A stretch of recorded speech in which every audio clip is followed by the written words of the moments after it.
Já, velkomin að Rauðaborðinu á 50. Tíu dagar til kosninga, spenna í loftinu. Það setur sinn á dagskrána hér í kvöld. En samt ekki alveg, því að hérna í lok þáttarins að þá kemur hún hingað Lára Sóley Jóhannsdóttir sem framkvæmdastjóri Sinfóníuhljómsveitar Íslands og hann Björn Þorláks ætlar að ræða við hana.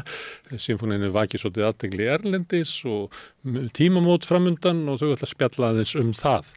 Áður að því kemur að þá kemur Steinunn Þóra Árnadóttir sem formaður velferðarnefndar Alþingis. Ég ætla að ræða við hann húsaleigulögin. Ég hef svolítið gert það hérna undanfarið. Fékk meðal annars fulltrúa úr verkalýðshreyfingunni og leigjendasamtökunum til þess að meta þau. Það var svona ágreiningur það hvort að þetta væri skref sem að væri lítið, hænuskref sem að væri kannski ekki þessi virði að stíga. Ég ætla að ræða við Steinunni Þóru húsaleigulögin, stöðu leigjenda, hvort að hún telji líkur á því að lögin fari fram á þessu þingi, en við vitum það að það ágreiningur á milli stjórnarflokkana það. Það hefur ringt yfir nefndina athugasemdir frá leigusölum sem að telja verið að þrengja að sínum rétti leið og það hefur verið að bæta eilítið rétt leigjenda. Við höfum fengið hingað forsetaframbjóðina í vikunni og aðeins í síðustu viku til þess að ræða svona mál sem að þeir leggja sérstaka áherslu á. Hugmyndin sú að forsetakosningarnar ekki bara persónunar sem að bjóða sig fram, heldur líka málefni, samfélagið okkar og jafnvel heiminn. Og í kvöld kemur Baldur Þórhallsson til mín og ég ætla að ræða við hann fyrst og fremst stöðu smáríkja í ótryggum heimi, en hann hefur náttúrulega sem stjórnmálafræðingur verið að rannsaka það í áratugi. Þannig að við ætlum að ræða aðeins utanríkismál sem að mættu að ósekju vera stærri hluti af umræðinu forsetakjörið, en svo ræði ég líka aðeins við hann svona mannréttindamál, en hann hefur lagt áherslu á það líka í sínu framboði að forsetinn eigi að vera forseti allra í samfélaginu og þurfa að lyfta upp þeim sem eru veikir fyrir, kúaðir með einhverjum hætti eða afskiptir. Ræði hérna við Baldur Þórhallsson eftir. En áður en að því kemur að hafa svona eins og við stundum haft hérna við Rauðaborðið, svona spjall ýmiss konar fólks þessar forsetakosningar, en þetta svona skemmtilegt umræðuefni eins og þið vitið svo sem að fólk ræðir þetta hvað sem þið komið.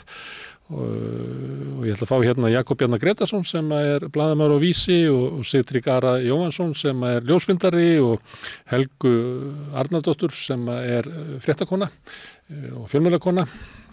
Við ætlum að ræða svona ýmsar hliðar af kosningabaráttunni, umræðuþættina, hvernig frambjóðendur koma út, hvernig umræðin á samfélagsmiðlum og annað tilheyrandi, og ég held að Björn Þorláks muni slást í hópinn þegar líður á samtalið. Þetta prógrammi sem við bjóðum upp á í kvöld hérna á Samstöðinni, sem tilraunaverkefni sem við erum að reyna að búa til fjölmiðil nánast úr engu. Byrjuðum eiginlega bara með eldspýtustokk eins og við segjum, Zoom-útsetning á Facebook, en hægt og bítandi hefur Samstöðin vaxið og dafnað og nú erum við á Facebook og YouTube og við erum komin í allar hlaðvarpsveitur.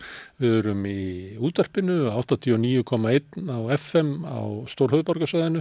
Það má sækja þær útsendingar líka á spilarann, bæði spilarinn.is á netinu og spilarinn líka app sem má hlaða niður í símann og hlusta á Samstöðuna og allar íslenskar útvarpsstöðvar hvað sem í heiminum. Við erum komin í sjónvarpið til þeirra sem að fá sjónvarpið sitt frá símanum. Þar eru nú með 5 á fjarstýringunni kannski, munu önnur fjarskiptafyrirtæki bjóða sínum viðskiptafinu líka upp á Samstöðuna sem 24 tíma á sólarhring, 7 daga í vikuna, allan ársins hring, samfélagsumræða við þetta Rauðaborð og í öðrum þáttum Samstöðarinnar. Þetta hefur okkur tekist að byggja upp með stuðningi fólks. Það eru samkvæmt könnunum frá því sem orðnar næstu 2 mánaða gamlar, að þá eru 37.000 manns sem að horfa á þætti Samstöðurinnar í hverju viku. Af þeim eru tæplega 1300 áskrifendur. Það eru þeir sem að hafa eiginlega tryggt það að við getum gert það sem við erum að gera hér. Ég hvet ykkur sem að viljið styðja okkur að gerast áskrifendur. Hugmyndin sú að Samstöðin verði með tímanum öflugur umræðuvettvangur og fjölmiðill sem í eigu áhorfenda, áheyrenda og lesenda. Þið getið gert áskrifendur með því að fara inn á samstöðin.is, þann hnappur sem ástendur áskrift. Þið getið skráð ykkur fyrir 2.500 krónur sem grunn áskriftin, þið megi borga meira þið viljið, og því sem að kjósið getið látið áskriftin að renna sem félagsgjöldin í Alþýðufélagið, og það Alþýðufélagið sem á og rekur Samstöðina. fyrir 2.500 krónum á mánuði, þá fáið þið allt efni sem við búum til hér, en eigið líka fjölmiðl í félagi með öðrum inn í Alþýðufélaginu. Þetta nú fyrirlesturum minn í kvöld, framundan örstutt auglýsingahlé og svo vindum við okkur í fjörlegar umræður forsetakjörið.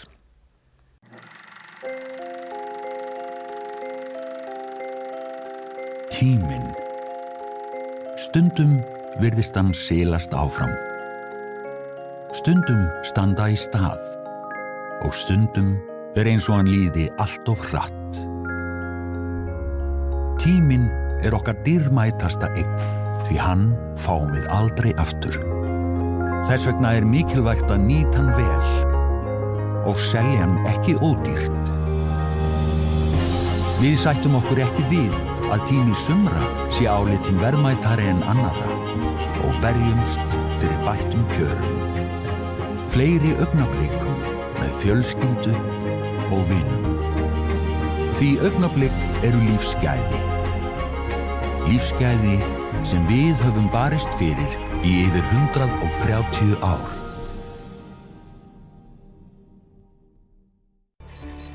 Erfiðleikar heimila verkafólks hafa hríðversnað frá árinu 2021. 6 af hverjum 10 félögum í Eflingu eiga nú erfitt með að ná endum saman. Hvernig getum við réttlætt það? Efling stéttarfélag. Barátta fyrir betra lífi. Ertu á leið heim úr vinnu? Stilltu á FM 89,1. Það eru forsetakosningarnar og við reynum að fjalla þær hérna með ýmsum hætti við rauðaborðið og stundum fáum við svona alls konar fólk á borðinu að ræða það, hvernig kosningabaráttan lítur út svona gagnvart fólki. Og hingað kominn ágætis hópur, Sigtryggur Ari Jóhannsson, kallaður Diddi, ljósmyndari. Og Helga Arnardóttir, fréttakona, blaðakona? Fjölmiðlakona, já, það ekki, og handritshöfundur og kvikmyndagerðar maður, svona, í hjáverkum. Og Jakob Bjarnar Gretarsson, stundum kallað Kobbi. Já, sumum. Já, sumum. Sumir kallað mig Bobba. Bobba, já. Það mjög gamalt skóður Hafnarfirði. Hvað finnst ykkur það? En yfirleitt nú bara kallaði Jakob. Já, má ég aðeins taka auka mál fyrir að því hérna Diddi? Já. Þú ert oftar kallaður Diddi, þetta er Sigtryggur Ari. Já. Ég þekki þið bara sem Sigtrygg. Þetta er bara Sigtryggur, ljósmyndari. Og þú ert Bobbi? Já, því að ég hef tekið eftir hjá svona kynslóð dóttur minnar að þessi nöfn eiginlega hverfa úr málinu. Já, það. Já, það er engin Nonni eða ekki eins og Siggi. Jóni með frumlegt nafn. Fólk byrjað að skýra hvort annað Óli, af því að það er ekki kallaður Óli lengur. Mjög athyglisvert. Hvað veldur heldur? Ertu með einhverja kenningu þetta? Ég held að það sé að litið á þetta sé svona niðrandi að fólk eigi að hafa með full nafn. Á sama tíma sér maður nöfn lengjast gríðarlega. Maður er ekki komin bara með 4 og 5 nöfn. Já, ég veit það. Kenna sér báða foreldra. Það var nú svona millennial kynslóðin sem að byrja á því. Og svo er það væntanlega kynslóð Z, Gen Z sem þau kalla sig, sem að vilja ekki þessar styttingar, sko. Nei, einmitt.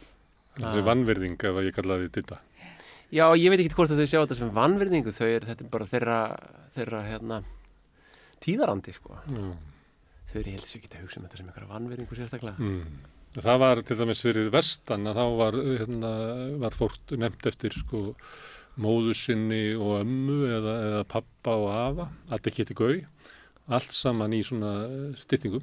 Já, og þótt ekkert niðrandi. Alls ekki. Nei, ég alveg uppið það sko að kalla bara foreldra mína báðunöfnum, það er að segja fullum nöfnum, ekki dóttir, son, heldur mamma mín heiti Margrét og þegar hún var kölluð Magga þá bara gjörsamlega sko sá ég axlirna bara þjóta upp að pirringi sko, þannig að ég kalla alla sínum nöfnum.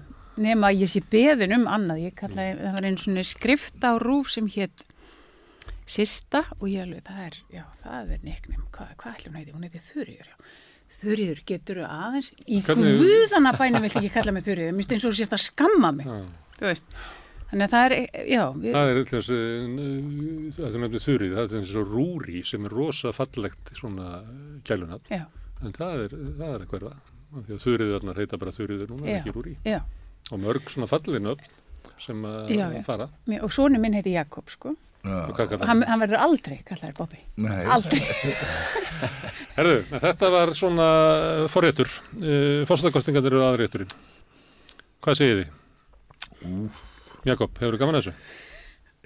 Já og nei, sko. Ég verð bara rugglaður í rýminu. Ég hef nú ekki lagt lag mitt við neitt frambjóðanda.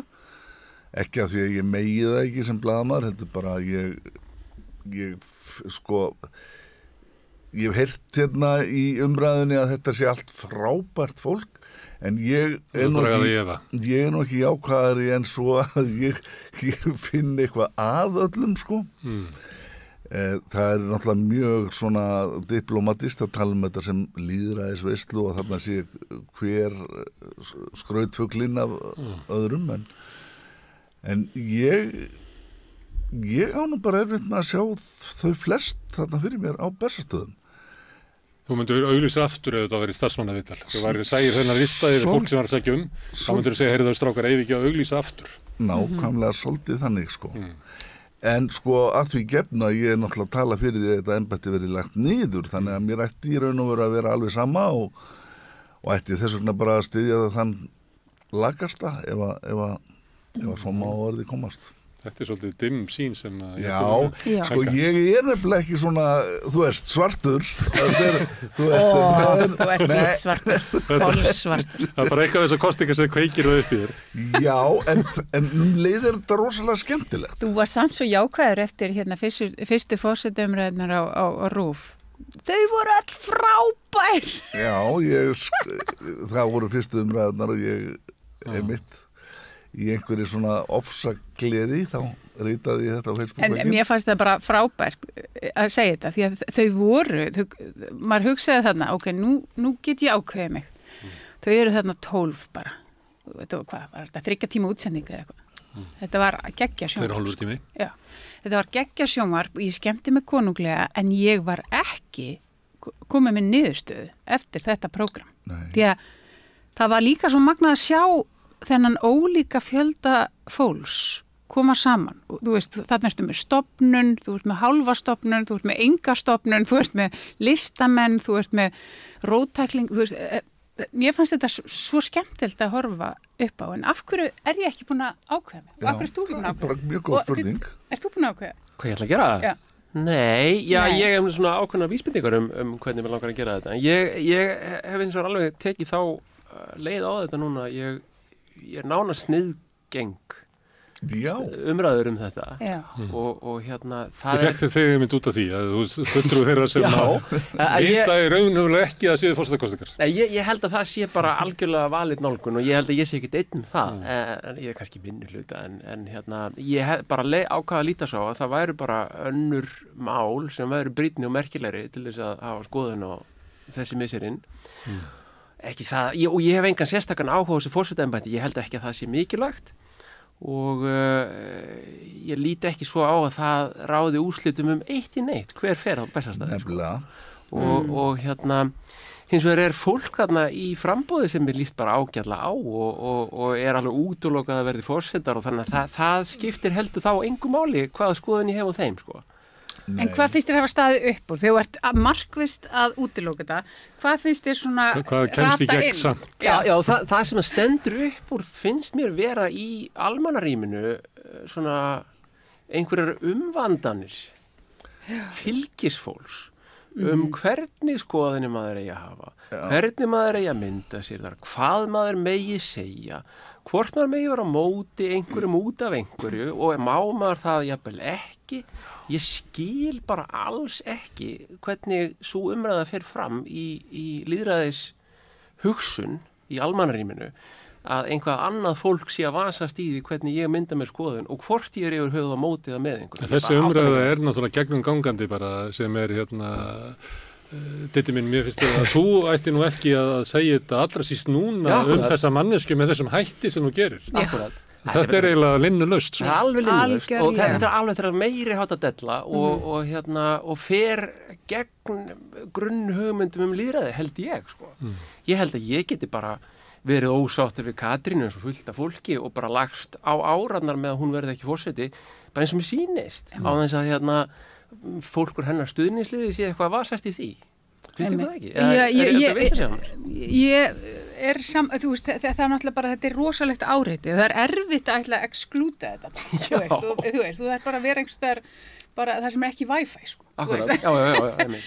En það sem að ég einhvern veginn, og ég eftir að þú baðst mig að koma hérna í dag, þá fór ég og horfði á forystusæti, horfði á Höllu og ég horfði á Katrínu.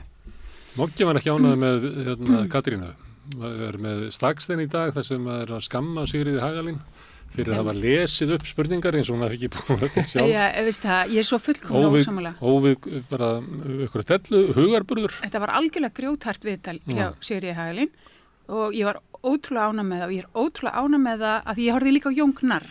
Ég horfði voðalega alvarleg á Jón Gnarr og svo bara sprakk ég bara í fyrsta síkvens þegar hann var að sína myndir af sér þar sem stóra systir hans var að skeina honum. Hann er náttúrulega bara fyndinn og skemmtilegur.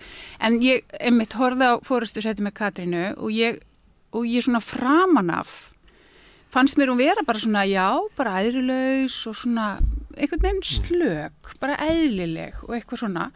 Og ég var svo ánægð með nálgun Sigríðar og þeirra að taka ritstjórnarlega ákvörðun að hún fengi öðruvísi meðferð. Hún á að fá öðruvísi meðferð. Svo þegar bara líður á viðtalið og hún spyr hana, hún Sigríður að því hvort hún sé yfir höfuð hæf bara að taka afstöð til frumvarp sem sjókvíeldi. Hvort hún þurfi í raun og veru ekki bara að vísa því strax í þjóðaratkvæði til að taka af allan vafa. Og þá einhvern veginn, það var eins og einhver mekanísk bara breyting á Katrínu sem var búin að vera bara svo mjúk og þægileg og opin og hjartahlý. Þá settist forsætisráðherra í stólinn, einhvern veginn fannst mér. Og ég bara þekkti augnaráðu þegar hún setur svona í brýtnar og það bara, ég er ekki sammála því. Þetta er ekki hlutverk forseta. Hlutverk forseta er að og bara, hún kann kerfið. Og ég segi, ég er nýbúin að horfa á Jón Gnarr þegar hann sko er spurður mjög af Jóhanni Vigdísi sem er mjög alvarleg, kann að vera að húmórið þinn hafi sært einhverja hópa og hann bara gekkst fullkomlega við því. Já, það kann sko að vera. Og ég er alveg opin fyrir því og ég er alveg tilbúin að gangast við því. Auðvitað, það er bara holdt fyrir okkur grínist að horfast í augu við það. Það var eins og aldrei illa meint eða eitthvað slíkt. Nei, aldrei illa meint, segir hann. En hann var tilbúin bara að skoða það og ræða það. Fór ekki einhverja varnarhætti. En hún bara mætti. Stofnunin Katrín Jakobsdóttir mætti. Og bara þuldu upp reglurnar og lögin og hvert hlutverk forseta er. Eins og hún sé ekki alveg sátt við þessu spurningu. Í staðin fyrir, akkur sá hún ekki bara, veist að ég skil vel að fólki finnist þetta, sko. Hún sagði það reyndar eitthvað þar í viðtalinu svona. Já, þetta er umdeilt mál, Þið bara kjósið okkur annan? Já, ykkur er alveg frjálst að kjósa einhvern annan og ég skil, en það hefði komið betur út fyrir hann að segja bara, ég er alveg opin fyrir umræðu þetta. Ég er alveg tilbúin að ræða þetta út frá öllum hliðum. Og ég skil vel að fólki finnist þetta ansinn náið hérna. Það var náttúrulega að ganga, ef þetta er spurningin, það var náttúrulega að ganga inn á það að opna fyrir það að ef hún verður kosin, að þá muni lagareldisfrumvarpið fara átómatist í þjóðaratkvæði. Einmitt.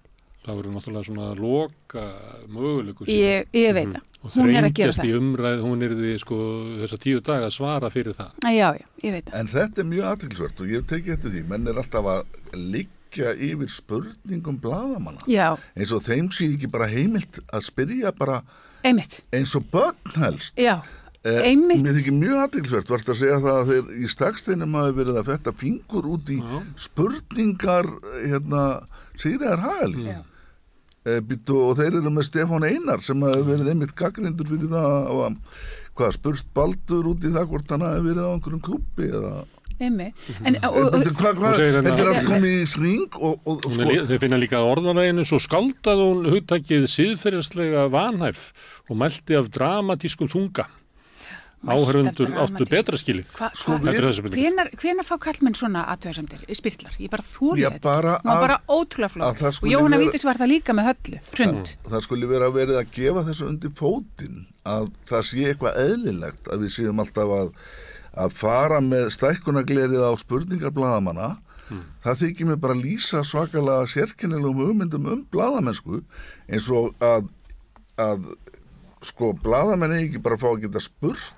Ég meina þegar ég spyr einhvern og ég er að taka viðtal við hann, þá bara bregði ég mér í allra kvikmynda líki og ég bara frábið mér það að einhverjir séu að taka fókusinn af viðfangsefninu og færa hann á mig og hvað var hann nú að spökulera með það í því þegar hann spyr þessara spurningar.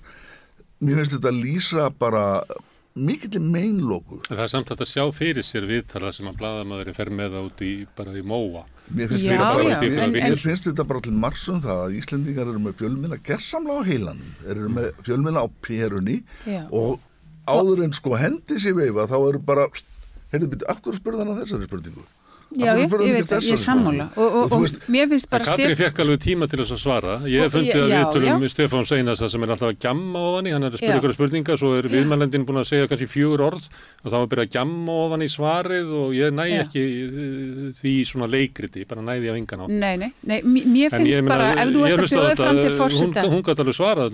Já, og það er Katrín Jakobsdóttir, hún er stofnun. Hún er orðin stofnun eftir 20 ári pólitík og það er það sem fólk mun fá eða kýs hana og það er ekkert að vera slæmt. Hún kann stjórnkerfið en hún er hlýðin. Mun hún fara út fyrir ramman, mun hún óhlýðnast, það er það sem að ég svona bærist innra með mér. Mér langar í óþekkan forseta. Já, mér langar í forseta sem er ekki fyrirsjáanlegur í ákvarðanatöku. Og bara samkvæmt lögum og reglum hvernig forseta embættið á að vera. Og ég meina, Jón Gnarr er sannarlega óhefbundinn og hann er fyndinn og hann er skemmtilegur og offramboð á leiðendum og það er allt svo satt og rétt. En ég myndi vilja fá meiri gagnrýni frá honum. Bara svona samfélagslega gagnrýni. Mér sýnist það nú stundum á Jóni að hann sé nú bara svolítið að sækjast eftir þægilegri inn í vinnu. Hann ætla nú að gera sem minnst þetta.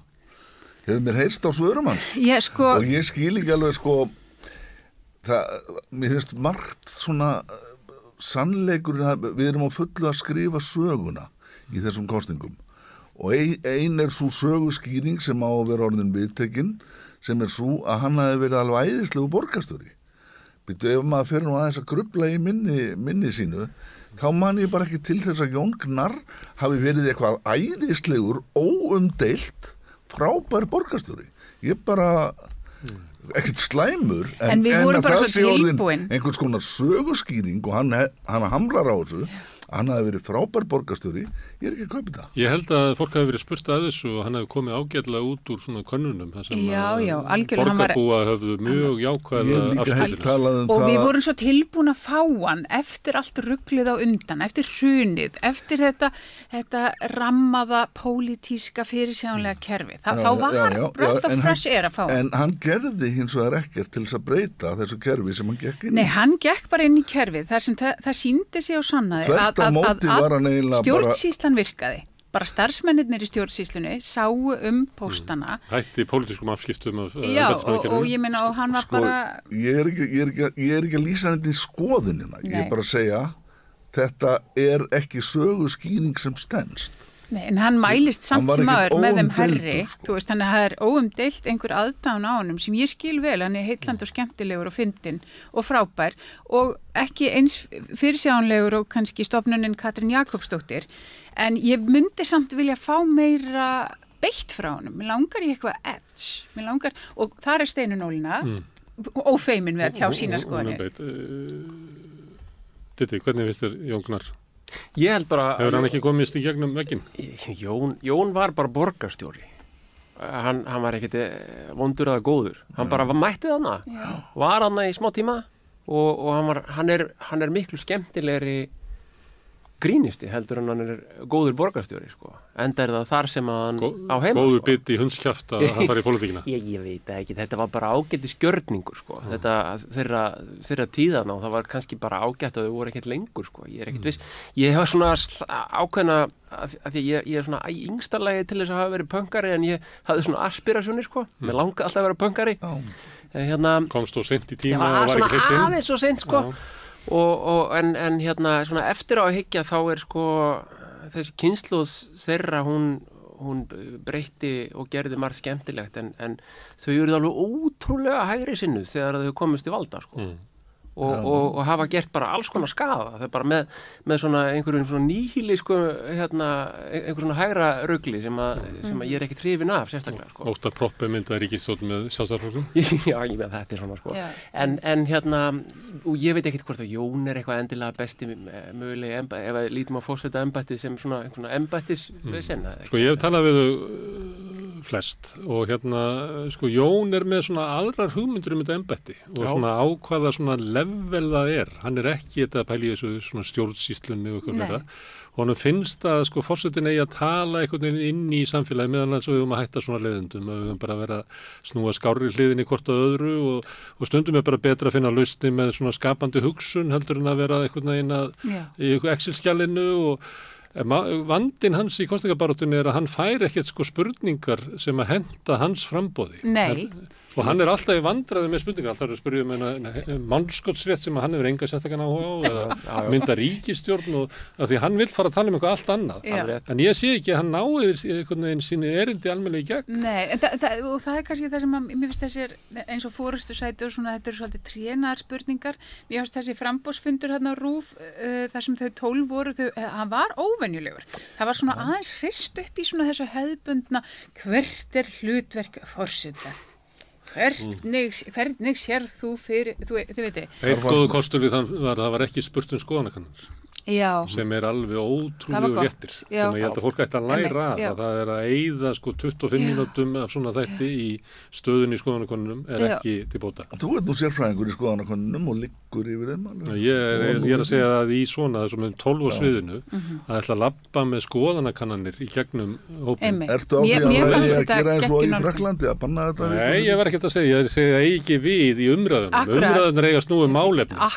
En kosningastjórnarnir geta bara verið fram í herbergi og rættum skoðanakann. En ég er sammála Gunnar Smári að Jóngnar fær ekki það þyrfti eiginlega listamaður að setjast í stólinn og það þyrfti að komast eitthvað annað spjall á því að hann í þetta stjórnsýslu umhverfi einhvern veginn, þú veist og ég minnist þess sko þegar horfðu þið á framboðsfundir hjá Heimildinni þegar fyrstu 4 hæstu voru Já, mér finnst það leiðilegur, mér finnst það betra þegar þau næst og eftir komu.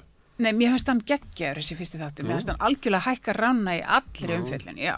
Af því að ekkert þeirra kom vel út, ekkert þeirra.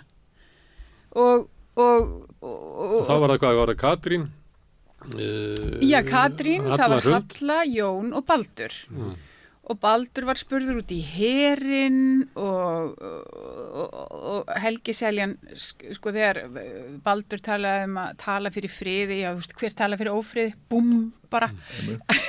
Og Halla Hrund var spurðaði hvort stjórnvöld hefðu haft afskipti af hennar stefnu og hennar vinnu og hún varð bara eins og vélmenni, ég hef farið að lögum og reglum, hann spurði hana 4 sinnum þangað til hann sagði bara þetta er bara frúin í Hamborg. Heyrðu, en hún eiginlega sagði já án þess að geta sagt jáið, það var eiginlega sorglega við þetta. Því það var alveg augljóst að hún hefur verið beitt miklu þrýstingi, algjörlega. En hún bara gat ekki sagt. Nei, og hún hefði bara átt að segja það. Hún hefði ekki þurft að nafngreina, hún hefði bara átt að segja það heiðarlega. Já, segja það. Þetta hefði ég haft einhvern áhuga á henni sem frambjóðanda, þá snar bara lækkaði hann. Þetta hefur svolítið farið út í það að þau eru að segja svona þar sem að þau telli ekki styggja sem fæsta. En Helga Þórisdóttir sagði satt svona ágengni pólitíkunnar og hún er búin að vera með Kára Stefánsson og benti úrskurðina, já, einmitt. Mér varst að kjarka af henni að gera og það hefði Halla vel geta gert að hans að fara í nafngreiningar og kennitölu, sko. Alls, þú segðu bara satt. En þar var einmitt Katrín spurð, já, ætlar að gera þetta sem forseti? Akkur gerir þetta ekki sem forsætisráðherra? Akkur gerir þetta ekki sem forsætisráðherra? Já, ætlar að gera þetta sem forseti? Akkur gerir þetta ekki sem forsætisráðherra? Mjög gott. Og svo var Jóngnar þegar hann var með fyrirsögn í Heimildinni, ég mun ekki nikka illmönnum, ég mun ekki heilsa illmönnum, þú veist, ég man ekki hvernig orðalagi var að vera í fyrirsögn á Heimildinni. Já. Hvað er illmenni, Jón? Þú veist, og þá kom á, Jón er ekki í þessu stjórnsýslu tali, svar, spurning, þú veist, það þarf eitthvað annað, þannig að þetta var mjög áhugavert, fannst mér. Kannski hefur Jón ekki hugsað það alveg. Mér finnst það svolítið eins og að sé að sækja starf svona sem að hann ætlar að móta og getur þetta ekki alveg sko á hvaða svæðir. Það bara við erum ekki að hafa það þar sem við höfum aftur. Við þurfum eiginlega að búa til svona nýtt svæði. Já, en hann er kannski ekki með alveg svörin fyrir því hvað það er. Nei, Og mér finnst gott að hafa þau ekki. Mér finnst gott að hafa þau ekki. Mér finnst það alveg allt í lagi. Það allt í góðu, sko. En það náttúrulega voðalega mikið verið að tala þetta, málskotsrétt og eitthvað svona. Það bara það eina sem hægt að spyrja sem að skiptir einhverju máli og kannski skiptir þessi málskotsréttur bara alls ekki miklu máli ef við lítum á það hvernig hann verið notaður í gennum tíðina. Það eitt forseti sem notaði hann og var að delera með hann hægri vinstri einhvern veginn og var einhver sérstakar niðurstöður úr því, sko. Þetta illa skilgreint starf. Já, þetta bara vitleysa, sko. Og þetta bara vitleysa og þetta með þetta bara leggja þetta niður. Þess vegna erum við að fara lengra út í móa. Sko, fólk finnst gaman að þessu. Já, ég er ef þú myndir bjóða þig fram, Jakob, þú myndir bjóða þig fram fyrir þá sem að vilja ekki. Er þetta ekki svona gaman? Nei, ef þú myndir bjóða þig fram, að ég ætla ekki að vera forseti, kjósi mig og ég ætla að leggja embætti niður, bara ég ætla að labba hana inn og loka eftir mér og þau mun ekki heyri í mér í 4 ár. Ég held að fengir ekki nema kannski svona 0,7%. Sá sem að reyndar svolítið á því róli, það hann Viktor Traustason. Og það passaði, ég var einna hrifnastur af honum í þessum miklu kappræðum þar sem allir mættu Mér finnst eins og hann hefði bara mætti við þessum þátt. Nei, hann var einmitt bara búin að lesa stjórnarskrána í þaula, margoft kunni hana hvernig þetta skilgreint samkvæmt lögum og hann ætlaði bara að taka sjálfan sig út úr jöfnunni og láta reyna á þetta eins og þetta stendur í stjórnarskráni eins og kannski á að gera. Já, ég veit það ekki. Nei, ég held ekki. Það náttúrulega gallin við svolítið þetta embætti sem að núverandi forseti hefur bent á að sko starfslýsingin í stjórnarskráni og síðan hefðirnar sem í kringum embættið það stangast á. Já. Og ég hlustaði á Eirík Inga, hlustaði á hann í forsætissetningar? Nei, ég mista því. Nei, hann á því að forsetið sé raunverulega oddviti að ríkisráð sé það sem að við í almennum höldum að sé ríkisstjórn og forseti sé raunverulega eins og forsetisráðherra í ríkisráðinu og hann myndar sína ríkisstjórn og hann bara þar og les þetta út úr stjórnarskránni og svo hann spurður út í þetta og sér hann þetta bara stendur hérna í stjórnarskránni. Ég veit að þetta eitthvað sem við erðum bara vengum í arf frá danska konginum og þetta náttúrulega bara skrýpið þetta embætti. Ég ekki á því.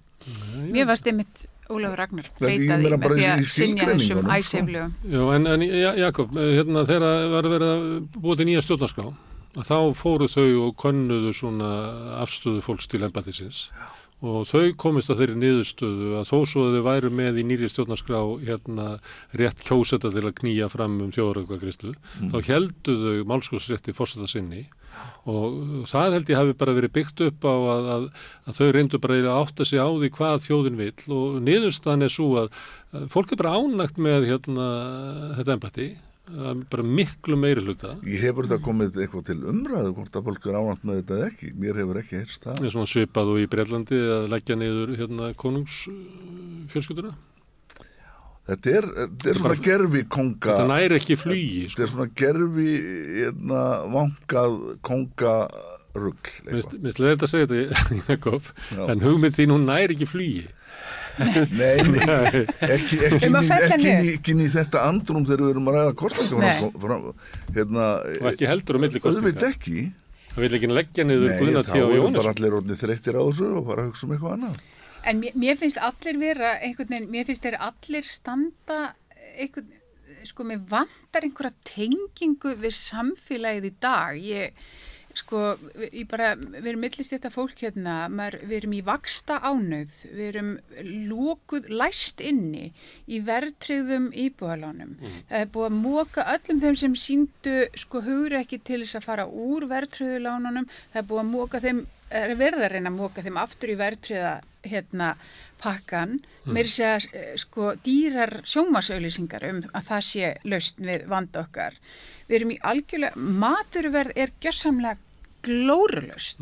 Maður fer, þú kaupir ekki undir 20.000 kalli, nauðsynjar bara. Ég bara var með 2 börnum helgina, ég fór í Skopp sem trampolíngarður, það kostar 8.000 krónur fyrir 2 börn að hoppa í tæpan klukktíma. Það kostar 40.000 fyrir 4 manna fjölskylda að fara á söngleik í Borgarleikhúsi eða Þjóðleikhúsi. Það 10.000 kall að fara með fjölskylduna í bíó og bjóða honum pappa og góð. Hvað Hvar erum við stöttum? Það enginn að ræða þetta. Af hverju enginn, sko, Steinunn Ólína alveg að ræða þetta. Hún að gagnrýna og gagnrýnir og svaraði þessum eineltis ásökunum bara mjög vel. En ég bara hugsa, sko, mér finnst þau eins og þau þori ekki að stíga inn í þessa senu. Þetta raunverulega ástandi hérna. Þeim eiginlega einhvern veginn uppálagt í hefðinni og í einhvern veginn hugmyndum fólks þetta að þau séu þið veitir, svo styttan af embættismannum niður tjöld, sko. Þau megi ekkert segja, megi enga skoðun hafa, eins og reynir stundum reynt að leggja blaðamönnum til líka, alls ekki hafa skoðun okkur skoðbjörnum hlut, eitthvað svona sko. Og þetta þetta bara vitleysa. Ég meina það bara manneskjan sem að situr fyrir framan mann hefur skoðun. Einmitt. Og af hverju má hún ekki segja hana? Hvað bull þetta? En ekki sammála? Það enginn sem snertir einhvern á sem raunveruleika. Í þessu embætti sem að valdalaust og upp á einhverju marki tilgangslaust, af hverju ætti manneskjan ekki að hafa skoðun? Af hverju getur ekki Steinunn Ólína setið þarna á Bessastöðum og haft bara skoðanir allan daginn eins og henni sýnist? Það bara allt í lagi. Og skrifað og bara, verið akkurat. En það verðist ekki vera að falla í krammið. Nei. Nei. En kannski sko formið eða leikritið þannig að það eiginlega gengið út frá því að þeir sem að bjóða sig fram verði að ávarpa samfélagið að þetta sé frábær samfélag, besta samfélag heimi, við erum æðisleg og ótrúlega hvað við erum góð og það má ekki tala það sem að. Þó svo að kannski meiri hlutin að salnum upplifir það að það sé eitthvað að, jafnvel þetta sé að versna, en einhvern veginn það ekki vettvangurinn í forstakostingunum. Þetta eitruð jákvæðni. Þetta það eitruð jákvæðni. Og þessi gagnrýni á blaðamenn, bara Stefán Einar, Jóhanna Vigdís var gjörsamlega rökku niður fyrir Höllu Hrund.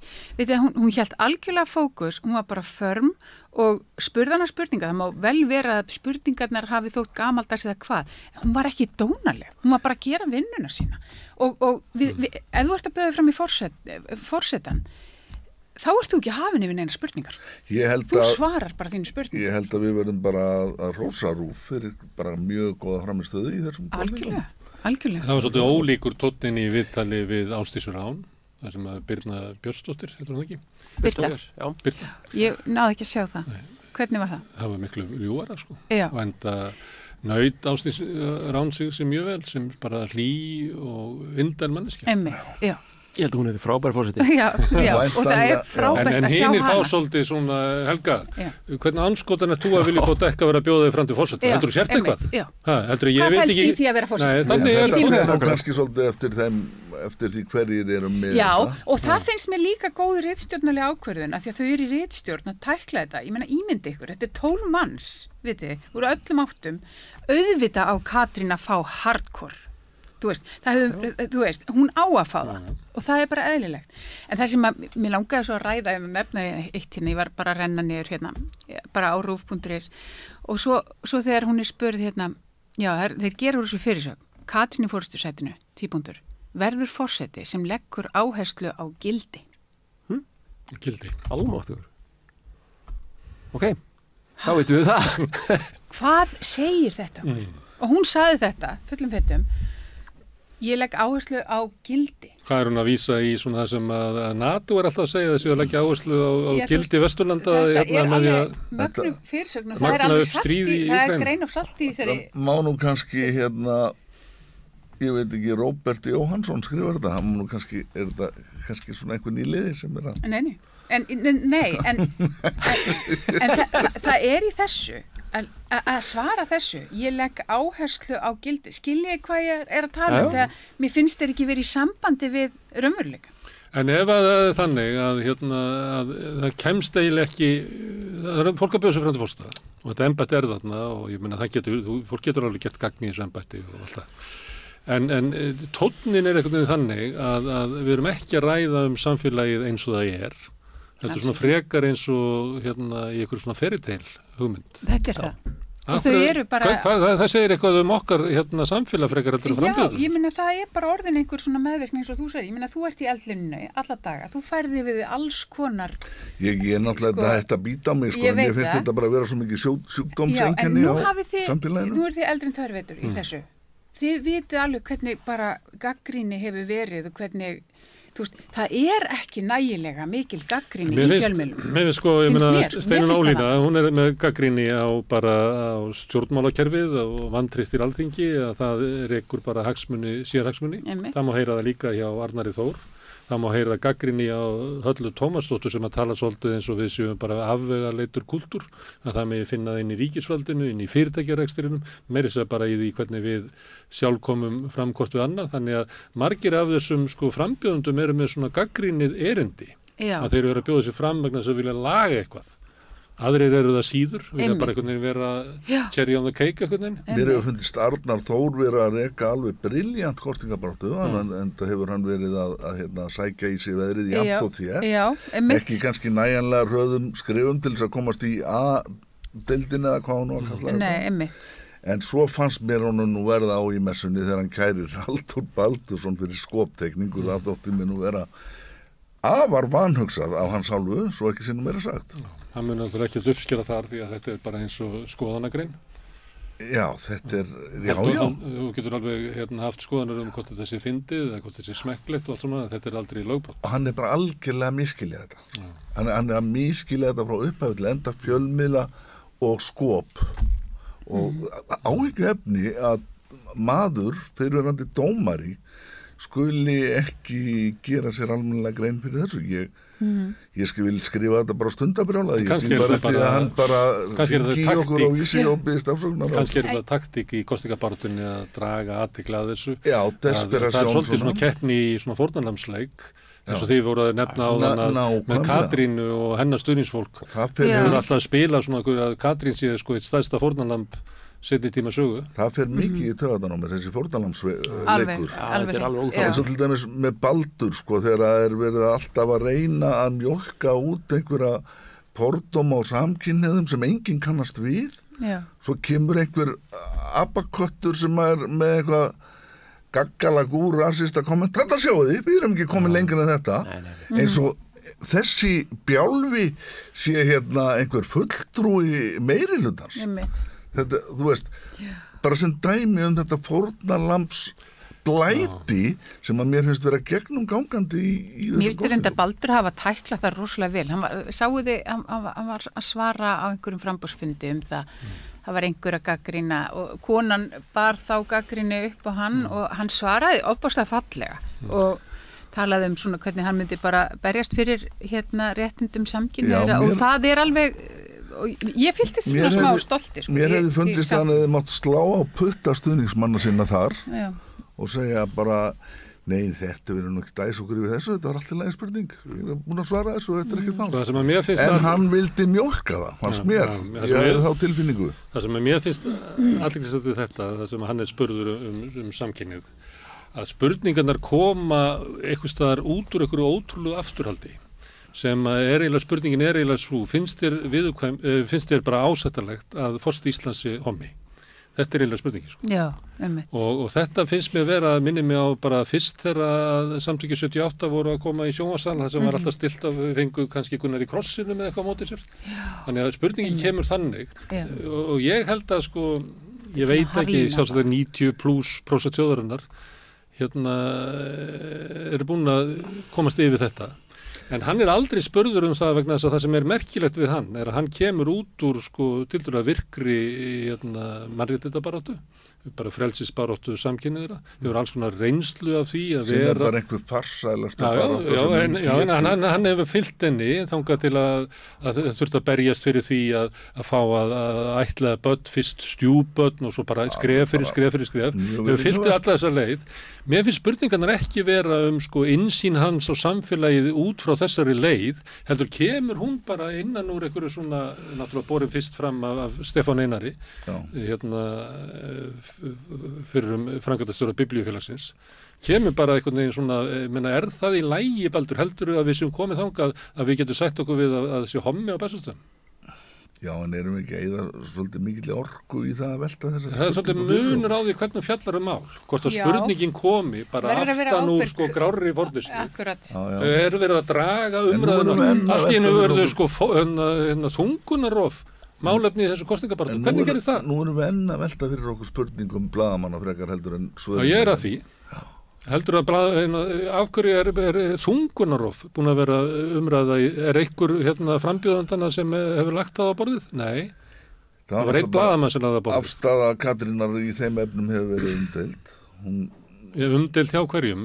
Stefán Einarið? Hjá einhverjum hópi sem býr í þessu landi. Ég kannast ekki við að þá nú kannski bara allt í lagi að spyrja út í það án þess að það sé að pinpointa á þann sem að ber spurninguna fram að hann sé endilega á þeirri skoðun sem að þú veist, hann er að spyrja hann er kannski að spyrja fyrir hönd einhvers og er ekki bara sjálfsagt að svara því. Jú, en það sem gerist er að það kemur ykkur og ber þessa spurningu fram.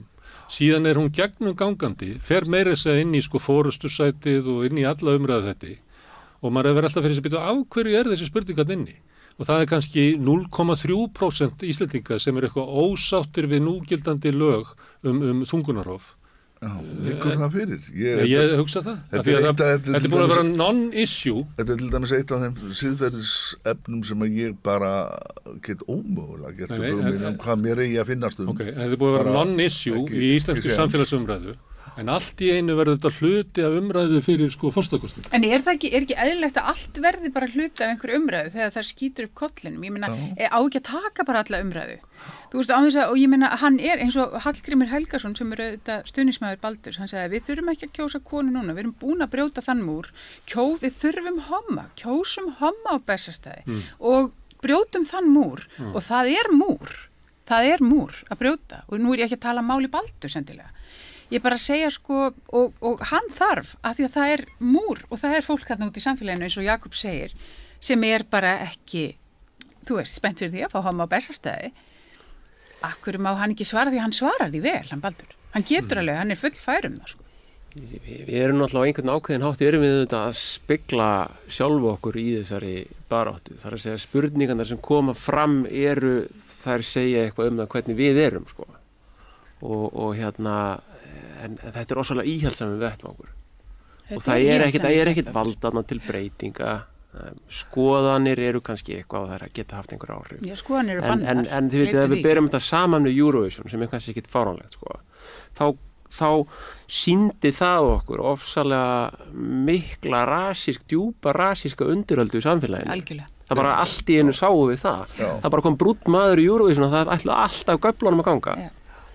Og ég held að þetta sé árétt ég held það að svo kemur bara þessi kassalaga keppni og þá sjáum við allt í einu hverjir eru íhaldsam við sjáum svo ofsalega mikla íhaldsemi í þetta við viljum hafa þetta svona viljum hafa þennan kassa þessi skrautfjöður þarna sem ekkert gerir og ekkert segir þessa stofnun sem er hlýðin og fyrirsjáanleg þennan dauða ég upplifi ekki að það sé afstaða almennings. Ég upplýði að frekar að sé afstæða þeirra sem að halda utan umræðunar eða það er örugglega afstæða stjórnvalda. Já. Ég held að ef þú tækir svona Já, það er alveg meiri gróska, klálega. Já, ef þú tækir saman afstöðu elitunar, stjórnmálaelitunar, stjórnsýslunar, lögfræðistéttarinnar forsetahlutverki þá er það mjög þröngt. Þau eru alltaf að samfara ykkur þetta er valdalaust, það skiptir engu máli. Síðan Ólafur Ragnar breytir þessu, þannig að sá sem er þarna inni getur bara tekið sér vald, en það stendur í stjórnarskráni og þegar ágreiningur hefðina og stjórnarskrána það vinnur stjórnarskráin. Þannig að forseti sem tekur sér það vald, honum er frjálst að gera það. En það er alltaf verið að segja okkur bara passið ykkur ekki að kjósa neitt sem að gera þetta, af því að við viljum hafa hlýðin forseta sem að stimplar allt sem að við gerum. Það er alltaf verið að segja okkur.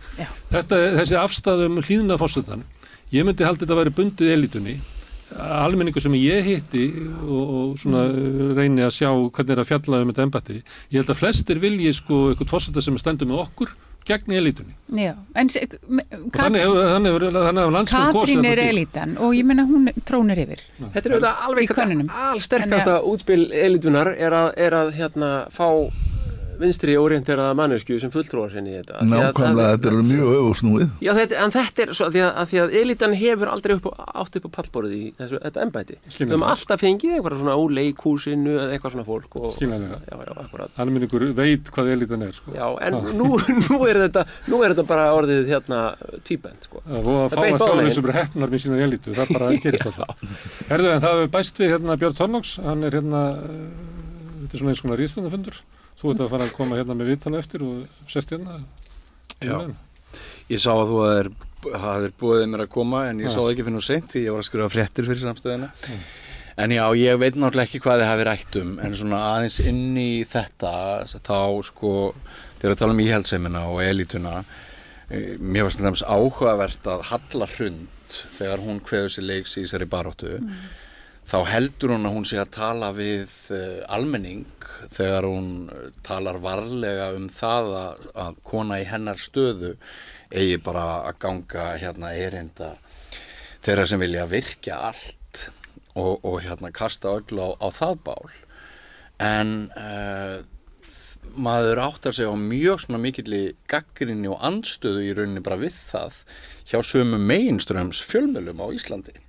Að bara leið og hún býður sér til leiks sem kannski fulltrúi þessar afla sem að almenning sem þið eruð að ræða svolítið, þá slegið á puttana á henni og þá alveg saumað að henni og í kjölfarið koma svo allar þessar kenningar það hvort hún hafi farið út fyrir valdsviðið sitt og það allt saman og mér finnst þetta stef ganga aftur í þessari baráttu að einhver sagði skoðanir eru bannaðar að sko þegar maður skildi ætla að forseta efni eigi og fái að tala frjálst út frá hjartanu vegna þess að þarna að ræða persónukjör það sem Íslendingar hafa ekki þurft að halda fram hjá sjálfum sér. Við höfum getað farið inn í kjörklefa og valið okkur forseta eftir okkar samfæringu. Persónukjör út frá okkar hugmyndum, pólitískum sumpart, en líka bara svona persónulega út frá því hvaða væntingar við höfum haft til forsetaefnis. Af hverju segir þetta? Vegna þess að ég held að sé bara rosalega þrýstingur í samfélaginu hafa alltaf verið. Bjössi, ætlar þú virkilega að fara að kjósa þennan? Já, hvernig heldur þetta að verið 68 eða 1980? Já, en hvað gerðu við 68? Að sko, Íslendingar hafa, það kemur fram í bók Gunnar T. H. sem ég var áður vitnað til Gunnar að sko það eru meiri líkur á Íslendingar kjósa eftir hjartanu og eftir eigin sannfæringu þegar við veljum okkur forseta heldur en þegar við kjósum með pingjun eftir hagsmunaöflum, eftir atvinnurekendum í alþingiskosningum og öllum þeim þrýstingsöflum sem að koma þá til.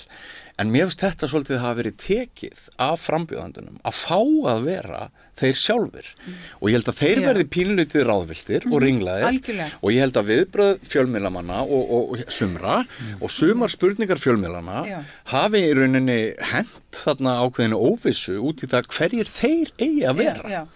En tala einmitt, þegar Halla Hrund spurð út í Eurovision, hvað hefði þú gert? Og ég skil alveg sko mótorn í spurningunni, þú veist, við erum að reyna að staðsetja hana, hvar er hún? Er hún rebel eða eitthvað? Og þá var vitnað í að Guðni hefði farið frekar á samstöðu tónleika en að horfa á Heru. Þau spyrja alla þessar spurningar. Já, það verður spennandi að sjá hvort hún lifi í næstu viku sko. Akkurat, já, en ég var svo ánægð með Guðna að gera þetta, þú veist, og ég segi, vá, þetta er bara, þetta er legacyð hans, en í augum margra átt hann bara sitja heima hjá sér, eins og vélmenni og horfa á Heru, veitir, og ég meina, þetta mál skipti þjóðinni algjörlega í tvenn. Það ljóka hanskotast bítin að fara á Bessastöð og þurfa að horfa á Eurovision. Nei, ég meina, það var undirtónin. Ég verða að viðurkenna. Þannig að þeir eru skilgreina forsetaframbjóðenduna, hvað hefði þú gert? Hefur farið á samstöðu tónleika með Palestínu? En hún fór einhvern veginn, hún segi, ég hefði bara hort á Heru. Ég klóraði minn og í kollinu við það svar, Guðminn góð. Já, ég hefði bara hort á Heru. Að meðan ég hefði sagt bara, vá, ég hefði allan daginn farið á samstöðu tónleika. Og keyrt fram í Háskólabíói. Þú er slögt á sjónvarpinu en svo akkurat þegar Hera kom á, hafði kveikt og hort á.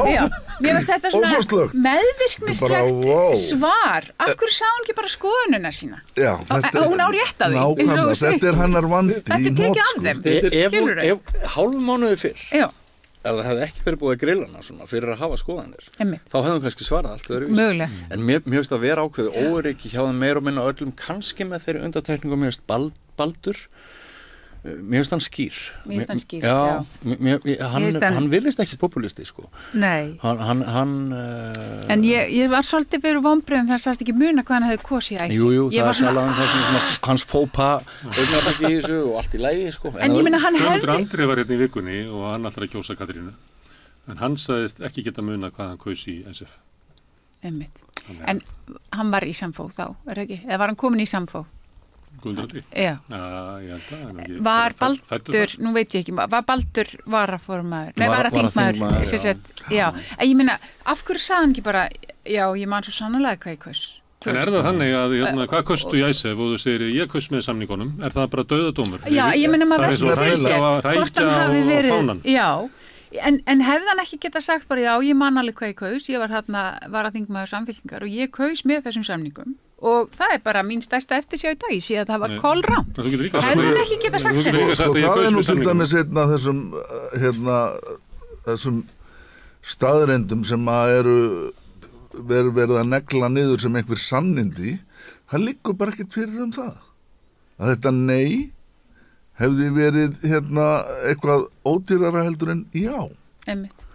En nú bara verið að neyða alla frambjóðendur til þess að segja að svo hafi verið og þetta orðin einhvers konar sannleikur. Og mér finnst það bara, eins og ég vorum að tala í upphafi þáttar, að það hefur verið að endurskrifa söguna og það hefur verið að nota þessar forsetakosningar til þess og það hefur verið að stilla frambjóðendum upp í vegg og láta þá sverja af sér. Eins og Katrín látin sverja af sér og nánast, hún gerði það nú ekki en það var næsti bær við að biðja Geir afsökunar. Akkurat. Það hefur engin maður farið eins vel út úr nokkru dómsmáli og Geir Haarde. Það var söfnun, hann var með afgang sem hann notaði til þess að fara í mál við þjóð sína og var í millitíðinni, skítapaði því máli og var í millitíðinni og þetta örugglega einstakt í veraldarsögunni, skipaður í feitasta bitan í utanríkisþjónustunni sem hafa sendið þeirra jobb í Washington. Af því að sjálfstæðismönnum þótti við þjóðin skulda Geir. Og svo Katrín bara neitt til þess að segja, já, ég hefði nú gert þetta með öðrum hætti í dag ef ég hefði af hverju? En það mál eitt og sér var náttúrulega bara efni í annan þátt sko. Af hverju stendur Baldur ekki bara með þeirri ákvörðun sinni? Sem hann tók. Við vitum ekki hver ákvörðun hans var. Af hverju voru fyrirverandi þingmenn að biðjast afsökunar á stuðningi eða á afstöðu sinni gegn Geir bara síðast fyrir örfáum árum? Séð þingmenn úr öðrum flokkum mörgum árum seinna bara skrifa yfirlýsingu, ég beðst afsökunar. Veistu af hverju menn gera það? Já, ég vegna þess að þeir eru að sækja kannski úr starfi. Ég veit það. Það er svarið við spurningunni fundið. Ef þú fellur fram á tilbúðum mig þá skal ég veita þér allt. Þetta er eitt hugtak sem kemur upp bara hérna á svona 5 mínútna fresti í þessu spjalli og það er meðvirkni og þetta er allt frekar meðvirknislegt. Þetta er svona meðvirknisveisla þetta allt saman. Og það sem að gerist er þetta verður meðvirknisleg stjórnsemi sem að kemur fram þegar að einhvern svona málsmetandi fólk stendur allt í upp á kassanum og að segja okkur hinum hvernig við eigum að mynda skoðanir okkar eða hvað við megum ekki hugsa á eitthvað svona rögg sko. Þetta er meðvirkni með einhverju elít og einhverjum hagsmunum og hvernig vinnu við fáum næst þegar við sækjum og svo framvegis og er hluta af samfélagsgerðin okkar er óþolandi. Mjög þreytandi. Ég heyrði nýtt hugtak kemur ekki til af góðu náttúrulega. Nei. Ég las nýtt hugtak á Facebook sem að kom fram sem að komið fram frá honum Ólafi Arnalds ekki tónlistamanninum, heldur Moldarsfræðingnum sem var að tala það að við lætum þetta yfir okkur ganga að moldin væri bara að fjúka burt og sagði mikið, hann kallaði þetta samdaunasýki.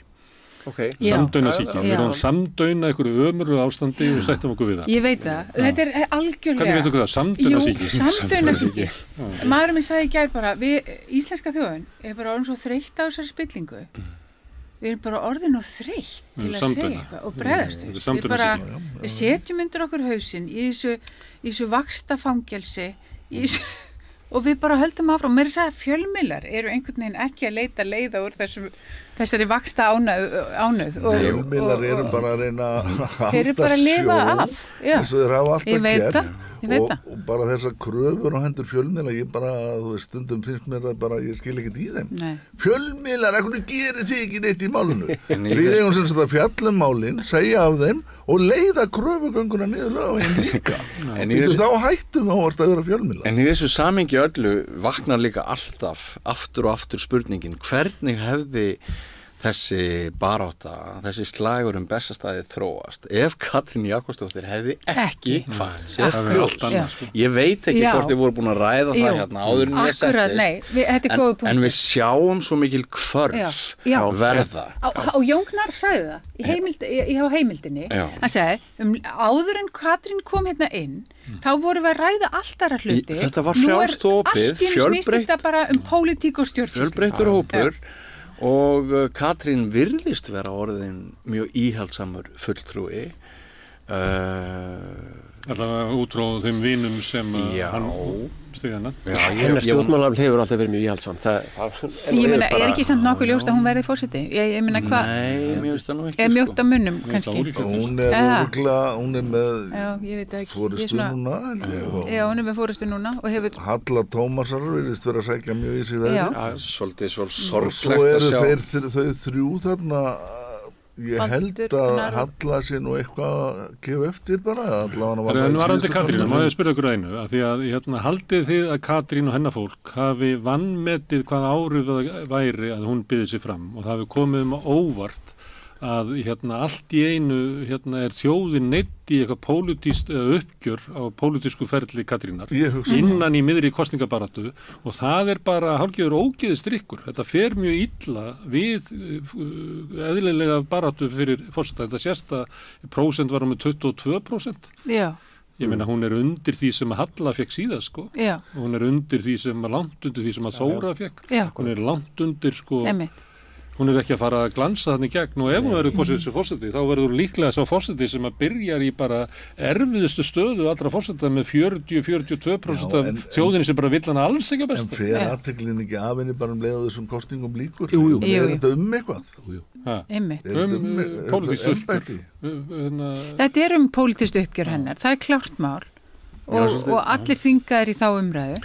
Mér finnst líka svolítið áhugavert sem Maggi Skeving sagði hjá þér í þætti í síðustu viku sko, hann talaði business hlutverk forseta Íslands og hvað hann væri virkur í því að plugga íslensk fyrirtæki og tala málið þeirra á erlendri grundu og við vitum það að sagan hefur farið Ólaf Ragnar svolítið hörðum höndum sko, vegna þess hvað hann gekk langt en heilt yfir eru þessir forsetar seinni tíma, þeir eru taldir vera töluverðar klappstýrur ekki í allt og neikvæðri merkingu fyrir því að koma á alls konar viðskiptatengslum og dílum og allt það. Hún núna út í Kaliforníu að reyna að koma íslenskunni í gerfingrindina. Einmitt og sko Katrín Jakobsdóttir hún ekkert rosalega líkleg til þess að geta notað sitt pólitíska bakland í fortíðinni til þess að búa til ný tengsl finnst mér. Nei. Hún frekar heima alin. Hún hefur alltaf búið á Íslandi. Hún hefur aldrei búið í útlöndum. Hún hefur aldrei búið í útlöndum. Af öllum. Einmitt og sko hafið þið kynnt ykkur utanlandssteina sögu fyrri forseta okkar.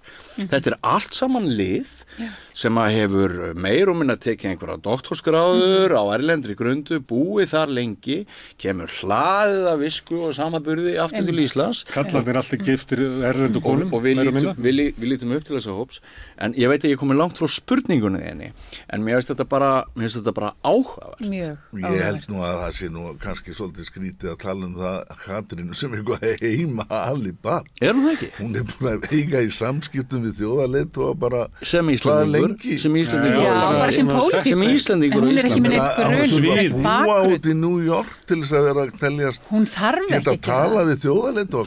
Fólk breytist á því að búa í útlöndum, það sér heiminn í öðru samhengi. Það öðruvísi sín að þú gengur bara inn á eitthvað Já, ég vil bara vísa til varnar því ég hef aldrei búið í útlöndum og nú bara ágættu fyrir minna, skal ég segja. Ég held að þú verið bara góður í að afla svona tengsla, Jakob. Ég held að sko, þetta sé aðeins, þetta ekki alveg út í móa hjá þér, Björn, en þú veist, en maður finnur samt ekki. Maður þarf bara að vera pínu skemmtilegur, svo bara fólk sem sér þetta. Ég veit að Halla Tómasdóttir myndi alveg gera þetta að svona nafla alheimsins í jafnréttis umræðu. Halla Hrund hefur líka verið að búa til alls konar. Já, og maður finnur alveg eld í henni. Maður finnur eld í henni. Það sem ég hef nú verið en eru eldur í Katrínu? Lagði það nú upp, ég verið nú að finna svona frekar ljóð á frambjóðandum frekar en kost, sko.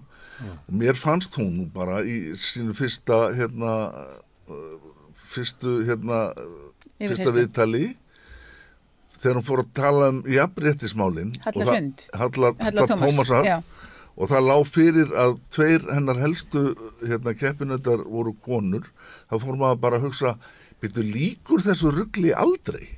Jafnréttisruglum? Nei, það líkur ekki meina þú lifir, þú verður að setja við það. Ég að tala, þú mátt ekki segja Jakob. Hvaða erindi á þessi Ég eina konan í þessu prógrami. Feminismi, leiðum að klára það. Þessi postfeminismi, félagskvenna í atvinnulífinu, þetta er félagskvenna í atvinnulífinu sem ber ábyrgð á jafnlaunavottun, þetta er bara glórulust. Jakob, þú verður að setja við það, þú myndir að lifa við jafnréttisbaráttu kvenna, það sem þú ert eftir ólifað.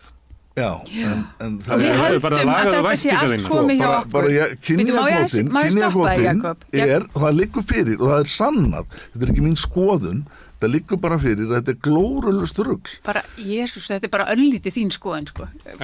Bara smá. Má ég spyrja ykkur að einu, hvaða frambjóðandi haldið að sé með mest, eða hæðst hlutfall kvenna af sínum fylgjendum? Sem að konur velja frekar en kallar. Hvaða frambjóðandi haldið þessi? Er það ekki Halla Tómasdóttir? Baldur Þórhallsson. Baldur, já. Einmitt. Kallarnir vilja ekki homma, en konur vilja. Já, akkurat. Það sem að maður detti í hug, því að það er langmesti munurinn á sko afstöðu kynjana hjá honum. Halla Tómasar að skora vel hjá konum. Já. Katrín nokkuð jöfn og Halla Hrund frekar karlamein. Eins og Jón Gnarr. Forréttilegt. Svo finnst mér líka bara forvitnilegt að lesa harmræna status að Facebook-vina minna sem að langar að kjósa einhvern einn en ætla ekki að gera það. Talandi þetta persónukjör sem að við höfum oft lítið á forsetakosningar sem að heldur ætla velja taktíst eða strategíst á lokametrunum og mér finnst þetta í rauninni sko, þetta forsetakosningar eru orðan einhver harmleikur sko, fyrir stóran hluta þjóðarinnar. Hvað vilt að hún kjósi bara sem að hjartað segir? Sem vill alls ekki að því að 42% landsmanna vilja bara alls ekki að Katrín Jakobsdóttir verði forseti og það snúast þessar kosningar að nokkur leyti, bara tilfinningar þessara 42% sem vilja alls ekki að eitt frambjóðandana vilja vera forseti og þá kannski situr kannski upp með það á kjördaga þeir langar að kjósa einhvern sem þú trúir á en þú munt ekki gefa viðkomandi atkvæðið þitt af því að þú munt kjósa strategist, kjósa þann sem ógnar eftir skoðunar. Já, eftir skoðunar. Það allt í lagi, Bjössi. Svona virkar lýðræðið. Já, það getur vel verið sko en ég menn þetta samt svolítið svona skiljiði. Þetta byggt á heift og hún nú kannski mig langar bara svo að sjá eitthvað svona eld í maganum. Ég skynja alveg að Höllu Tómasdóttur liggur eitthvað á hjarta og ég menn hún væri ekki að fara fram í annað skipti ef henni það er ekkert að hjarta. Það er svo erfitt með að koma auga á hvað henni liggur á hjarta nákvæmlega. Já, sko, einmitt, en það er einhver svona innrömmuð ég þekki Höllu, sko, við störfuðum saman á sínum tíma. En við erum alls saman það að þau megi segja skoðanir sína meira. Hún var á Íslenska útvarpsfélaginu á sínum tíma. Starfsmannastjóri þar. En ég skynja samt það meir í henni en til dæmis Katrínu sem einhvern veginn fer bara fram eftir fjölda áskorana og svo segir hún svarar hún hvernig forseti viltu vera, ég tala fyrir gildi. Þú veist, hvað er það? Er það eldur? Ok, en gaman að þessu? Já, þetta er auðvitað skemmtilegt. Þetta er bráðskemmtilegt. En það er mjög erfitt að halda utanum þetta allt. Ég meina, maður kemst ekki yfir þetta. Þetta er líka ótrúlega spennandi. Síðasta konunni sem kom frá Prósent sem ég myndi nú ekki ég myndi freka treysta hinu tveimur. Það er eitthvað hjá Prósent. En þá er þetta bara næstuð að verða 5. Það munar sko frá 16% upp í 22% á 4 efstu. Þannig að, og hvernig sem skipast þetta? Engi munur. Hvernig skipast þetta? Það var Katrín efst og svo Halla Hrund og svo Baldur og svo Halla Tómasar og það munar bara frá 16 upp í 22. Þetta er ekki marktækt sko. Þetta er bara svo lítið. Og svo Jón Gnarr eitthvað aðeins undir, ég man ekki alveg hvað hann er. Ég skal reyna bara að segja. Þeir hafa ekkert verið að reyfast neitt til sem er svolítið magna með hvað sem margir eru ekki búin að gera upp sinn hug. Nei. En þeir sitja alveg fastir þetta. Jónsnar og sitja enn fastir. Já, Og þeir eru spurning hvað verður greinilega að með loka sprettinum, eitthvað kjölfestu, já, einmitt. En nú skiptir máli fyrir frambjóðundur að gera eitthvað sem eftirminnilegt, sína eitthvað eld eins og þú segir. Já, bara og einmitt eins og segir, ég var erfitt með að sjá hvað vaki fyrir henni. Það væri gaman að fá að heyra meira það. Ég sat á Frábært viðtal við hana við Rauðaborði í gær, ef þú vilt hlusta. Já, ég sá að það var einhver að mæla með því í gær og ég ætla sannarlega að gera það. En ég sat til dæmis á heimsþingi kvenleiðtoga í fyrra og og bara, þú veist, bara hlusta á konur erlendis frá að tala rekstur fyrirtækja, bla bla bla. Við erum komin ljósárum fram úr öllum. Þú veist, konurna voru að tala hluti þarna sem við vorum að tala 1980, sko. Þannig að við erum komin mjög framarlega með þessi jafnréttismál og þess þá heldur tækifæri fyrir forseta að gera eitthvað meira úr því. Þú veist, verða að tala fyrir því. Heim allan. En sko það sem mér finnst áhugaverðastu kosningarnar einmitt þessi óvissa úrslit þeirra. Það mjög mikil spenna. Það liggur við að maður refressi síman bara á 10 mínútna fresti hvort einhverja nýjar upplýsingar hafi komið fram því við veitum ekkert hvernig þær fara.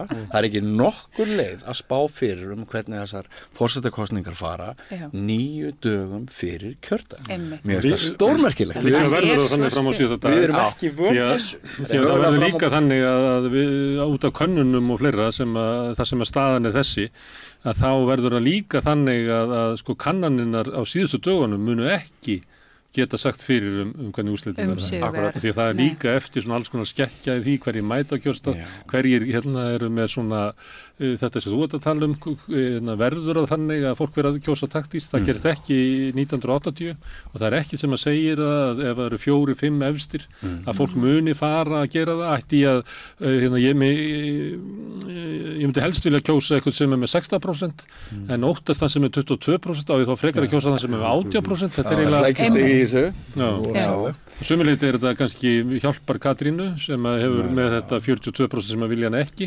að séu sko 4 eða 5 sem eru jafnir að keppa.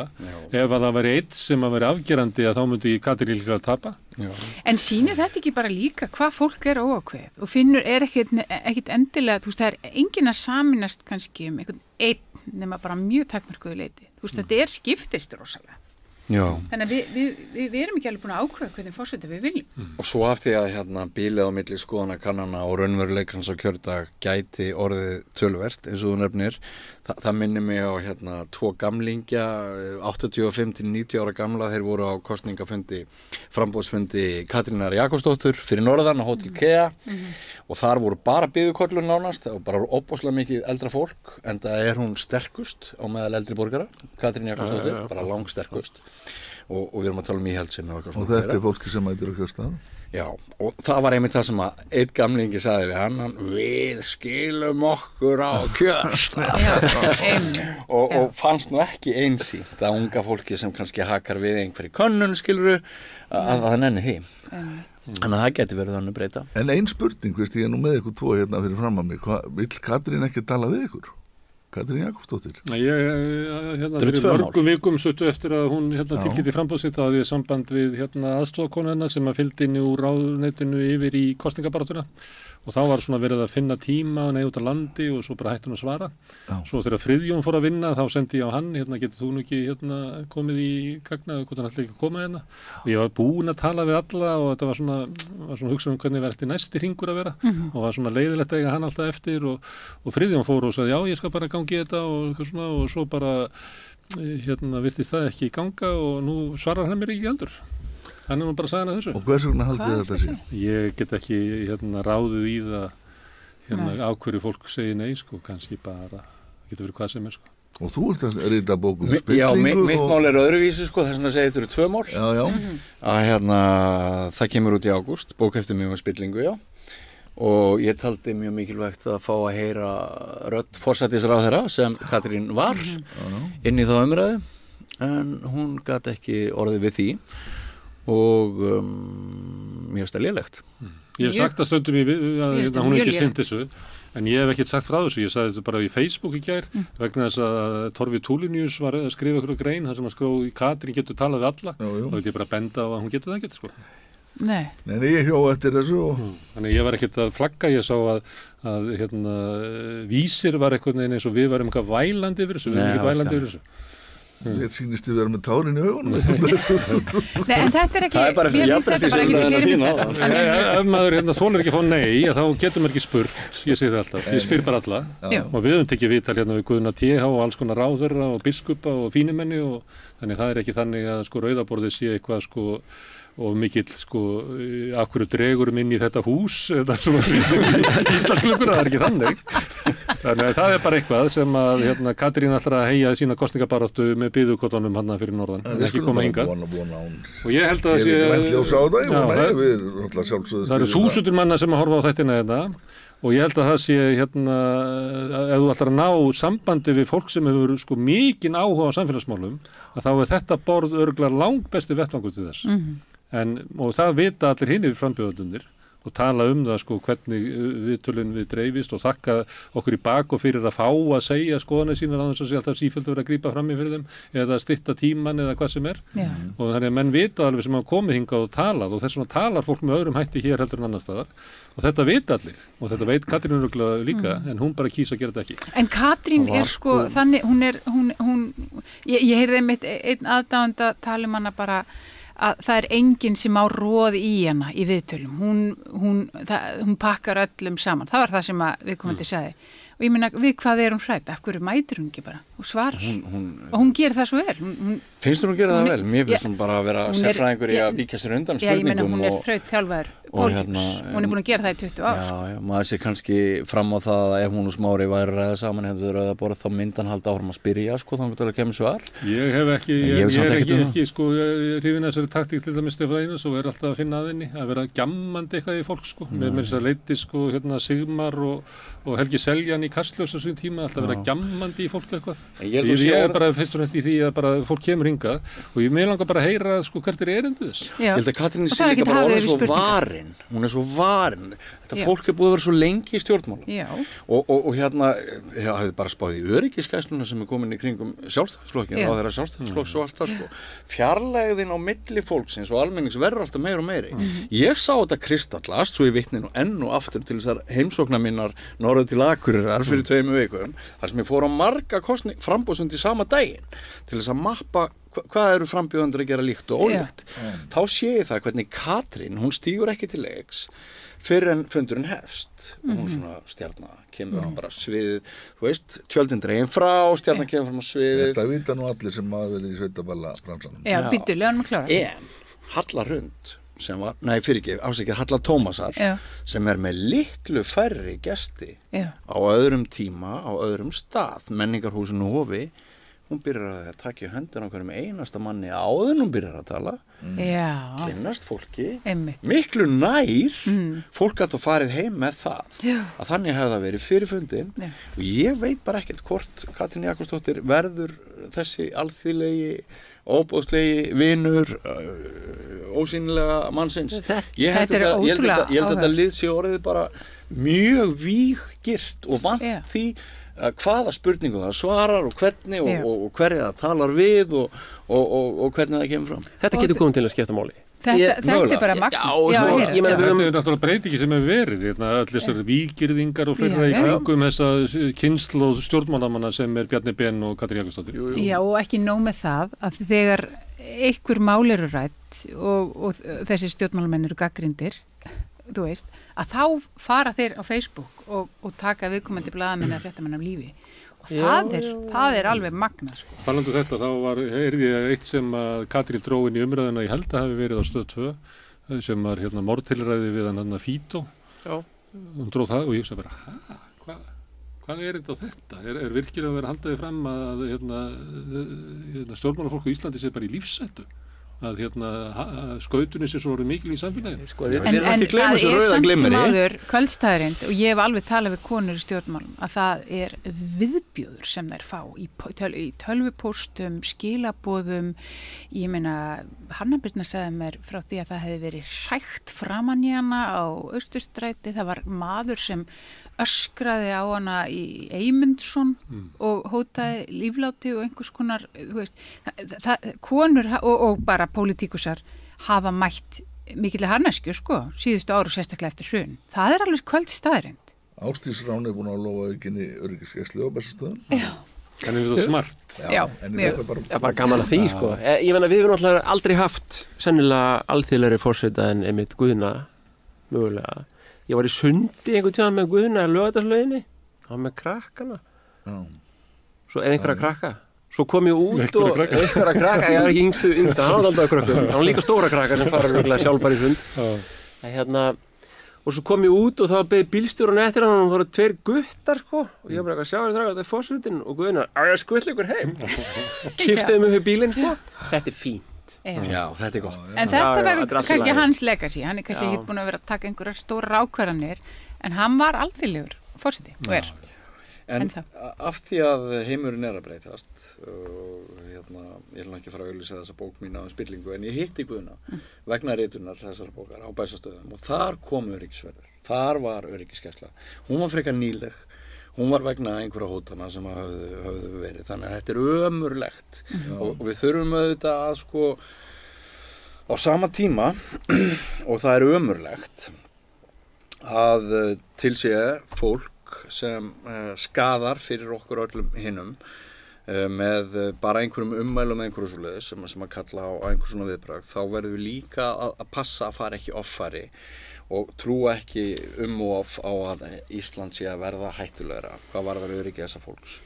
Það er bara mjög mikilvægt. Stjórnmálafólki verður að gæta þess að vera með eitthvað jarðsamband hvernig alþýðan Já, en það samt heimurinn er að breytast, Björn, og bara samtökin 78 eru gott dæmi með. Ég meina, hér áður fyrir 15 árum gekk maður bara inn á samtökin og hitti formanninn og eitthvað svona. Það er allt ramgirt núna. Það eru þannig hótanir sem samtökunum berast að það er bara ekki líðandi. Sko. Jóngnar er að tala um þessa skautun og þetta hatur og þetta er í sinni framboðs kynningu. Já. Og þetta er alveg rétt, þetta er að hluta til, þetta er gildur punktur, þetta er ömurlegt. Herru, við skulum enda í þessu, hver eru kostum forseti eftir, 10 daga? Já, bara mér alveg... Mér finnst að fylgja því stórkostleg tilfinning að segja, ég hef ekki hugmynduð það. Okay.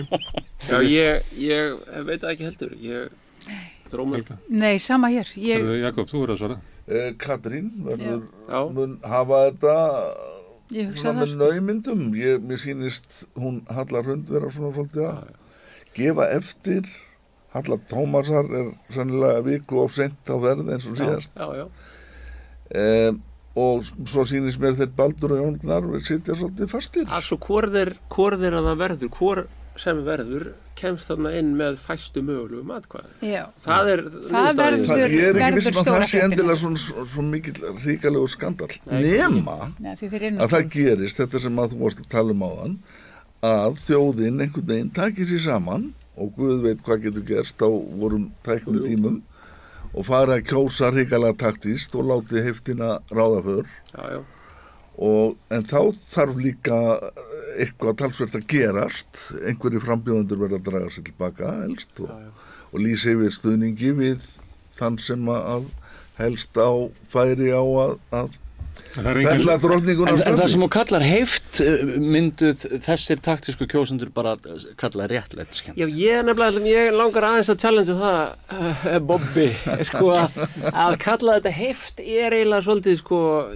Ég veit það ekki, er þetta ekki bara skoðun, er þetta ekki allt í lagi þó einhver hafi svona skoðun og farið með hana með sér í kjörklefann? Biden var kosin af því að hann var ekki Trump. Já, ég meina það og það er ekki eins og maður hati einhverja persónu. Sósíalistar í Frakklandi fóru og kusu hægri mann til þess að koma í veg fyrir að Le Pen yrði forseti. Þetta hefur bara gerst út allan heim. En hvað gerir svo? Er komað upp einhver óvænt atriði? Halla Tómasar með Trump-húi til dæmis eða eitthvað Akkurat Þetta verða spennandi 9 dagar og það auðvitað kemur örgulega haugur af könnunum. Hvað heldur þú, Gunnarsmanni? Hver heldur að vera eins og staðan er núna? Ég myndi veðja á Höllu Tómasar. Fyrsta lagi að því að 28% kursuna síðast og hinn öll eru langt fyrir neðan það. Hún er eina af þessum efstu sem er með línuna upp á við, öll hinn eru með línuna niður á við. Þannig að það er bara hreyfingin og Jakob sagði áðan að hún var að rísa of seint núna, hún er að rísa fyrr núna heldur en síðast. Þannig að ef hún fengi sveifluna sem hún fekk síðast að þá endar hún í 45% því að sveiflan síðast var ekki eðlileg. Svo þótti hún standa sér best úr þessum fyrstu... Það það sem að gefa fram í könnun sem kom í dag og það ekki bara hvernig hún stóð sig í könnunum það hver stóð sig best í sjónvarpinu, það voru 12 og þá fekk hún flest atkvæði og núna spurt hverju hafa staðið sér vel í kosningabaráttunni almennt og hún vinnur það líka. Sko ef við værum með írska fyrirkomulagið þá myndi ég segja að Halla Tómasson svo það bæta einu við, Jakob, vegna þess að svo annað að þegar maður skoða samsetningu í spurningunum til dæmis hvernig fólki líkar við frambjóðunnar, hvernig þú myndir kjósa í öðru ef að þinn frambjóður væri ekki framboði og hvernig þú vilt síst að þá sér maður að það eru meiri líkindi með fylgi Höllu Tómasar og Katrínar heldur en allra hinna. Þannig ef að Halla Tómasar í vexti að þá mun það halda aftur að eða jafnvel grafa undan Katrínu öfugt við það ef að Baldur eða Halla Hrund eða Jón Gnarr væri í vexti. Og hún held ég á toppnum meðal þeirra sem eru annar kostur. Já. Skiljiði. Já. Og ef við varum með það system sem að alls ekki vitlaust að þú hakir við 1, 2, 3 og svo fáir við bara sem sagt samkvæmt kungstæðinarreglum atkvæði eins og svo ber undir þá væri hún að taka það. Og ég hugsa líka að fólk hugsi þetta þegar horfir á þetta. Ég meina hvernig forseta viljum við? Þetta viljum við forseta sem flesti geti sett sig við. Alveg þótt að ég kann ágætlega við Katrín og svona en ég get ekki eiginlega boðið þjóðinu upp á að vera með einhvern forseta þannig að verða einhverjar eldglæringar í kringu Bessastaði bara nokkur misseri. Svo þetta allt fullt af einhverju svona litlum, einkennilegum, krútlegum, sumum sögum. Ég hitti konu, í fyrradag, sem ætlaði að kjósa Höllu Hrund, ætlaði að færa atkvæðið sitt yfir á Höllu Tómasar en vonast til þess að kannski geta kosið Höllu Hrund seinna. Þetta svona... En mér hefur fundið Steinunn Ólína, ég meina hún óhrædd og ég eiginlega vil ekki sjá hana sem forseta, ég vil sjá hana bara í pólitík. Ég vil bara fá hana fullblóm. Ég held að hún hefði haft mikil áhrif á kosningabaráttuna. Við erum ímynd okkur það að Katrín býður sig fram. Steinunn Ólína hefði ekki verið með það málmflutning sem hún hefði verið. Ég ekki viss að þessar lagarfrumvarpið hefði verið á dagskrá. Ég held að Steinunn Ólína eiginlega hlutverki barsins í sögunni sem að benda á að keisarinn nakin. Og barnið við veitum ekki svo hvað það heitir. Og hún hefur algjörlega staðið með sér í því. Hún skulle ekki fá svona aðeins meira fylgi. Já, og mikil rebúl. Í viðtali við þig í vikunni þá sagði hún að það væri glæpsamlegt að tala pólitík. Að forseta efnin sem töluðu núna pólitík í aðdraganda kosningana það þætti glæpsamlegt. Það væri bara dónaskapur. Sagði Steina þetta? Já, hún sagði þetta og það eru svona skilurðu sendingar sem að og þess vegna eru þau öll í svona bublu og þú ekki að tjá sig raunverulegt ástand í landinu og og það er þessi tenging sem vantar. Ég held þetta lagar eldismáli eftir að standa í mörgum gangvort Katrínu. Það bara sérstaklega eftir ránar flýinring. Já, nú síðast bara einhver maður að taka Bubba Mortens og Guðmund Andra og einhverja fleiri sem hafa lýst yfir stuðningi við Katrínu sérstaklega út frá þessu lagar eldismáli og sem lagsviðmenn og það var ekki einar skýring. Þessi litla slæta þarna teikning þar sem það kemur fram að maður geti í samkvæmt frumvarpinu farið að veðsetja fjörur landsins ótakmarkað einhvern veginn til ótímabundið. Það er flippuð pæling. Þetta hreyfir örugglega mörgum það þegar út af það að myndasaga líka myndasaga skuli hreyfa svona við allt í nú skilja ógnarstjórn var annað orð sem að Steinunn Ólína notaði í viðtalinu við þig. Hún var að tala um ríkisstjórnina sem nú situr. Hún kallaði hana ógnarstjórn. Það náttúrulega vanlegt vandamál. Má ekki gagnrýna hana á neitt hátt. Við erum með forsætisráðherra sem 78% af þjóðinni vill ekki hafa. Þolum við það að hafa líka forseta sem 42% vill ekki hafa? Er það ekki aðeins svo mikið? En munum við ekki, hvað kallar þetta samdauna sýkin? Já, samdauna sýkin. Munum við ekki bara all fara í hana? Samdauna sýkin bara. Við sættum okkur við Bjarna Ben. Já, ég meina, hvað erum við að gera? Mótmælanir á Austurvelli? Ég held að hann sé í Malaví eða eitthvað, það er þetta ná í hann. Já, hann er svo umhverfisvænn að hann ferðast á með almenningssamgöngum, las ég í Mókanamendi. Herðu, við sláum botnin í þetta, kæra þakkir, Björn, Ditti. Helga og Bobby. Kæra þakkir. Við ætlum að halda áfram að ræða forsetamálin hérna. Eftir örskamastund kemur forsetaframbjóðandi og ég ætla að spyrja hann það sem hann helst vill ræða eftir augnablik. Með því að ganga í leigjendasamtökin styður þú baráttu leigjenda. Leigjendasamtökin eru fyrir öll þau sem vilja vinna að réttlæti og öryggi á húsnæðismarkaði. Leigjendasamtökin.is Allir þættir samstæðvarinnar eru fáanlegir á öllum helstu hlaðvarpsveitum. Já, það eru forsetakostingar og við erum að njóta þess hérna við rauðaborðið, ræðum þær í hans konar formi. Við fáum fólk sem hefur áhuga á málinu til þess að spjallum það og við meira segja sótt eldhúsborð inn á heimili hingað til þess að heyra hvernig fólk talar þetta við eldhúsborðið. En svona þessa viku og aðeins í næstu viku þá hef ég fengið hingað frambjóðendur til þess að ræða eitthvað málefni sem að þau hafa svona lagt inn í umræðuna því að þó svo að kosningabaráttan snúist mikið fólki sjálft, persónu þess og hvernig okkur líst á þau, það er ekki vinnu, að þá eru forsetakosningarna líka tilefni til þess að vera með samfélagsumræðu, ræðum það og allt hefur þetta fólk lagt eitthvað ríkulegt til. Og nú er komið að þér, Baldur Þórðarsson, vartu velkominn. Takk kærlega fyrir, alltaf gaman komið til í. Já, herðu. Og bara með nokkar hrósaðir fyrir þess að góðu þætti við meðframbjóðendum mína. Herðu, takk fyrir það. Vonandi verður þessi það líka. Herðu, Vonu það. Það sem að mér langaði að tala að því að sem kannski hefur manni komið svolítið óvart að það hefur lítið verið talað svona stöðu Íslands smáríkis í háskólum heimi og sína rannsóknir sem stjórnmálafræðingur hefur mikið til snúist smáríki. Já. Þannig mér langar að ræða það.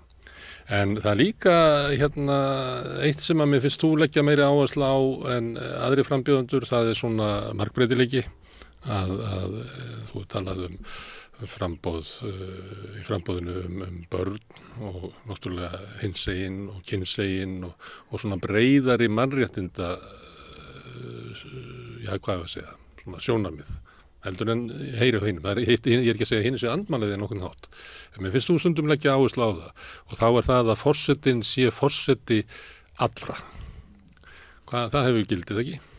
Jú, ég fer upp í þessa vegferð rauninni eftir ákall að tala fyrir mannréttindum allra, tala fyrir bara framtíð þjóðarinnar, taka sérstaklega upp málefni barna og ungmenna og að leggjast á rauninni áratnar, ákallum að leggjast á áratnar með stjórnvöldum að tryggja hagsmuni okkar í samfélagi þjóðana og reyna að hafa áhrif.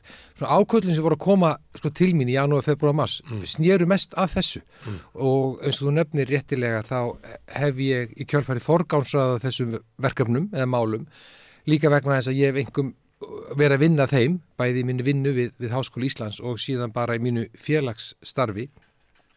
En við höfum sérstaklega verið að leggja áherslu á málefni barna og ungmenna og þar hef ég... Það tengist manninum þínum? Já, Felix líka, það er heldur betur gott að eiga Felix minna að. Sem hefur verið þar eiginlega í 25-30 ár. Já, og hann hefur bara til dæmis verið að vinna málefni barna og ungmenna.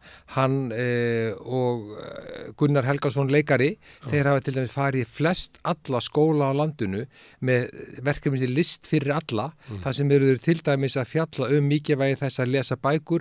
Gunni er að kenna þeim hvernig eiga að skrifa fyrstu sögurnar og Felix að tala um mismunandi fjölskylduform, fjölskyldur er mismunandi uppruna, einstæða foreldra og bara alls konar fjölskylduform og gerðir sem til eru og svo bregða þær á leik. Þarna held ég að takist alveg einstaklega vel saman að fara yfir alvarleg málefni en líka gera það skemmtilegt. Og ég hef sagt að í málefnum barna og ungmenna að við höfum að setja okkur háleit markmið en samt raunhæf. Og við höfum að setja okkur það markmið á næstu 4 árum að við stöndum fremst meðal þjóða þegar kemur að málefni barna og ungmenna. Hvernig mælum við það? Hvernig barnunum líður það? Rétt eins og við stöndum fremst meðal þjóða í dag þegar kemur að jafnréttismálum. Þó vissulega sé enn verk að vinna. Við vorum til dæmis þegar Vigdís Finnbogadóttir bauð sig fram 1980, svo við höfum eitthvað skurðspunkt, þá vorum við langt og eftir hinu Norðurlöndunum með jafnréttismálum. Þegar komum jafnrétti kvenna. Nú stöndum við jafnfætis þeim. Þannig að það hægt og það sem þarf að vinna með bara svo ég nefni dæmi, vanlíðan ungs fólks, það eru geðheilbrigðismálin, það vímuefnavandinn, það lestur og lesskilningurinn og bara huga svo vel að því að allir njóti sömu tækifærin á þeirri forsendu sem boðast. Og við þekkjum það bæði, ég þekki það bæði verandi utan að landi, eiga fjölfallaðan bróður, hafa sjálfur staðið í mannréttindabaráttu, fá að vera ég sjálfur og mér fjölskylda, við værum bara, sem fallið eða venjulega fjölskylda.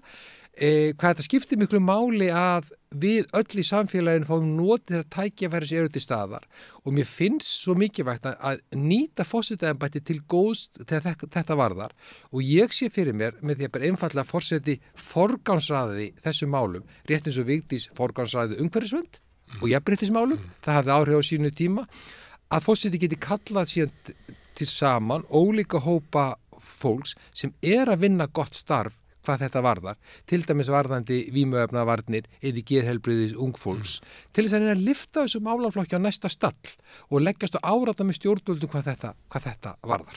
Ég held að skipti máli við hugsa okkur forseta sem forgangsraðir ekki, sé í framtíðinni börnum og ungmönnum og forseta sem gerir það daginn út og daginn inn. Ég held að muni skipta verulega miklu máli. Þú hefur líka lagt áherslu á svona margbreytileikan því að þú ert hommi. Og kannski það vegna þess að þú ert alltaf neyddur til þess að svara því að þú ert spurður yfirleitt, þetta fyrsta spurningin í flestum viðtölum sem að snýra þessu en kannski vegna þess að þið stillið ykkur upp sem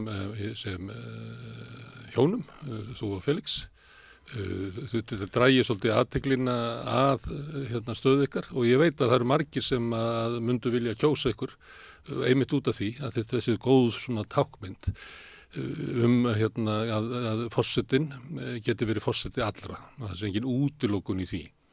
Ég veit ekki hvort að þú setja að leggja áherslu á þetta eða vegna þess að þeir eru náttúrulega einhvern veginn svo frábær fyrirmynd fjölskyldu líf ykkar og þeir eru svo frábær fyrirmynd en ég að velta fyrir mig hvort að því að þið hafið þurft að standa í baráttu eins og þú ert að segja, þú þurft að standa í baráttu fyrir að fá bara viðurkenningu fyrir því að vera hver þú ert hvort að þú sækir eitthvað í það það að forsetinn verði að vera einhvern veginn þannig að allir upplifi það að hann sé líka forsetinn minn að það sé ekki forseti sem hefur þannig svo þrönga tákmynd hann er bara fyrir okkur sem erum svona venjulegri en hann er ekki fyrir ykkur sem að einhver leiti eru óvennalegir.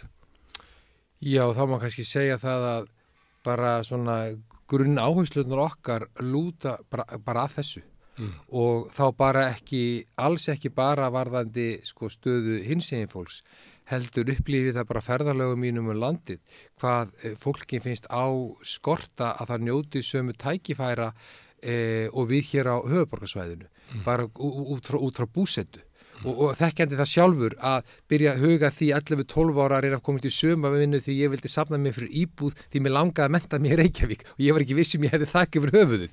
Ég var fann að huga því hvernig gæti ég komist til Reykjavíkur þegar árin liðu og líka bara velta fyrir sér að koma sér í heimavist. Ég var í menntaskólanum á Laugavatni í 4 ár og þar kemur kannski þessi fyrirhygginn sem kannski tölum eftir þegar við komum á utanríkismálunum en já, mér finnst þetta bara svo mikilvægt og ég tala það allsstaðar, tala það öllum fundum, það á ekki að skipta máli í hvað stétt við stöndum, að hvað uppruna við erum eða hvað við búum á landinu, hvort sem hraust eða veik, hvort við erum fólk með fötlun eða ekki fólk með fötlun. Við eigum öll að njóta þeirra tækifæra á okkar forsendum sem þetta góða samfélag býður upp á. Við höfum skapað eitt besta samfélagi í heimi á grundvelli þess á velferð og hagsæld. En það er það miður þannig, það er ekki allir að njóta þessas tækifæra sem þess góða samfélag ætti að geta boðið öllum upp á. Og því langar mig einfallega að taka þátt í að breyta með áherslunum á bestastöðum. Og þið skipta máli að í heimi sem að það er margir sem betta á það að ójöfnuður sé að aukast, að sundrung að vaksa, skautun eða hvað sem menn kallir þetta, að á bestastöðum sé einhver sem að sendi frá sig þau skilaboð að hann sé forseti allra. Það er ekki skilyrði, þú mátt vera í hópnum, þú þarft ekki að verða eins og ég eða eins og við til þess að tilheyra. Nei. Heldur Já. Bara forseti á alltaf að mínum að standa með þeim sem höllum fæti standa í samfélaginu. Það alveg grundvallar atriði og hann eða hún á að þora að stíga inn í erfiðar umræðu í samfélaginu þegar að halla á tiltekinn hóp. Við vitum hvernig samfélagsumræðan hvað hann getur verið grimm, hvernig hann sótt ákveðum hópum á stundum. Þá var forsetinn að geta að stíga inn í það, auðvitað bara á uppbyggilegan og uppbyggilegan hátt en eigi að síðu getur þetta stíga fast í jarðar. Auðvitað má hann ekki vera flokkspólitískur og forseti á aldrei vera flokkspólitískur. En ég vil segja þegar maður segja forseti ekki pólitískur, ég bara ekki sammála því. Málefni barna og ungmenna eru bara stór pólitísk mál. Ég vil setja þau jafnhátt undir höfði og bara auðlindamáli eins og ég nefni eitthvað dæmi og það að segja að þau sé eitthvað annað en pólitísk, það gerum við bara lítið úr þeim. Sem og bara að við njótum öll þeirra tækifæri sem eitthvað góða samfélag býður upp á. Við höfum bara að gera kröfu til þess og forsetur á að taka þátt í því að reyna að þeim marki að deila þessum tækifærum jafnt á milli landsmanna. Þetta ekki mjúkumálin eins og var sagt hérna fyrir kannski nokkrum áratugum. Þetta geta því. Jú, það var þessu ítt frá að það voru mjúkumál. Það voru mjúkumál, já. Við ætlum að tala hérna sjávarútvegsmál. Já, akkurat. Af því vil ég bara leyfa mér að segja að þetta séu bara rauninni hápólitísk mál, þó með mann ekki rugglaði saman að forseti mig aldrei verða pólitískur. Forseti ber að verja flokkspólitískur. Hann ber að verja samkynniða, transfólk, innflytjendur, alla það sem að svona hitin í umræðinu beinist gegn og skapar náttúrulega ótta að þú kannast við það að þegar verður umræðan verður hatursfull að þá veldur það bara persónulegum ótta hjá þeim sem að tilheyri viðkomandi hópi. Allt í einu verður líf þeirra lakara og þau þurfa á einhverju vörn að halda. Og það að örgla við innflytjendur núna og mörguleiti við um transfólk, það við samkynniðra sem upplifa einhver svona bakslag að það sé orðið lægri þröskuldur, hvað megi segja og hvað hrakir þeim á hendu og eftirmanni.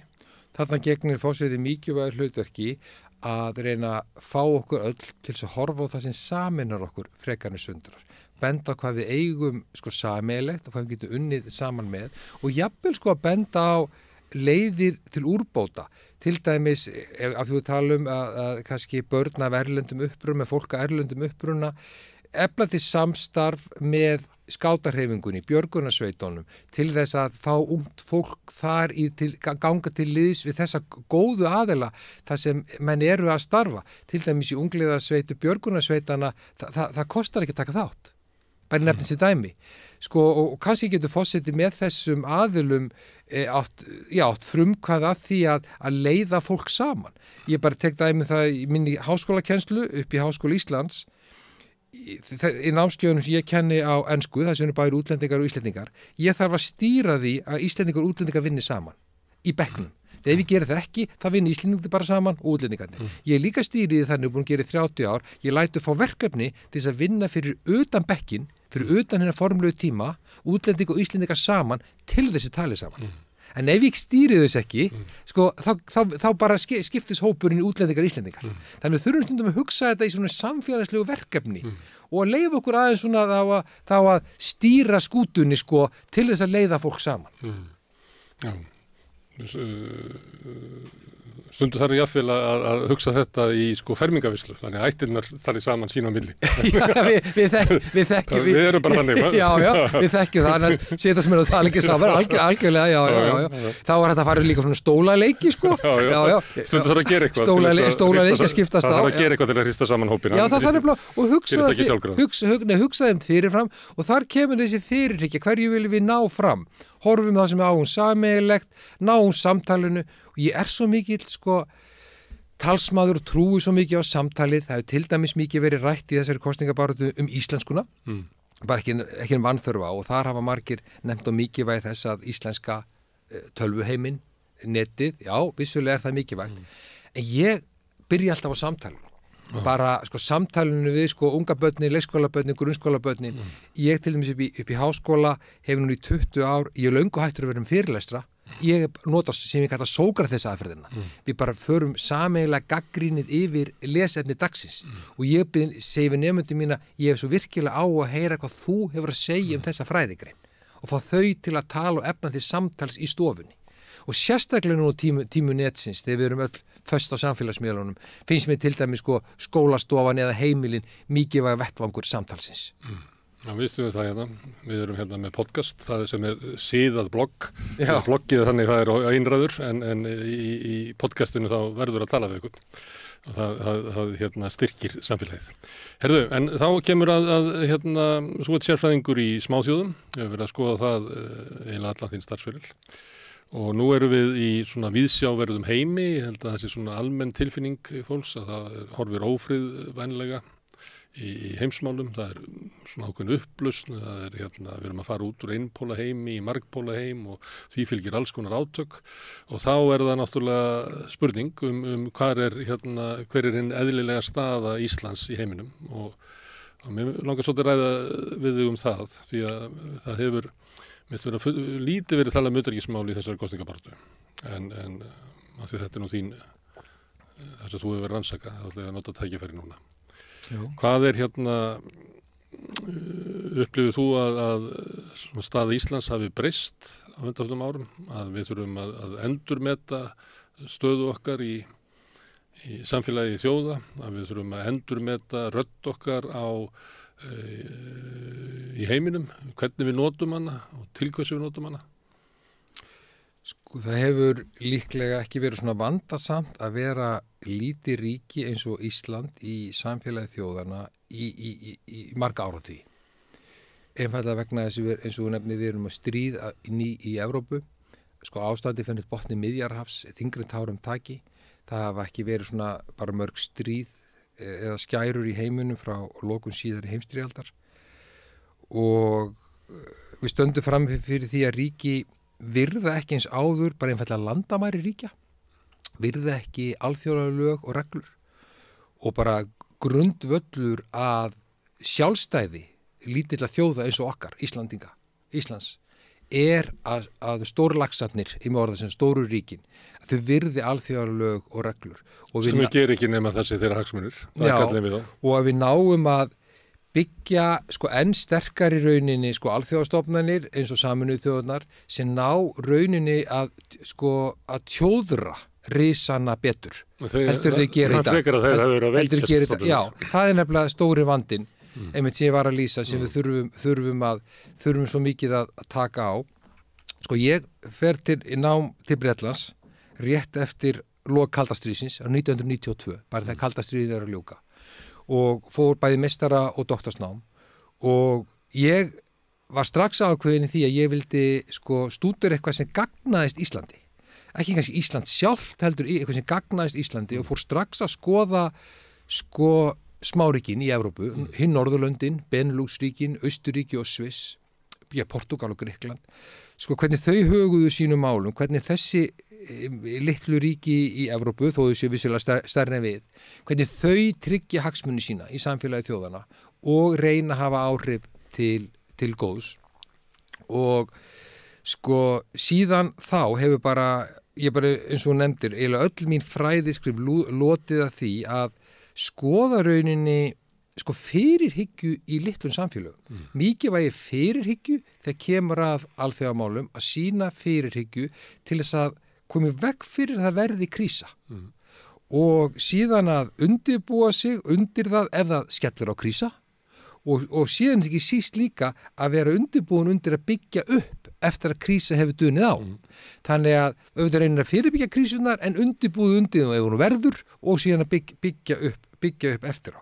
Þetta er svona lykilatriði og það er bara gaman að segja frá því að það er alltaf verið að segja að ég tala ekki nóg mikið sjálfa mig og hvað ég sé að gera að þessar kenningar mínar rauninni krísustjórnun í litlu ríkjum, þær eru kendar út allan heim og það er fjöldi doktorsnema sem er sérstaklega að skoða þennan kenningaramma minn sem ég kalla skjólskenninguna.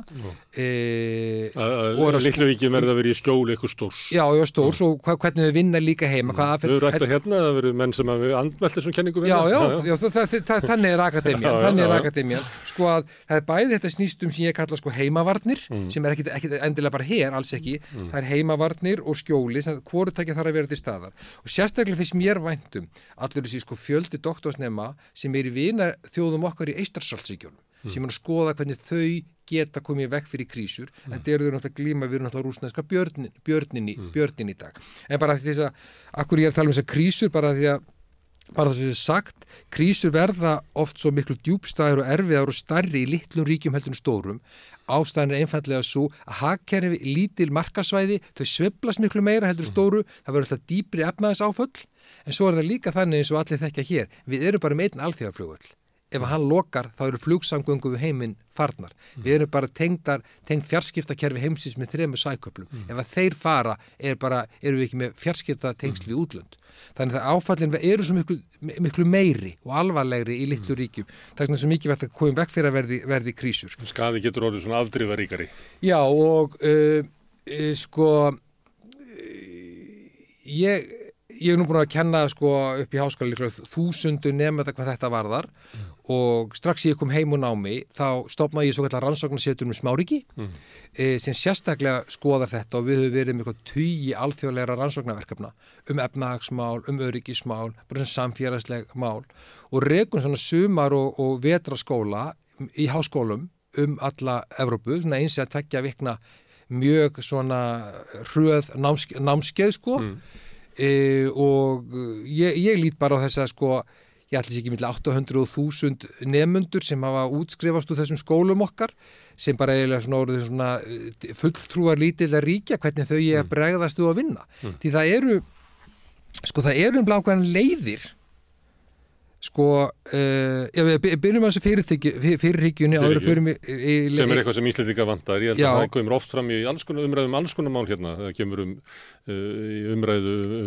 ógnina af eldsumbrotum húsnæðismarkaðinn það kemur eiginlega ef ég ætla að draga saman umræðu mína hérna við þetta borð svona undanfarið ár, 1,5 ár þá er það Íslendingum skortir hérna fyrirhyggja að við ættum kannski að leggja meiri rækt við hana, fínt að hafa aflið að bregðast við þegar áþarf að halda, en það væri betra að það væri aðeins meiri fyrirhyggja í.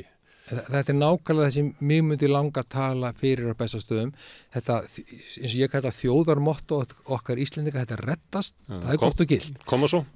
Þetta reddast, það fær okkur til að bretta upp ermar, setja okkur undir hausinn og vinna verkinu á stuttu tíma, eins og við þurftum að gera þegar aflinn kom í land eða það þarf að sinna sauðfjárbúskapnum eða á skömmum tíma, en það þarf að setja örlítið fyrirhyggju onni í grautinn til þess að hann virki almennilega og ég til dæmis var en svo mér finnst þetta oft erfitt að fara inn í þessu umræðu ég var til dæmis löngu fyrir allsherjar innrás Rússlands í Úkraínu fara að tala aukna fyrirhyggju í almannavörnum, öryggis- og varnarmálum og þar var ég sérstaklega að leggja áherslu á bara í mínu fræðigreinum og sínu almennu umræðu fæðuöryggi, birgðastöðu í landinu orkuöryggi, gæslu með sæköflunum, gæslu á Keflavíkurflugvelli, netöryggi og ég er náttúrulega sakaður að vera stríðsæsingamaður en ég var rauninni ekkit annað en að tala að við þurftum sína fyrirhyggju því mér sýndist ég óttaðist að Rússar væri að fara inn og það yrðu aukna skærur sem er raunin því miður og sem betur fer En varst að meta þannig að það væri hægt á að hér kæmi ykkur rússnesk sveit? Nei, það á engin von á árás utan rússneskra aðila sérstaklega vegna þess að við erum í NATO en það sem mér finnst aldrei ógnvænlegt núna er þessar skýrslur sem koma út frá öllum okkar bandalagsríkjum bara hinu Norðurlöndunum að þau bara telja mikla líkur á því að það verði vaxandi skærur bara næstu missurum að þeim rússnesk stjórnvöld beiti einhverjum skærum að skera í sundur kapla, sprengja á gasleiðslur og olíuleiðslur, skemmi einhverja innviði, verði aukna netárásir. Nágrannaríki okkar gera ráð fyrir þessu að þetta muni raungerast. Við skulum rétt vona að það gerist ekki. Þess vegna segi ég, við þurfum rétt eins og þau að sína fyrirhyggju hvað þetta varðar, til þess að undirbúa okkur undir þetta. Að sjálfsögðu, þetta er eins og sko í búskapnum í gamla daga sko, það dugar ekki bara heia, þú þarf alltaf að heia þannig að þú undirbúið undir langan erfiða vetur en þú vonar að veturinn verið stuttur og mildur. Já, svo degir ekki þegar ekki kalt vor. Já, en sko ég vil taka þessar... En ekki getum við tekið marka á öllu, það náttúrulega gríðarlegir hagsmunir sem að ýta undir hervæðingu Evrópu.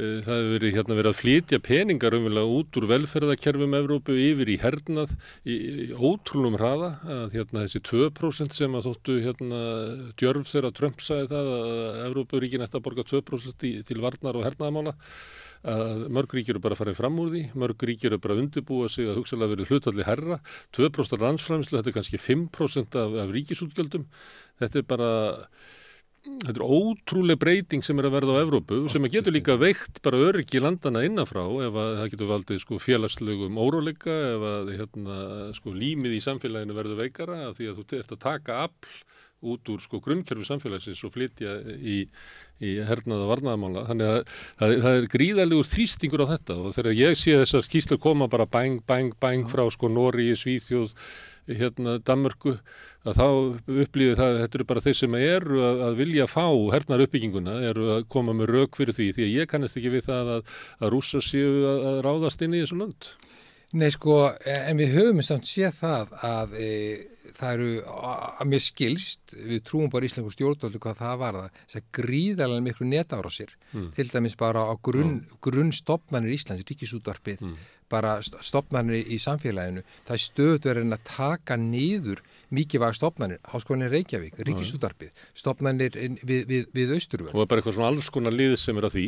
Já, menn eru margir hverjir að tengja þetta við tiltekin stjórnvöld, menn eru að gera það og það er náttúrulega bara eðli þessa óvissu ástands og það sem maður óttast og maður voni að raungerist ekki að það verði vaxandi skærur vegna ástandsins í Úkraínu. Það gengur ekki þar að miðla málum með að koma friðsamlegri lausn. Þannig að óttast að verði skærur. Nei, það er alveg skelfilegt að svo skuli það skuli ekki vera. En það sem ég verið að benda í þessari umræðu og það er ég tek undir það er alveg sorglegt að við getum ekki varið þessu peningum í annað en bara varnir eða hergögn en það er til dæmis hér á landi varðandi almannaöryggi eða bara almannavarnir. Það er svo margt sem við getum gert betur til dæmis við erum að setja vaxandi ábyrgð á björgunarsveitirnar, á slysavarðsdeildirnar, á slökkviliðið og lögregluna og landhelgisgæsluna sem sinnir náttúrulega bara almannavörnum og bara löggjast og öryggi landsmanna án þess að mér hefur fundist við fylgja því nógu mikið eftir að þessi aðilar sem er bara hluta til frjálsfélagasamtök og sjálfboðaliðar geti sinnt þeim verkum sem við ætlumst til að þeir sinni eða sem löggjafarvaldi og framkvæmdarvaldi ætlast til að þeir sinni. Þannig að þarna getum við til dæmis styrt okkur verulega og tengt bara beint við okkar náttúruvá sem raungerist reglulega hjá okkur, við erum að horfast í augu við það og til dæmis landhelgisgæslan gegn gríðarlega miklu hlutverki ekki bara varðandi öryggisnet í varnarmálum í Evrópu, hún gerir það í samvinnu við sjóherri Noregs og Danmerkur, heldur líka bara gæslu bara sjómanna, farþegaskipa. Þannig að mér finnst að við eigum að líta til þessa almanna varna og styrkja þessa þætti sérstaklega af því við þurfum að gera það líka. Það er ekki vanþörf þar á. Myndi ég kannski eiga auðveldara með að skilja þín sjónarmið ef ég bara gleymi aðeins Úkraínustríðinu og segja að hann var byrjað að tala um þetta löngu áður þar sem að þú ert eiginlega að leggja til að við verðum að hafa varnir okkar Keflavíkurflugvelli, net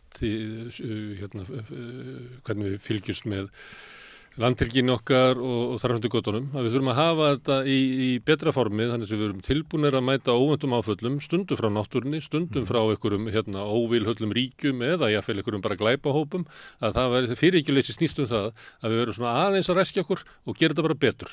Því að við fjárfest ekki þessu líka í fæðuöryggi, þannig að við getum staðið af okkur eða verður einhverjar áföll í birgðaflutningum og öðru slíku. Þannig að við ættum að gera það, að búa okkur undir það að geta lent í einhverjum áföllum sem við höfum ekki gert og þá getum við bara gleymt til þess að skilja þetta. Þá ættum við kannski ekki að vera að hugsa nákvæmlega, þetta er ekki viðbrögð við Úkraínu, þetta er ekki viðbrögð, þetta er bara það sem að bara til því að vera fullorðið. Já, og líka svo ég líka áðins að maður vilji blanda þessu ómikið formlegu öryggis- og varnarmálin, en ég líka kallað eftir því í mörg ár og ekki alltaf í þökk stjórnvalda. Ég hef sagt við erum í NATO, það er staðreynd og það hefur verið að forgangsraða hvað verkefni að sinna þegar kemur á öryggis- og varnarmálum. Við eigum sjálf að móta okkur skýra stefnu, hvernig viljum við forgangsraða, hvort það sé almannaöryggi eða öryggismálum á landinu. Ekki láta það bara í hendurnar á bandalagsríkjum okkar, hvort sé það í Brussel eða Washington að ákveða hverju eigi að forgangsraða þegar kemur okkar öryggismálum. Því við getum haft aðeins aðra sýn á það. Við getum kannski vilja sérstaklega fókusa á netöryggismál, öryggismál á Keflavíkurflugvelli, gæslu með sæköflunum. Þannig að en við erum að þessu sögðu, þá ég veit að utanríkisráðuneyti og stjórnvöld að koma miklu sterkara inn í stefnumótun á vegu NATO og hvað sem henni finnst verunni í NATO, það er hún staðreind og ég hef verið að kalla eftir því að við tökum þar virkar þátt í stefnumótum, þannig við séum ekki bara svona leikbrúður og förum að vilja annara, því það er ekki endilega víst að þeirra hagsmunni fari með okkur alltaf, því við þurfum síðan samtalið á milli. Og erum að taka umræðina líka innanlands sem að mér finnst eins og stjórnvöld séu eiginlega búin að átta sig á því að þrýstingurinn á því að auka útgjöld til þessara mála, við munum ekki standast hann og þau eru orðið svona svolítið eins og þessu auðveldra með að taka ákvarðanir að eyða fé í tiltekna þætti. Án þess að þessi umræða hafi farið fram innanlands, hvernig við ætlum að hegða öryggismálum okkar, hvar er öryggi okkar best varið, eigum við að fjármagna vopn sem vopnlaus þjóð, þú veist ekki það að mörgu sem að finnst það bara ekki ganga upp. Nei.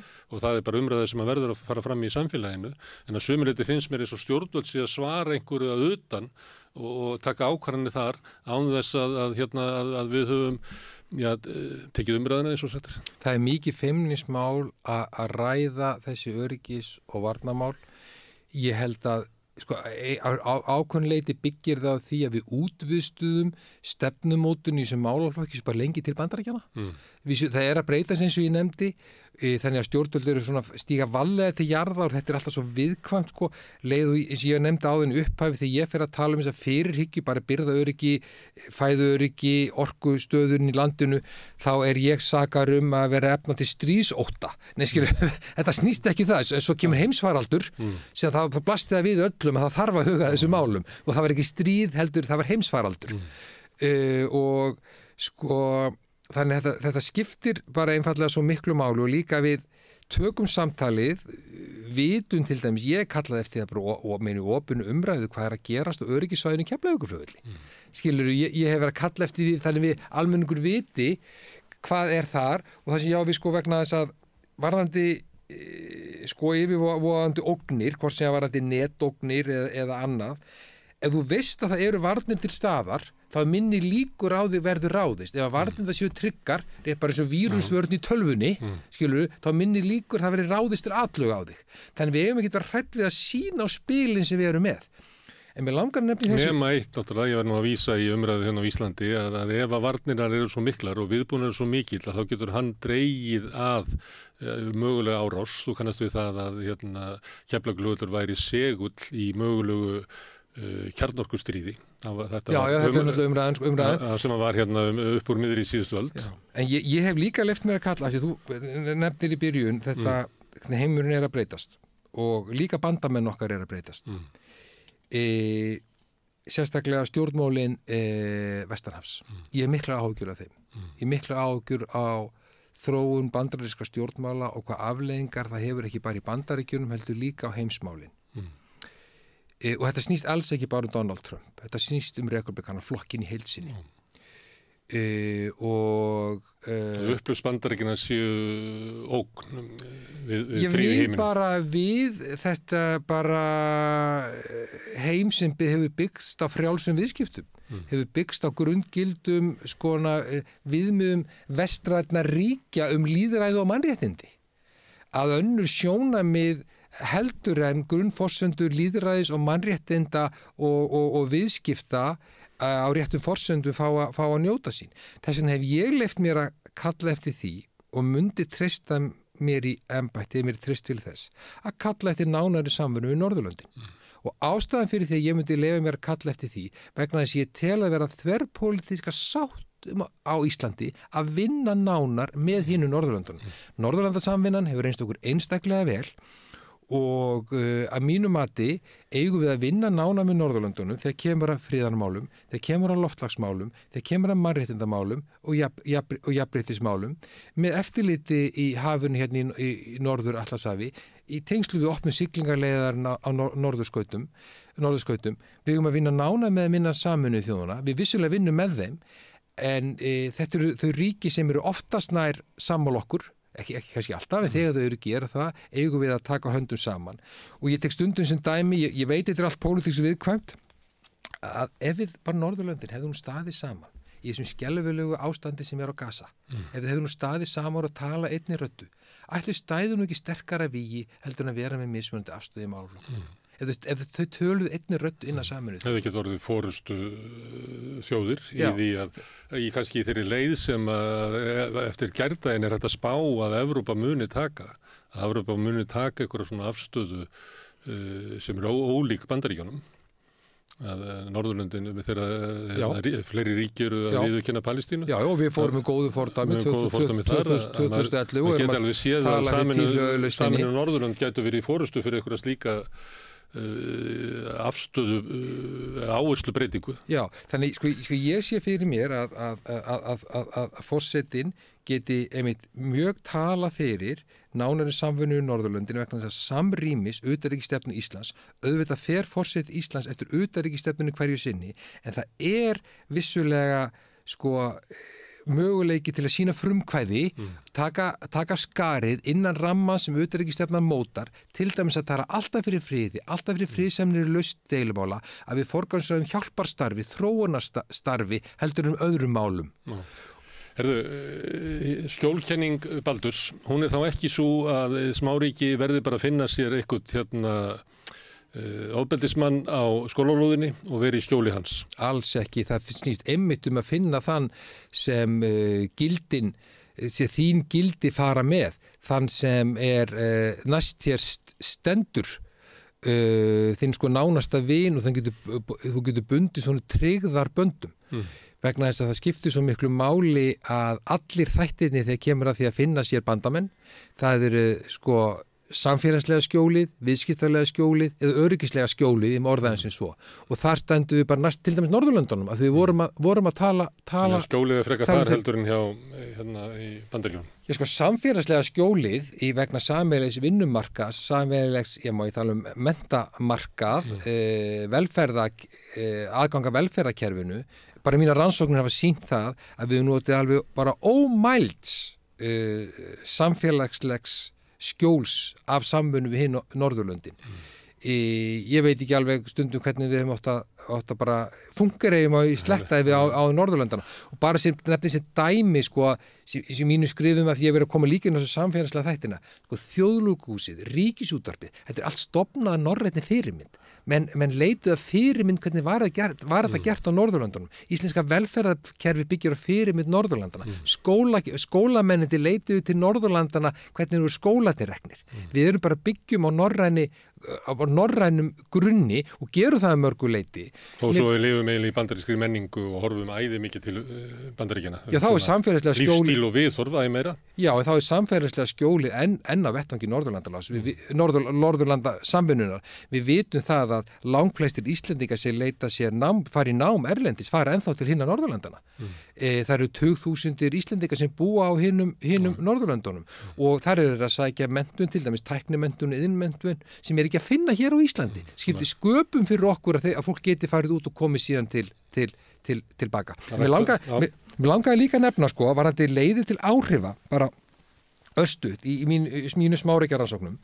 Það eru nefnilega leiðir sem smáríkja geta beitt til þess að hafa áhrif sem ég myndi svo langa að fengi þá bara meira athygli. Ég geti tala við af Bessastaðahlaðinu og bara í sín styðstu máli það snýst á því að byrja á því að viðurkenna að þú getur ekki gert allt.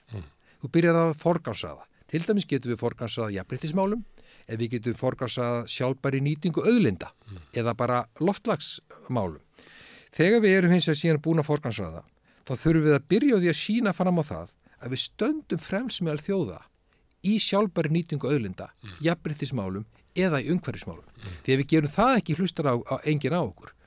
Því að ef við getum sýnt fram á það að við stöndum fremst meðal þjóði í jafnréttismálum eða auðlindanýtingu, sjálfbæri auðlindanýtingu, þá hlustað á okkur rétt eins og stórþjóðunar. Ef við bara sýnum fram á okkur, gengur vel, sýnum fram með dæmum og rökstuðningi, þá segir, já, farið þið svona að þessu. Þetta virkilega hægt að gera þetta svona? Og þá hlustað á okkur. Og þá kemur þriðja atriðið, það að finna sér bandalagsríki og viðurkenna þú þurfir bandalagsríki til þess að lyfta steininum, lyfta grettistaki og þar lít ég einhverjum og sérlega til Norðurlandana en auðvitað bara til allra annara ríkja í heiminum sem vilja hjálpa okkur í þessari vegferð til dæmis í umhverfismálum eða jafnréttismálum eða sjálfbæri nýtingu auðlinda. Þannig að það eru leiðir fyrir lítil ríki eins og Ísland að hafa áhrif. Norðurlöndin eru fyrirmynd. Gera mjög gott, eða ekki? Norðurlöndin, sko, þau eru svo öflug innan Sameinuðu þjóðanna að sko þeirra styrkleiki þar hvers og eins til Noregs og Svíþjóðar, sko hann bara jafnast til á við styrkleika Þýskalands. Og þegar ég er í mínum rannsóknum að taka til viðtöl við svona sendiherra og embættismenn hjá Sameinuðu þjóðunum og spyr sko í öðrum litlum ríkjum, kannski í öðrum litlum ríkjum, ég segi hver ykkur fyrsta leið til þess að reyna að hafa áhrif á reglugerðir eða svona ályktanir Sameinuðu þjóðanna. Veitu hverju margir svara? Það er að tala við normenn. Nú, okkur tala við normenn, jú, þeir hafa viljan og fjármagnum til þess að koma hlutum í verk innan Sameinuðu þjóðanna. En það líka sko verið vilji til þess að láta gott af sér leiða. Það er ekki bara fjármunni sem þarf, en það þarf viljan líka. Íslendingar geta nota rödd sína eða gera það svona fara að verð með það, en þeir hafa svona takmarkað sem geta komið á, þau geta ekki talað allt í einu.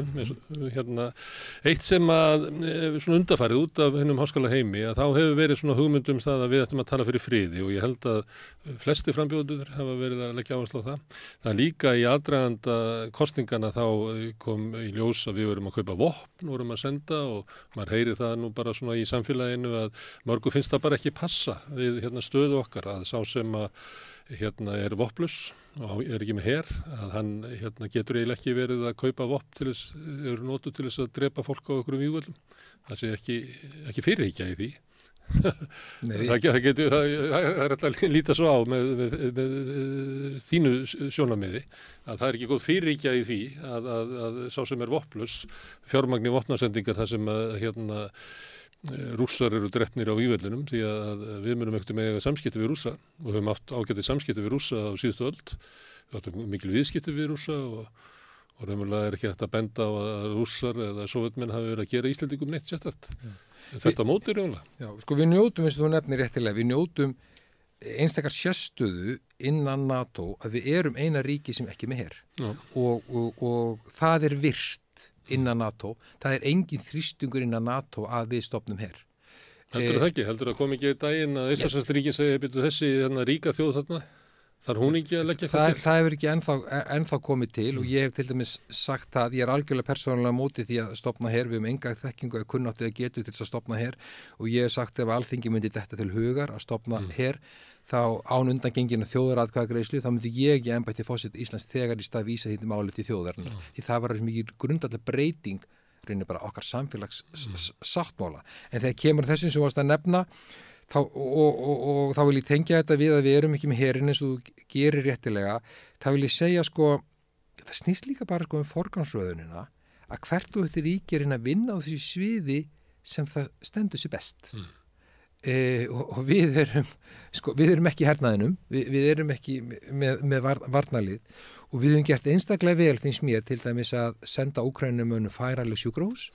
Mér finnst sko það framtak stjórnvalda á landhelgisgæslunar að kenna úkraínskum aðilum að aftengja þessar skelfilegu jarðsprengjur til þess að koma í veg fyrir bara dauðsföll og skelfilega afleiðingar þeirra finnst mér einstaklega gott og þetta færi fram í Bretlandi ef ég veit í rétt.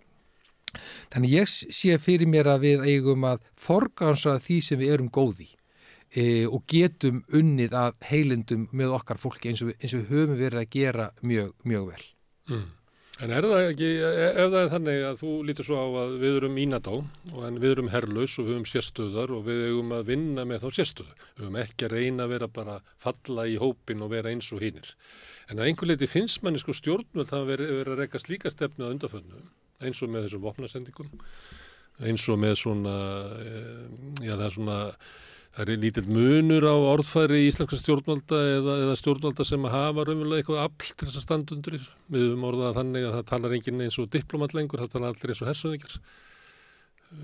Það þannig að sérðu þessa breytingu, breytingin að verða svo að við erum farin að tala eins og herveldi af því að við erum í klúbbi hervelda? Ég vil náttúrulega það sem að týna svona sérstuðun okkar ákveðnu leita eins og okkur finnst að það er ekki þessi virði að venda hana. Það er sótt að lýðræðisríkjónum í Evrópu, það er við erum að horfast í augu við það er ógn úr austri, það er ógn úr austri sem ég held að sé raunveruleg og hættuleg sem þarf að taka á móti. Ég myndi óttast verulega hvað það myndi leiða af sér ef að til dæmis rússnesk stjórnvöld myndi ná allir Úkraínu og hendur sér. Hvað munið gera næst, skiljiði?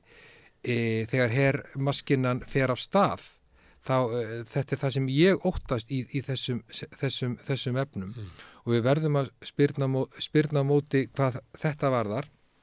En mér finnst samrýmast þó að forsetinn sjálfsögðu eins og við nefnt áður fylgi utanríkisstefnu Íslands, þá getur hann ávallt tala fyrir friði og ég er mikill talsmaður samtalsins að við reynum að slíðra sverðin, við höldum samtalinu áfram, jafnvel við óvinveitta aðila, jafnvel við fólk sem við höfum óbeit á, því ef að samtalinu lýkur þá ekkert annað eftir en að skilmast með skelfilegum afleiðingum og við vitum hvað erfitt að slíðra sverðin þegar þau eru komin á loft. Þau getur bara breiðst út og stigmarjunum getur orðið þannig að þetta verður stjórnlaust. Já, og þess vegna myndi ég í embætti tala fyrir samtalinu og auðvitað getur komið að því að ríki gangi og stjórnvöldi ríki gangi svo fram að fólki að þú verður að slíta á samskiptin.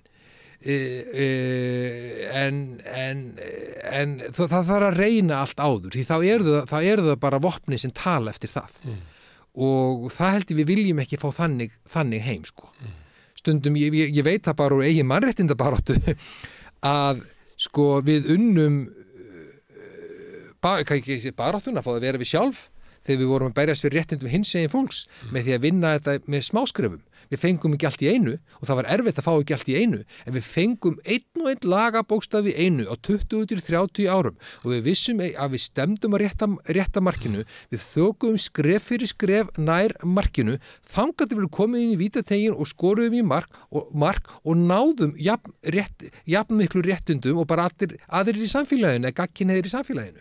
Þannig að það er hægt að vinna þetta með smáskrefarlíkaninu og jafnvel þú þarft að spila með þeim í liði sem við líkar ekkert alltaf við. Það getur verið mörgum erfitt að sætta sig við 5% árangur ef að markmið er 100%. Akkur eigum við að kyngja því að sætta okkur við svona lítinn sigur, þú kannast við þetta úr baráttunni. Þetta eru alls konar hópar út um allt samfélag sem eru allan daginn að velta þessu fyrir sér. Á ég að sætta mig við svona lítinn sigur þegar ég veit að úréttlætið er svona stórt. Ég hef verið kallaður á næturfundi í reykmættugu bakherbergjum með Alþingi þegar við vorum að árið 2000-2001 þegar við vorum að reyna að fá ættleiðingar samkynhneigða samþykktar að samkynhneigð mætti bara ættleiða börn og við okkur settum stóli fyrir dyrnar ef við myndum samþykkja stjúpaættleiðingu sem fóli sér að ég mætti ættleiða son Felix ef móður hans myndi falla frá það er samþykkt samhljóða í þinginu en ættleiðingan eru bara felldar í þingsalunum ef við myndum ekki gera það. Nei, skilurðu, og við bara stóðum bara þarna eins og bara, og þá hugsaði maður, jú, það er betra að ná sátt stjúpaættleiðingarna, skilurðu, en þurfa að kyngja því við náum ekki ættleiðingunum fram, en við náum ættleiðingunum fram 6 árum síðar. Sami vil ég segja kannski í stjórnarskrármálinu, sem ég veit að þið hafi mikið rætt hérna, að ég held að það sé liðin svo tíð að við getum kannski verið með eitthvað svona allsherja stóra endurskoðun á stjórnarskráni. Það er ekki að ganga upp. Ég held við erum að sætta okkur við það, taka líka smáskrefan nálgunina þar, til dæmis byrja á ákvæðum forseta embættið sem eru mörg hver úrelt, aftur að taka það skref fyrir skref til þess að við spólum ekki sömu hjólförunum og náum þá árangri þó það taki 20-30 ár. Ég veit að getur verið erfitt, en ég held að það sé leiðin til að ná breytingum á stjórnarskránni.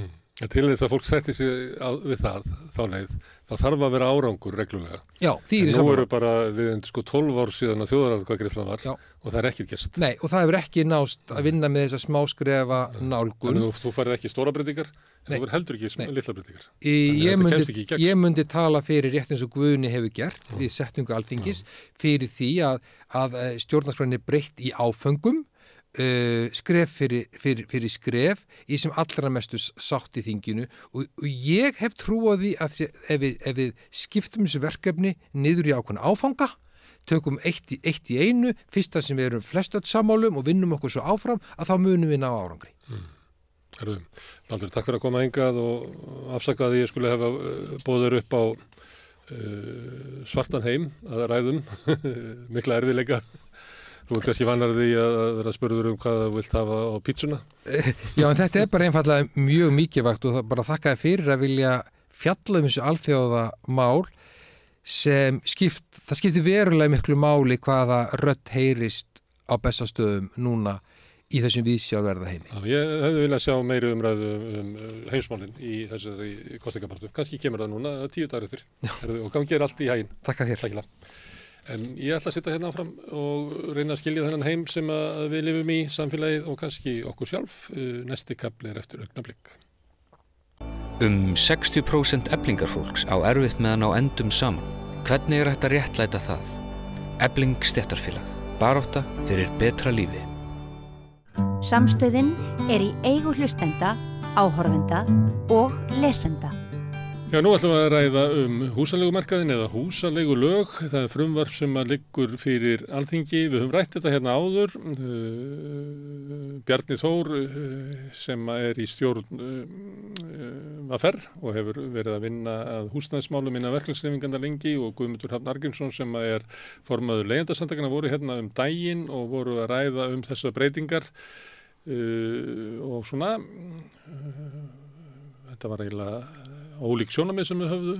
Bjarni Þór var á því að þetta væri svona áfangasigur, kannski bara hænuskref á langri leið og hvað setti sig við það, en Guðmundur Hrafn fannst þetta bara allt og lítið skref að það væri líka hægt að setja sig við þetta. En nú er frumvarpið inn í velferðarnefnd og þar er Steinunn Þóra Árnadóttir formaður. Þannig að þú ert með þetta að reyna að fara yfir þetta og líklega hafi verið að hlusta á umsagnir og kallað til fólk að ræða þetta.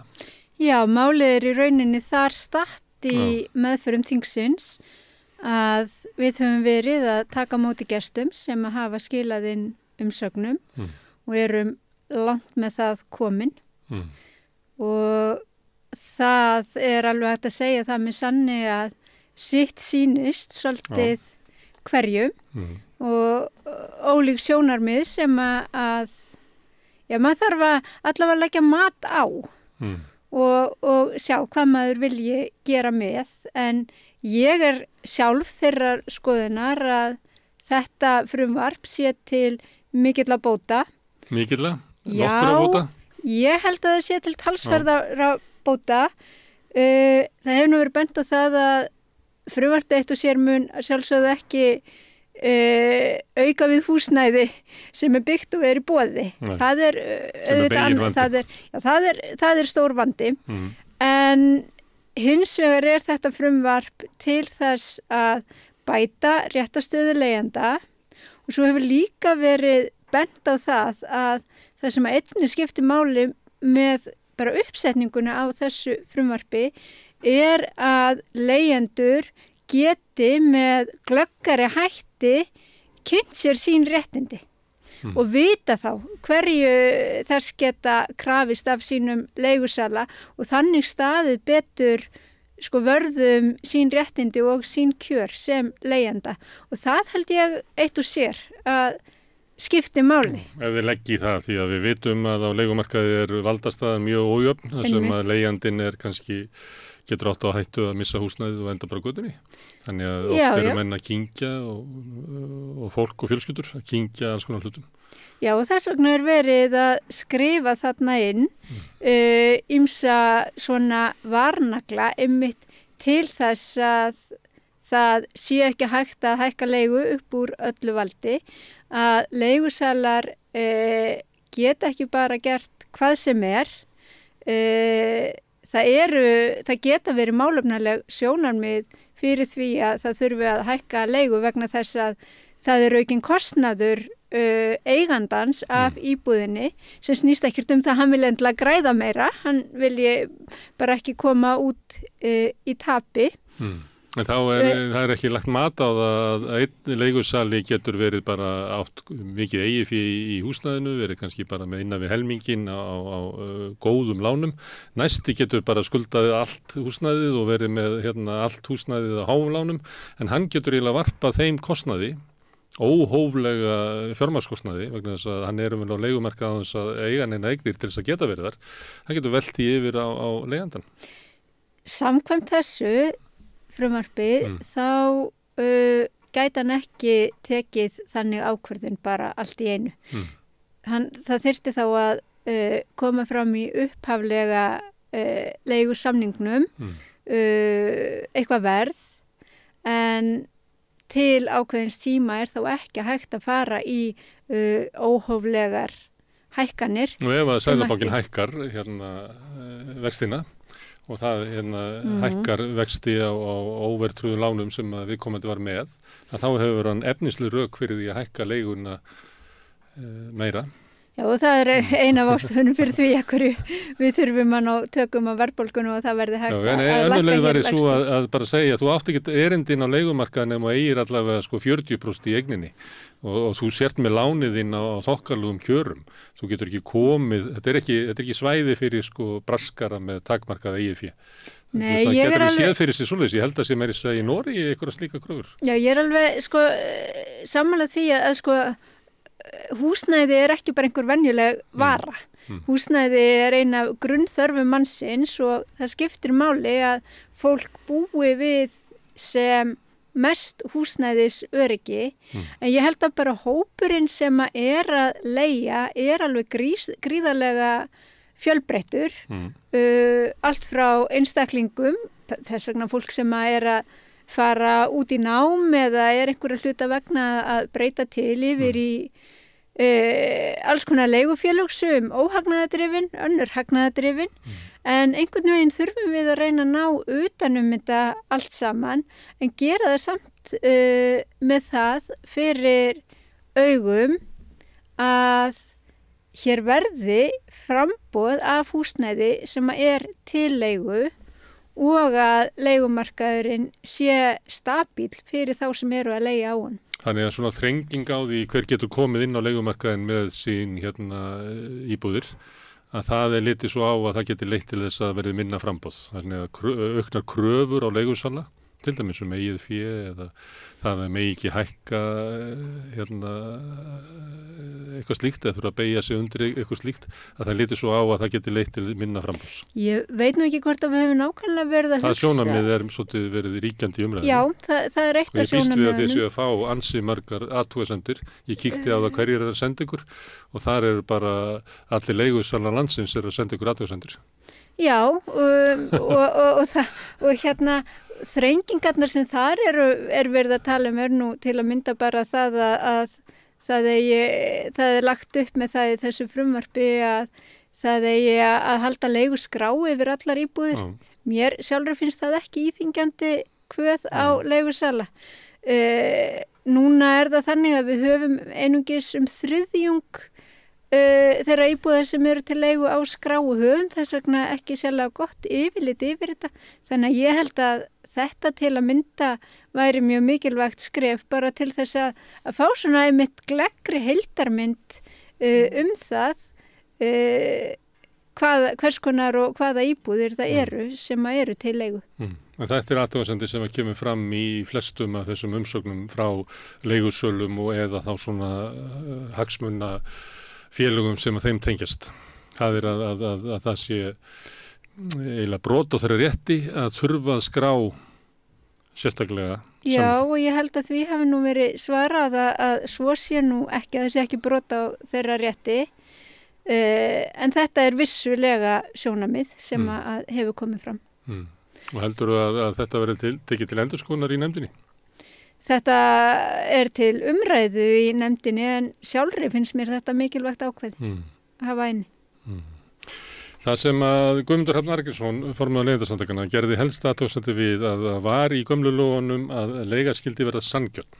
En það er eiginlega fellt út úr frumvarpinu og það er sagt að miða skuli leigu við markasverð. Það er eins og markaðurinn sé eiginlega eini mælikvarði okkar hvað er sanngjarnt. Þannig að svona hugmyndin það að hvað ég geti rukkað því mikið, að það sé að meta það einhvern veginn með svona einhverjum mannlegum skala, að það er fellt í burtu og það er bara markaðurinn mun vita þetta. Og það sem hann gerði sérstaklega líka athugasemdir við, og hann gerði athugasemdir við þetta því að gömlu lögin voru kannski möguleiki á farvegi við að búa til viðmiðunarverð ef að húsnæðisnefndirnar hefðu tekið þetta til umfjöllunar og farið að meta það hvað er sanngjarnt verð fyrir 100 fermetra íbúð á Grettisgötu og svo Þorvaldargötunum, þá hefði mögulega geta gerst að hefði orðið til eitthvað viðmiðunarverð.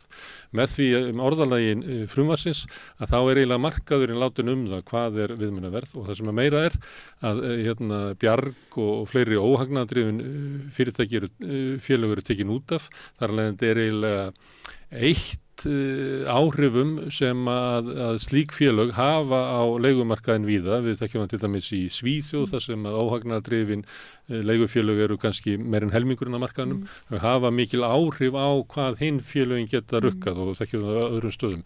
Hér er náttúrulega óhagnaðardrifin markaðurinn sára lítið hlutfall og hefur varla teljandi áhrif, en vonandi sístækkandi áhrif. Já, vonandi. Það eru svona ýmsar ráðagerður það, þótt að við sjáum það ekki alveg í kortónum gerast. Af hverju þarf að fara frá þessu svona hugmynd, af því að þú ert að segja að húsnæði sé ekki venjuleg markaðsvara, frá þessu að ég megi ekki rukka þig nema sanngjarnt verð, yfir í það að ég megi rukka þig það verð sem að markaðurinn kemur með, og við veitum hvernig markaður þróast. Ef það er hallari og lítið framboð þá hækkar verð, ef að vextir hækka þá hækkar verð og alls konar hlutir sem getur valdið því að allt í einu byrjar húsaleigan þín að hækka án þess að já, kannski, við höfum bara að sjá það. Neitt að mínum forsendum eða þínum forsendum hafi breyst. Af hverju er þessi breyting? Nú kann ég ekki forsöguna á því, af hverju því er breytt, en það sem að ég sé fyrir mér er að hvað er sanngjarnt. Það er alltaf eitthvað sem er líka alveg hægt að ræða og hafa ólíkar skoðanir á. Það sem mér finnst skipta máli er að koma hér upp þannig leigumarkaði að fólk þurfi ekki að eyða óeðlilega háum hluta af sínum ráðstöfunartekjum í húsnæði. Sem að við gerum, miklu herra hlutaldur annars þar. Já, og því tekjulægra sem fólk þeim mun herra. Og það tel ég vera bagalegt og mér finnst mikilvægt og til að það væri samfélaginu öllu til góða að breyta þeirri stöðu. Þegar kemur að markaðsverðinu þá sé ég þetta þannig að með því að búa til leiguskrá þá náum við inn alls konar íbúðum. Þá náum við inn og þetta geta íbúðurnar verið ólíkar og ólíkum stöðum og kannski ekkert óeðlegt að þessi einhver ólík leiga, en við held ég myndum þá sjá þá sem væru svona útlagarnir í því að vera annarkvort að vilja fá alveg gríðarlega háalegu eða svo auðvitað af því að það þekkist líka að fólk að leigja venslafólki sínu á sérlega góðum kjörum og bara ekkert út af það að setja. Það er bara fullkomlega eðlilegt. Þannig að ég held að með þessu sé hugsunin að reyna að búa til einhvern svona grunn sem að sýnir það hvað það sem svona gengur og gerist fyrir hverja íbúð. Hvort það nóg, ég skal ekki segja til það, en ég held að þarna sé verða sko stíga skref sem skiptir gríðarlega miklu máli. Með skráninguna? Já, og þá og sko... En athugasemdin hans var við að sko verðið væri miða við markasverð í staðin fyrir hugmyndunum að vera eitthvað sanngjarnt verð. Og þá var það þannig að húsnæðismarkaðurinn bara þannig markaður að ef þú ætlar að koma með eignina inn á hann, þá getur þú leikt hann á sanngjarntu verði. En þetta ekki markaður þar sem að ef að fyrir ykkur aðstæður á markaði verði skrúast upp að þú getur bara hækkað húsaleguna og tekið inn eitthvað svona óþarfa hagnað á fólki sem á leigumarkaði sem að flest bara má eiginlega ekki missa krónunar. Nei, og það nú meðal annars hugmyndin að það eigi ekki að vera að hægt að gera það þá allavega ekki nema að einhverju undangengnu á lengri tíma. Nei, ef að markasverðið hækkar, þá má ég hækka. Já, ef að kostnaður þinn af íbúðinni hækkar, líka ef að markasverðið hækkar. Ég geti vísað til þess. Þú getur ekki... Ég þarf að koma með rökin ef ég ætla að hækka umfram það, sko. Já, en sko, ég held að við lendum alltaf, ég skil alveg hvað það sem verið að gera með því að vísa til hugtaksins sanngjarns. En ég held hins vegar að þá lendum við bara í öðrum skilgreiningar vanda með það að segja hvað sanngjarnt og þar mun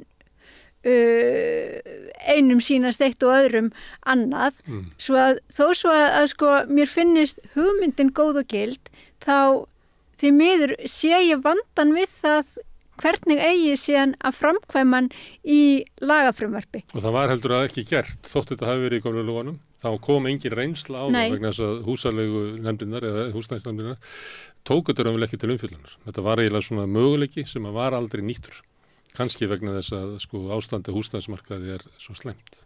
Mögulega, en ég held í það minnsta að þessi lög sem að liggja fyrir okkur núna, þau eigi að verða til þess að hjálpa okkur að ná betur utanum að fá meiri þekkingu á markaðnum og að það verði til þess að tryggja réttarstöðu leigjenda betur og vonandi að það verði svo til þess bæði strax og svo auðvitað til lengri tíma að þá mögulega sé hægt að gera enn frekari breytingar. En til þess þurfum við að hafa að mínu mati meiri upplýsingar. Það getur erfitt fyrir leigjendur sem eru kannski að láta yfir helminginn ráðstöfunarfé sínu og við þekkjum dæmi bara miklu meira. Að hlusta á það að mögulega munu þessa breytinga leiða til þess að kannski eftir svona 5 ár muni við geta farið að sjá fram á að markaðurinn lægi. Það engar svona aðgerðir í því og við vitum það að í tengslum við lífskjarasamningi þá lofaði ríkisstjórnin því að setja inn leigubremsu. Það náðist ekki í gegnum síðasta kjörtímabili. Nú erum bara farin út úr umræðinni. Hér verið að setja á mjög mikinn dempara á það hvað sé hægt að hækka húsaleguna og það held ég að skipti máli og það eitthvað sem að mun taka gildi bara strax og lögin taka gildi. Það verið að taka fyrir það að það sé hægt að gera endalausa skammtíma samninga þar sem að leigan hækkar svo bara á nokkura mánaða fresti eins og leigufélögin hafa leikið sér af og margir leigusalar. Hvað segirðu? Eins og leigufélögin stóru og margir leigusalar hafa leikið sér af. Já. Og þar eru lögin, þetta frumvarp algjörlega til bóta og það eru hlutir sem að myndu strax fara að hafa áhrif. Það sem ég átti við að vísa til. Það áður ekki eftir að koma í ljós. Segjum sem svo að Alma leigufélag kjósi það að hækka leiguna og þau bara endur fjármagna allt klappið, greiða sér út arð, þannig að hækkar veðsetninga hlutvallið, þar með eykst lántökukostnaður þeirra og ég sé ekki betur en í frumvarpinu með þau bara láta það renna til... Nei, þannig skil ég það ekki. Hvað er það sem að stoppa? Vegna þess að það er ekki... Það er vegna þess að þá verður þau að fara í aðgerð sem að myndi breyta þeirra kjörum. Það er ekki eitthvað sem að bara myndi gerast vegna við án þess að þau breyti neinu. til að mynda fyrir þau sem að þurfa að standa að skila herri afborgunum á húsnæði sínu vegna herri vaxta, en það án þess að þau sé eitthvað að breyta sínum kjörum. Það myndi vera málefnalegt sjónarmið, en það hins vegar að þú ferð að breyta og endurfjármagna lánin þín og segjum að þú ætli nú að vera með þetta 20 ára lánum í staðin fyrir 40 ára eða eitthvað svoleiðis, þá er það ekki eins og ég skil hlutina og eins og ráðuneytið svarar, þá er það ekki málefnaleg rök. Já, en hver er það sem að segir að svo sé ekki? Segjum að ég sé bara forstjóri Alma og ég vísa hérna fjármálastjóran og fjármálastjóran, við erum alltaf að skuldbreyta og svona, við erum alltaf að leita sko hagkvæmustu stöðunni.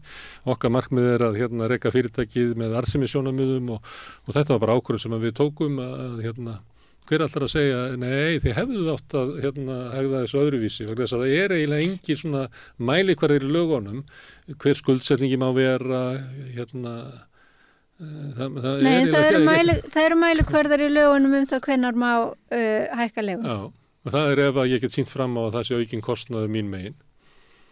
Já, en það er eins og ég var að útskýra hvernig ég skila sá aukni kostnaður komið til.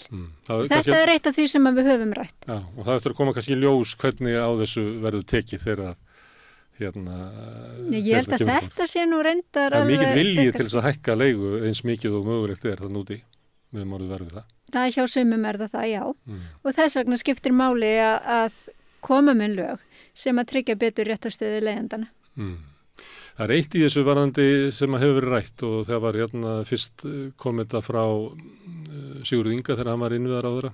Það er þetta með skráningun og öllum samningum að það muni leiða til svona dempunar á hækkun.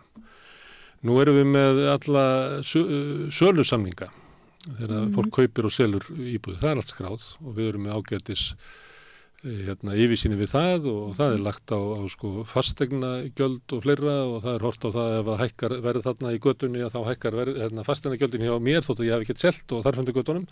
Þannig það er bara litið á að þetta sé raunsun mynd af markanum þótt að kannski á hverju ári séu kannski bara 3% af heildinni sem eru selt. Þráttur þessa yfirsýn að þá get ég ekki séð neinmerki það að þetta leiði til þess að sé ykkur dempun og hækkun fasteignavers þótt að við höfum þessa yfirsýn. Ég held að sé jafnvel sko þvert á móti að þetta sé leiði til hækkunar þar sem að hjónin í endaraðhúsinu fara að velta fyrir sig hvort að þau kannski að selja vegna þess að hjónin seldu á háu verði og bæta svo eitthvað í það, þannig að það verður frekar að það fara rök fyrir því að sko þessi markaskráning á fasteignum leiði frekar til hækkunar en lækkunar. Já, ég er nú ekki alveg samferð það. Ég er bara að byrja að útskýra hvernig okkur ætti svona glöggari sínamarkaðin að leiða til lækkunar frekar en hækkunar. Ég held að vegna þess að þá sjáum við það betur þegar er verið að rukka gríðarlega háaleigu. Ég held að mér finnst bara að það skipti máli líka sko að við höfum yfirsýn yfir leigumarkaðin. Vegna þess að til þess að stjórnvöld geti tekið sem bestar og upplýsastar ákvarðanir það hvernig eigi að fyrirkoma hlutum til þess að hagur almenning sé sem best tryggður, þá skiptir máli að hafa þekkingu og yfirsýn. En efast einhver hver vandinn er. Sko, húsaleiga er há, hlutfall húsnæðiskostnaðir hjá leigjendum af ráðstöfunarfé er há, það er oflítið að húsnæði, það er kefst hverja íbúð, það er tilneyinga á markaðnum að hann skrúist upp, leigusalar geta eiginlega ítt öllum sínum kostnaði yfir á herðar leigjandana. Við vitum þetta. Það viljum við stoppa. Já. En á hverju eru stjórnvöld þá að bíða eftir að fá okkur glöggari sín, okkur má ekki svara sko, ákalli leigjenda einhver aðgerðir til þess að sko, verja sig? Ég tel að það sé verið að svara ákalli leigjenda þarna og verkalýðshreyfingin til að mynda styður þetta frumvarp. Það hætti andstöðu við það. Það mætti ekki orðaði frekar þannig. Myndu segja styðja? Ég myndi nú segja það að hérna þau þetta benda á að það vanti ennþá fleiri íbúðir En já, ég myndi nú segja það miða við umsagnir og annað slíkt að þá styðja þau samþykkt þessa frumvarp. Þetta hænuskref. Já, sko... Þetta skiptir máli, við getum tekið annar mál sem líklega inn á dagskrá ykkur sem eru breytingar á almannatryggingum. Þannig að þess öryggjabandalagið, geðhjálp, þroskahjálp styðji ekki breytingarnar en þau setja ekki upp á móti því af því að þau eru bara óviss hverju afleiðingar þetta verður. Hvernig myndur þú meta stuðning verkfallshreyfingarinnar við húsaleigulögin? Það sé bara klár stuðningur. Já, ég myndi gera það. En þau hins vegar benda á að þetta geti ekki verið það síðasta sem verði gert í þessum málum. Bara aldur og ævi og því ég alveg sammála. Það vantar að byggja meira húsnæði. Mér finnst skipta máli að hér til framtíðar verði hægt að vera í langtímalegu. Mér finnst ekki að það eigi að líta svo á að hér sé eina leiðin til að eiga öruggt húsnæði að eiga það sjálfur og séreignarstefnan sem hefur verið keyrð. Hún er ágætt fyrir suma. Hún er ekki í gangi sko. Því að ef þú skoðar hverju kaupa nýjar íbúðir, þá er það fyrst og fremst þeir sem eiga íbúðir fyrir, annarkvæmt fyrirtæki eða einstaklinga, þannig að séreignarstefnan er dauð. Það er eiginlega leiguliðastefnan sem er rekin. Gallinn er sá að leiguliðarnir, þeir hafa svo takmarkur réttindi sem að þetta frumvarp mætir að einhver liti, en kannski ekki til jafns við það sem eru réttindi leigjandi í öðrum löndum.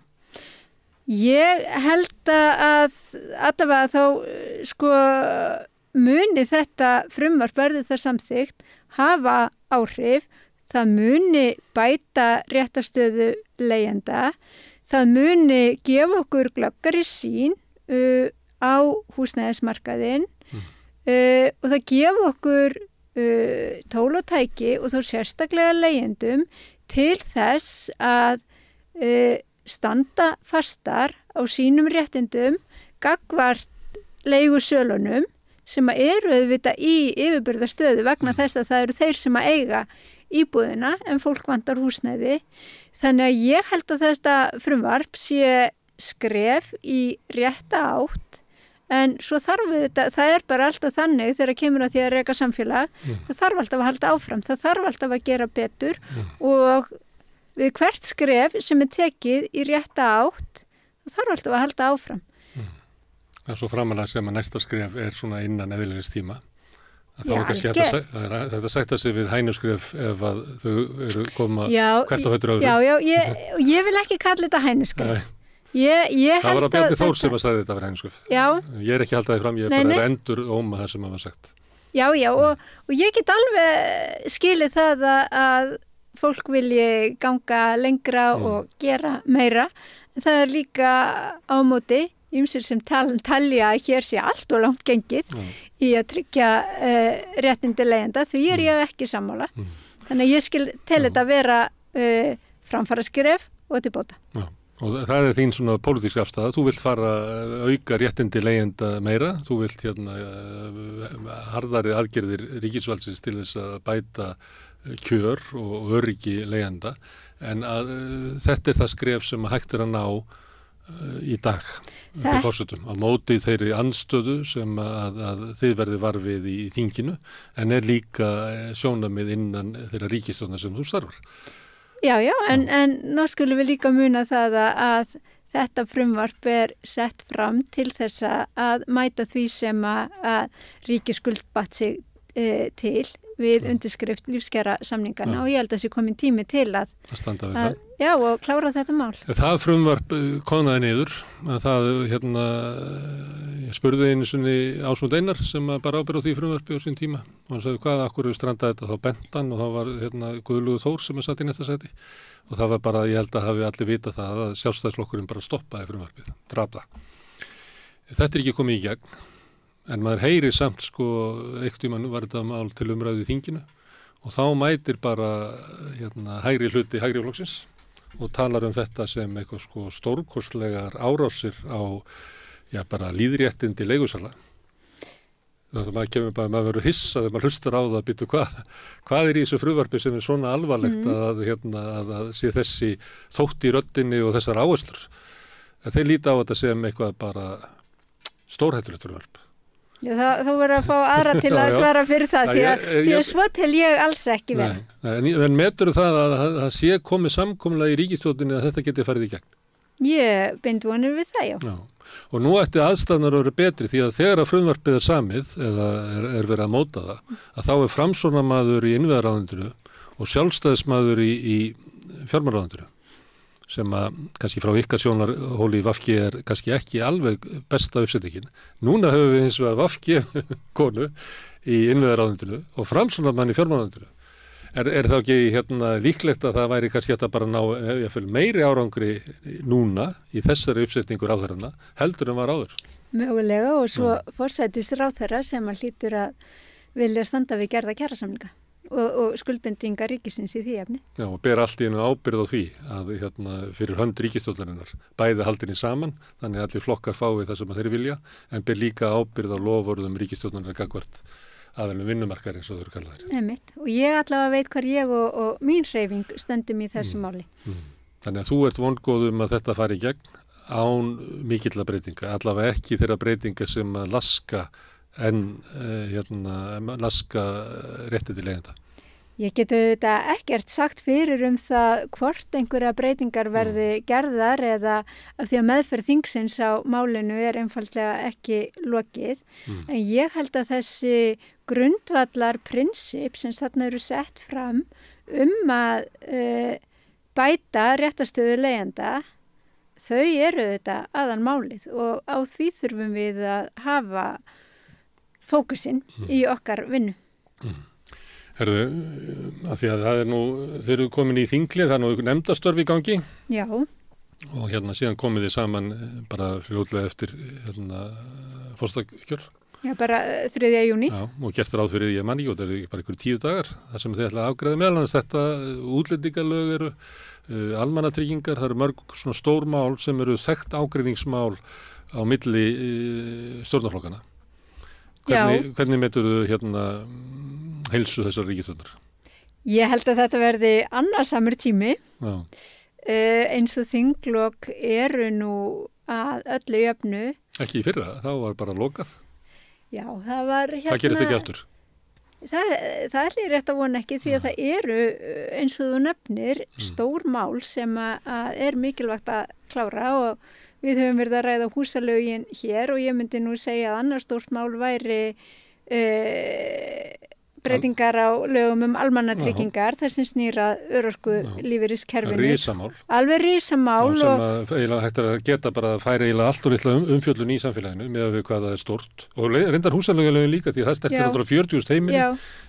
Hinn lögin snerta 20.000 einstaklinga og þar leðandi með fjölskyldu þeirra líklega annaðins 40.000 manns. Já, ég held að kannski sé það vegna þess að fólk hefur heyrt það og það hefur margoft verið réttilega sagt að almannatryggingakerfið, sérlega þess að snýra örorkulífeyrinum, er gríðarlega flókið og það er kerfi sem að hefur verið prjóna við og stagbætt í áratugi.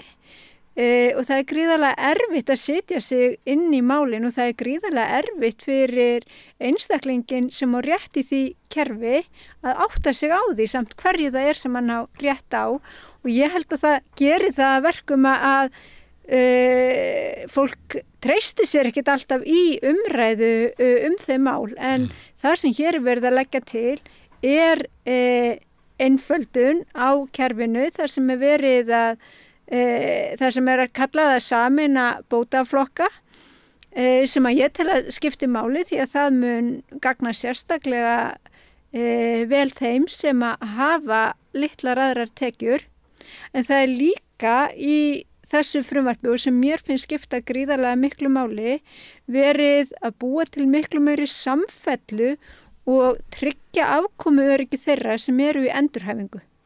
Og það held ég að sé risastórt framfaraskref því að það skiptir máli í samfélagi þar sem að fólk lifi lengur og fólk er sem betur fer með góða heilsu lengur frameftir en í samfélagi líka þar sem fólk eru ofta að glíma við erfiða og langvinna sjúkdóma sem kannski fyrir bara nokkrum árum eða áratugum fólk hreinlega lést úr, að núna sem betur fer þá lifir fólk lengur en oft með skerta starfsgetu annarkvort til skams eða langs tíma og þá skiptir máli að vera í góðri endurhæfingu og að þú lendir ekki í því að það verði algjörlega falla á tekjunum sem þú færð frá hinum opinbera meðan að þú ert í einhvers konar ferli. Eins og gerist þau eftir konu sem að datt þarna milli og var í 3 mánuði tekjulaus. Einmitt. Og þetta breytingarnar í þessu frumvarpi eiga meðal annars að tryggja það að þetta get ekki gerst og ég held að það skipti alveg gríðarlega miklu máli því að það svo sannarlega þá verið að tryggja afkomu öryggi fólks og leggja grundvettin að því að fólk geti náð betri heilsu því að það þarf þá allavega ekki að hafa áhyggjur af því á meðan að þeim mitt standa uppi tekjulaust. Ég ætla að fá þig kannski eftir kosningar til þess að koma og ræða þau mál, kannski með öðru þingmönnum, það er nú ekki margir þingmenn sem hafa sett sig inn í almannatryggingar, þannig að það eru kannski bara ekki úr mörgum að velja, en ég skulum finna því að það er mikilvægt að svona ólík sjónarmið koma einhver hluti fram. En ég ætla að spyrja þig aftur svona getun á aflið í ríkisstjórninni. Já. Í lok síðasta kjörtímabils að þá töldu þið í VG að þið væruð eiginlega að landa hálendisþjóðgarði, en þið voru svona svikin á lokametrunum og þið eru með inn í ríkisstjórninni Sjálfstæðisflokkinn sem er bara frægur fyrir þetta, að hann eiginlega klárar aldrei loforðin sín, að það er alltaf skilið eftir og það er ekki fyrir að búið að sætta Óla Björn hann á síðustu metrunum að þetta náði í gegn, að þeir áskilja sér frekar heldur aðrir flokkar, rétt á að vera með athugasemdir við frumvarp alveg fram í rauðandöðan. Já, ég held að allir flokkar vilja auðvitað setja mark sitt á mál. Og það getur alveg verið flókið. Það er ekki alltaf flokkar sem eru til í að gera það gegn loforðum ríkisstjórnarinnar eins og í lífskjarasamningnum leiguþakið og það er ekki allir flokkar sem hafa þessa afstöðu sem Sjálfstæðisflokkurinn hefur sem er bara að berjast fyrir sínum hagsmunum fram á síðasta bókstaf. Já, þau verða auðvitað bara að eiga það við sig hvernig þau telja best að haga sínum málum. En ég held að það sé nú alveg vilji til þess og ég heyri ekki annað en að það sé vilji hjá forsætisráðherra að klára sem mesta mál. Þessi 2 mál, húsaleigulögin og almannatryggingar. Og ýmis fleiri mál. En ég held að það sé mikil samhugur í því að klára almannatryggingarnar. Það held ég að gildi flesta flokka. Maður tók eftir því að þegar var verið að mynda ríkisstjórn Bjarna Benediktssonar að þá nefndi hann meðal annars almannatryggingana sem þetta stóru málunum. Já. Þannig að sem eins og forsætisráðherrar þurfa að gera, þurfa svona að taka mál hinna. Þetta eftir að koma í ljós, það verður gaman að heyra þetta eftir forsetakosningarnar. Þá kemur náttúrulega einhver annar taktur í pólitíkina sem við veitum kannski ekki hver er. Sumir segja það að það verði eins og verði lyft lokinu af pottinum og það hvín í öllu af því að gufan springur út. Það er nú eitt af því skemmtilega við það að vera í pólitík og örugglega svona svipað og að vera í blaðamennsku, maður veit aldrei alveg hvað gerist næst.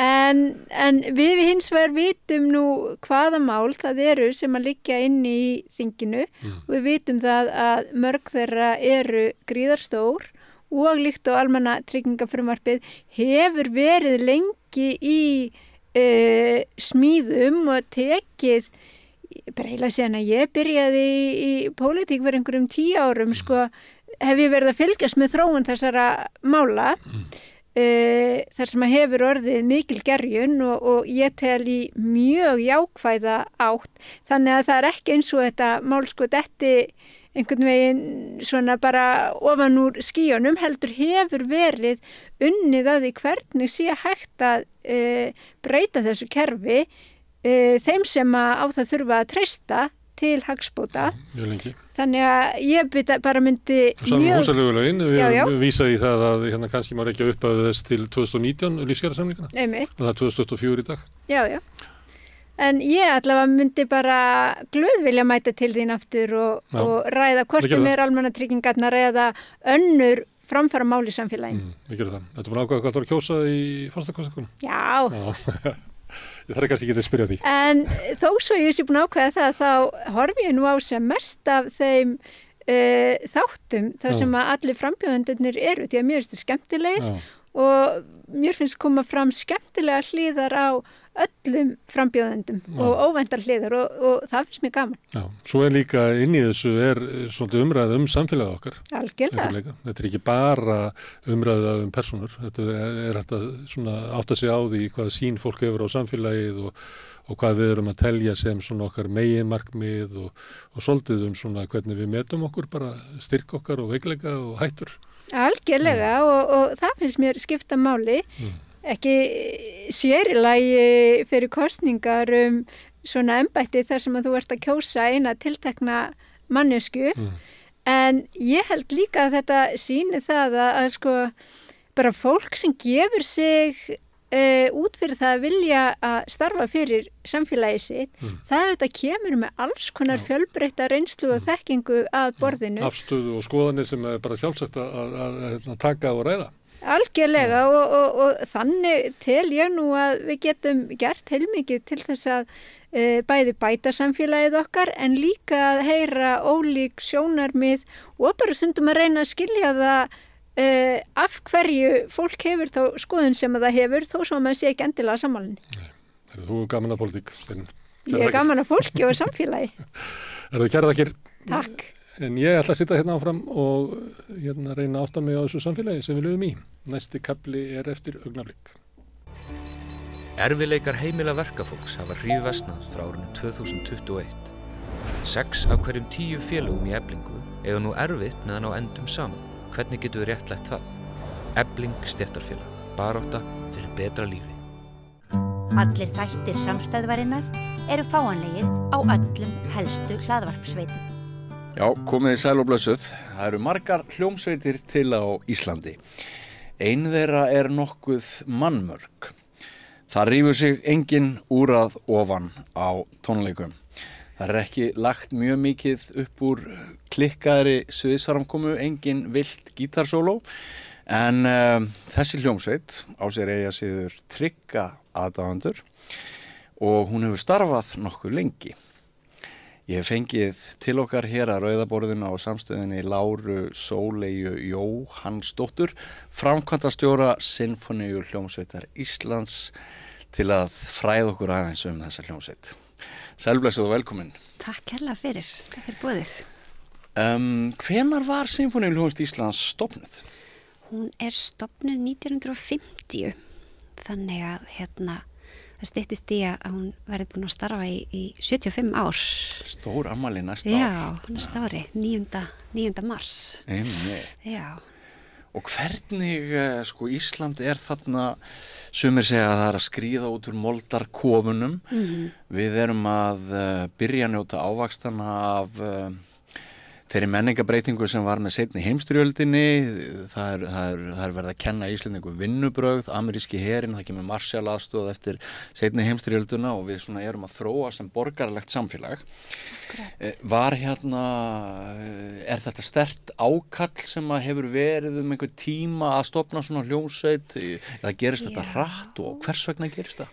Ég held að það er náttúrulega bara þessar ástæður sem þú nefnir klárlega. Á þessum tíma hefur náttúrulega líka tölverður hópur af erlendum hljóðfæraleikurum flutt til landsins sem eru þá líka frekari hvati til þess að stofna hljómsveit og það er náttúrulega bara mikill uppgangur eins og segir í menningarlífinu. Það er verið að byggja þjóðleikhúsi, það er vígt þarna bara sumardaginn 1950 bara skömmu eftir að hljómsveitin er stofnuð.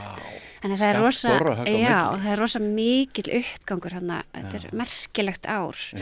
Og auðvitað náttúrulega bara svona grassroot sem hafði verið starfandi af hljóðfæraleikurum og þarna er bara komið svona formlegur vettvangur fyrir hljóðfæraleikara en það má svo sem segja að það var alveg barningur eftir það og það er ekki fyrir 1982 sem að það eru sett lög hljómsveitina. Já, en voru þá tilviljunarbundin fjárlög fram að því, fjárframlög frá ríkinu? Eða? Já, ég held að það hefur verið svona ótryggt í rauninni fjármagnið sem það eru þarna lög sett á þessum tíma og þá verður starfsemin svona tryggari og maður er svona lesið greinar og pistla þess efnis það sem er verið að lýsa yfir áhyggjum þarna á ákunnum árum eftir 1950 sko. Já.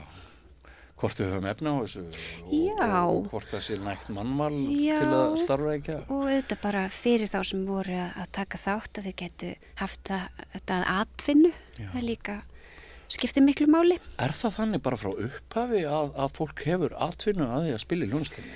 Sko nú veit ég ekki alveg nákvæmlega hvernig það varð í upphafi með svona fastráðningu og svoleiðis en hljómsveitin hefur auðvitað svona vaxið og þróast jafnt og þétt og árið 1982 þá er það komið í lög sko að lágmarki skuli hljómsveitin vera 65 hljóðfæraleikarar. Í dag er hún 88 hljóðfæraleikarar þannig að og við erum alltaf svona, við viljum auðvitað bera okkur saman við sinfóníuhljómsveitir í nágranna löndunum og höfum það markmið okkar að stækka. En þú segir grassroot og þú segir erlent tónlistarfólk. Frá hvaða löndum kom fólk og hvers vegna?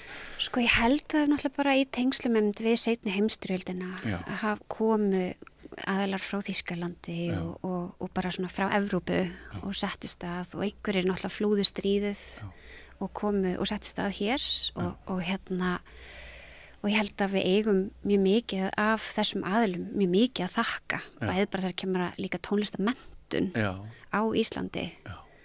Þannig og svo auðvitað bara að svona auka fjölbreytni og kenna okkur Íslandingum líka bara meira í tónlistar, njóta tónlistar og Ég heiti stundu gamalt fólk út á landi sem rifjar upp að sinfóníuhljómsveitin hafi farið í ferðalög. Var það hluti af svona hugsuninni að fólk fyrir austan fengi líka njóta krafta sinfóníuhljómsveitarinnar sem spyr líka þeirra spurningar voru útvarpsútsendingar reglulegar eða? Sko, já, ég held að það hafi í rauninni verið strax frá upphafi samstarf við Ríkisútvarpið og tímabilið þetta var hljómsveitin útvarpshljómsveit og rekin af RÚV að hluta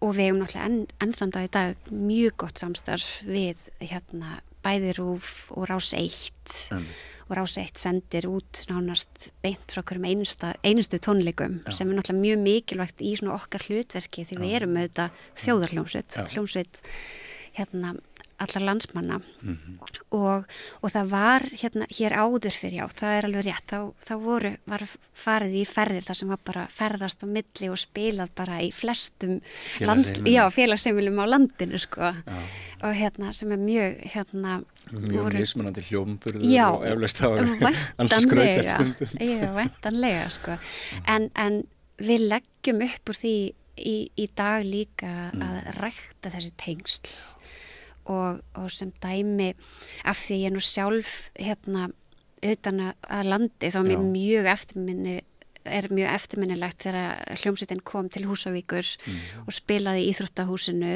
og ég fór með foreldrum mínum að hlusta ég man þetta mjög, mjög vel. Hvað varstu gömul? Ég hafi ekki verið svona 9-10 ára, eitthvað svoleiðis.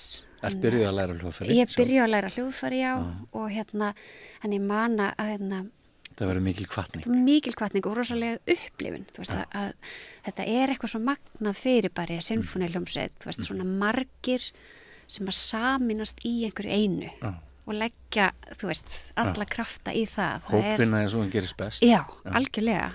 Egoðið til liðar? Já, einhver leiti, sko. Metnaðurinn alltaf til staðar, sko, klárlega. Já, en mér finnst þetta mjög mikilvægt. Þú veist, það eru þetta, og við höfum svona lagt okkur eftir líka á síðastliðinum árum að vera líka með fleiri beinar útsendingar í sjónvarpi en svo líka það að fara og vera í þáttöku með fólki utan Reykjavíkur af því að auðvitað á fólk á höfuðborgarsvæðinu greiðari aðgangaði að koma á tónleika en við sem dæmi núna bara í vor fórum á Snæfellsnes og stoppuðum reyndar í Borgarnesi og leiðinni og heldum skólatónleika og vorum svo með tónleika í Íþróttahúsinu í Stykkishólmi og þar voru sko kórar af öllu svæðinu búin að saminast þannig að það var 90 manna kór á svæðinu sem söng með hljómsveitinni þetta var yndislegt og alveg þétt setinn bekkurinn og frábæra viðtökur þannig að það er svona þetta sem að skiptur okkur líka rosalega miklu máli að eiga þetta svona samtal og samstarf. Já, sko hljómsveitin var nokkuð lengi vel í Háskólabíói. Já. Hvar hún áður? Manstu það? Það veistu það? Já, var náttúrulega sko, sko var náttúrulega tíma í Þjóðleikhúsinu. Hún var líka í hvað heitir nú bíóhúsið við Snorrabrautina Austurbæjarbíó þar eru fyrstu tónleikarnir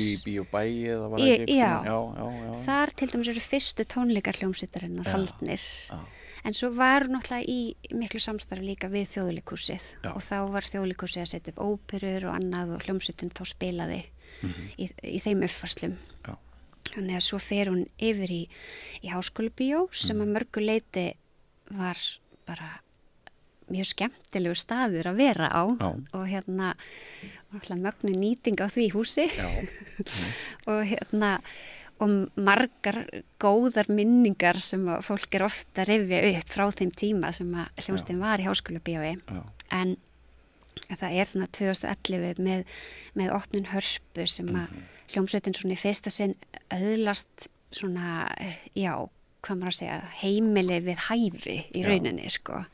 Og náttúrulega flytur þá inn í Hörpu og er að æfa við kjör aðstæður í Eldborg, sem er algjörlega framúrskarandi salur. Já.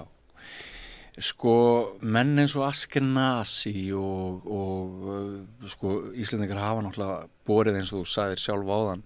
Við erum svo heppin að það kemur svo margt úrvalsfólk til okkar, ekki bara í þessari listgrein, heldur í fleiri listgreinum og ekki bara listgreinum, heldur við værum ekki svo þjóð sem við erum í dag ef við hefðum bara öll verið saman á eigin okkar.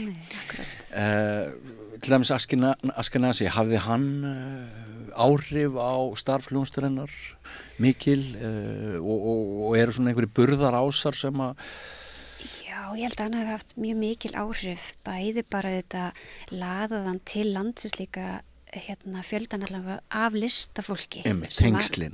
Tengslin sem hann hafði. Og svo þetta með listahátíð Reykjavík.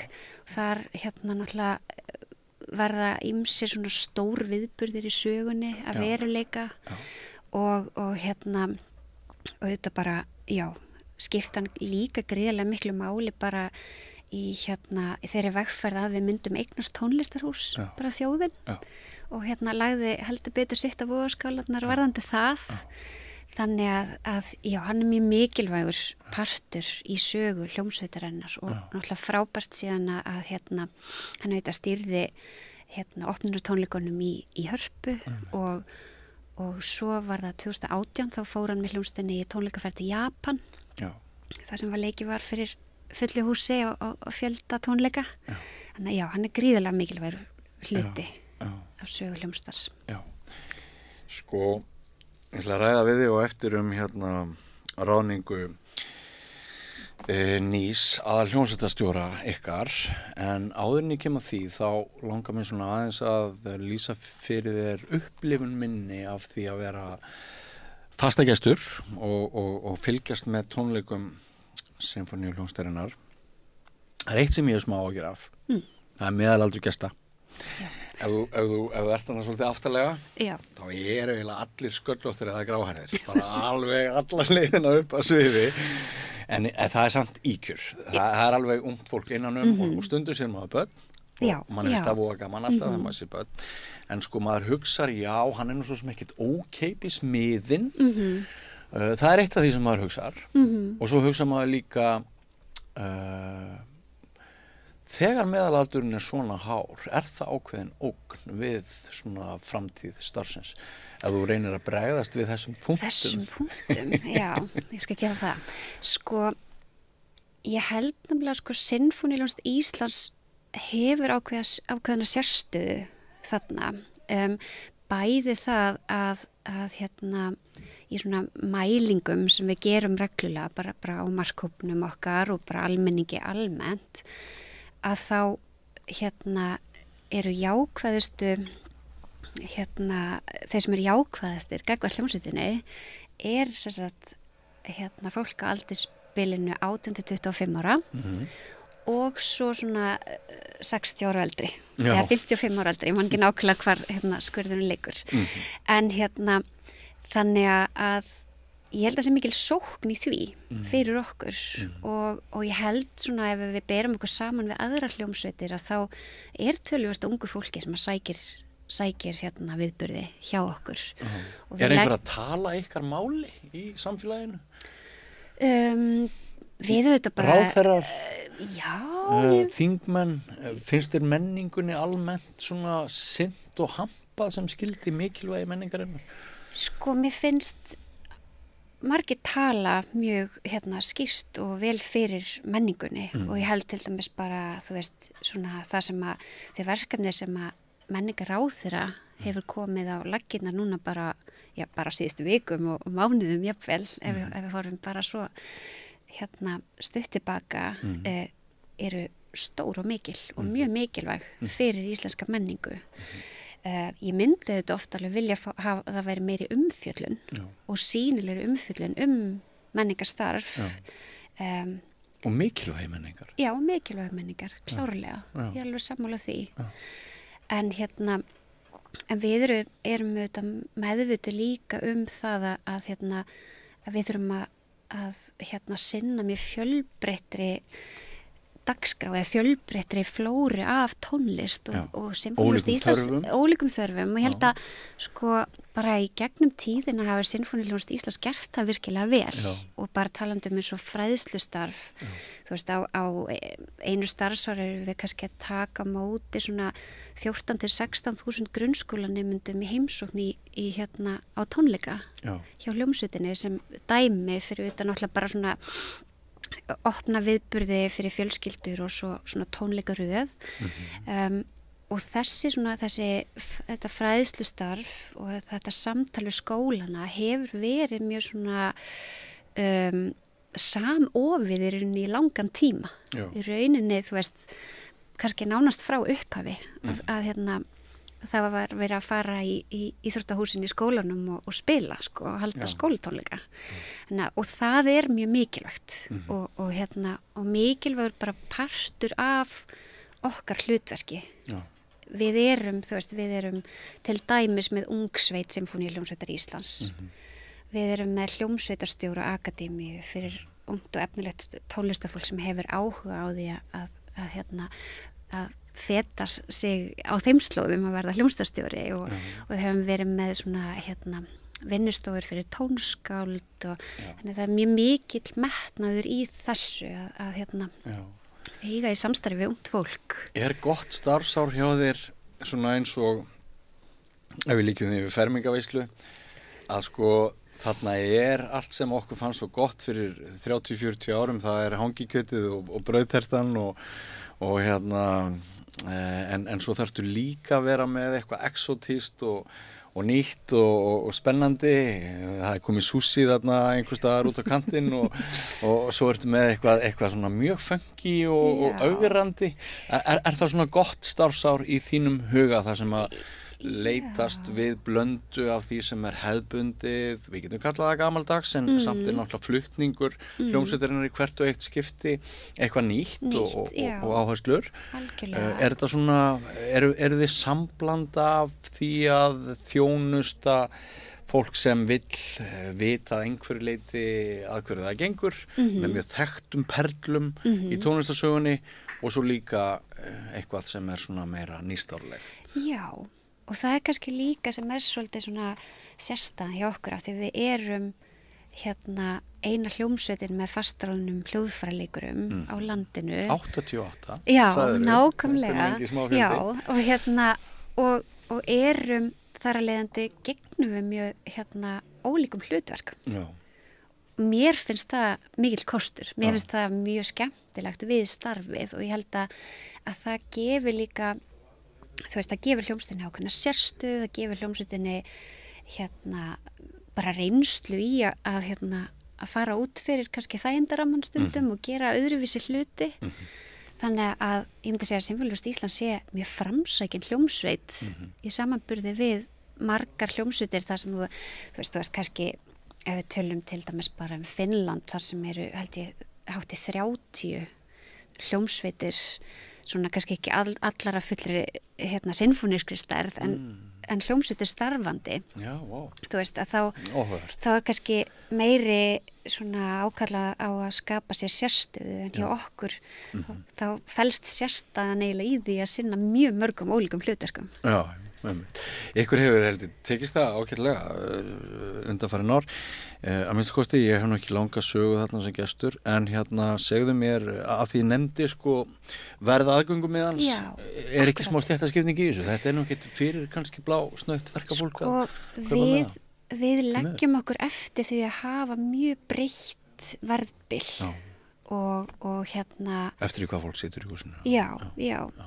Og líka bara eins og við nefndum ungt fólk, þú veist, við erum með skólakort, þar sem ungt fólk getur komið og fengið miða samdægus, jafnvel bara á besta stað og og þannig ég myndi svona telja miðaverðið okkar sé nú.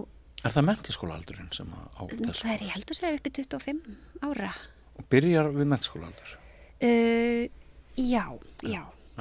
Ég nefnilega að því ég fyrir stundum hana með dóttur minni sem píanuleikari, hún bara 13 ára. Ég held að henni hafa aldrei búðist. Ég held að ég þurfa alltaf að kaupa með á fullorðinsverði fyrir hana. Við þurfum að kanna það, hvort að hún get ekki sótt svona skólakort. Á þess að þetta vitalega bara að þróast út í einhvern nepotisma í þeim efnum. Já, en ég held að sé mjög mikilvægt, þú veist, fyrir okkur að við viljum vera aðgengileg.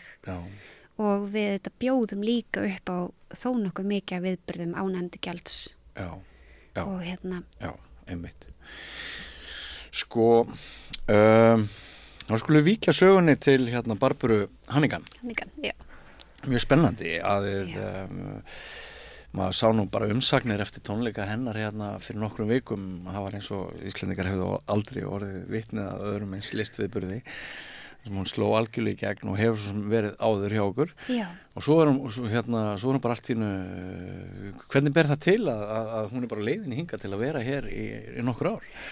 Já, þetta er alveg magnað ævintýri. Ég er eiginlega ennþá svona að trúa þetta hafi bara gengið allt saman upp. Kanadíska mannesku? Já. Hún sé ekki, hvað er hún gömul? Hún er, þú sé svona rétt rúmlega 50. Já. Og fætti í Nova Scotia. Já, sem að er hún raunverulega heimsfræg eða er hún bara fræg á Íslandi? Nei, hún er nefnilega raunverulega heimsfræg og þetta er alveg Og fyrir hvað er hún fræg? Ef þú byrjar á því fyrir þá sem ekki þekkja til hennar. Hún ætlaði fyrst verður hún fræg sem sópransöngkona. Já. Hún ætlaði bara gríðarlega öflusöngkona og er bara á stendur mig framalega sem slík og svo fer hún út í það að vera að þróa það að vera að syngja og stjórna í einu á sama tíma. Og það eru bara örfár sem hafa gert það fyrir hann, er það ekki? Já, og enginn með svona þeim hætti sem hún svo gerir Og er eiginlega ekki hægt að lýsa Nei, nákvæmlega, og það er eiginlega að upplifa það og síðan þú veist er hún með þessu náttúrulega bara hefur það svo þróast í að það í ríkara mæli er hún líka fengin síðan til þess að koma og stjórna tónleikum. Þannig að að hún er auðvitað kannski svona þekkt í heiminum sem syngjandi hljómsveitastjórinn en hefur verið það svona, það hefur fjölgað mikið þeim tónleikum sem hún stjórnar. Já, og hvernig byrjar þetta? Hver talaði við hvern? Það var náttúrulega held ég búið að vera bara draumur hjá hljómsveitinni mjög lengi að fá hana til samstarfs. Á hverju? Út af þessari sérstöðu held ég hennar. Og ég kem svona inn í samtali í rauninni þá er ég að funda með henni Vigdísi sem er listastjórnandi listaháttíðar og við erum svona velt upp hvað var í boði til að vera með á dagskrá 2022 og þetta líklega 2020 sem við erum þá að ræða saman það og þá bara Hannigan einhvern veginn sameiginleg svona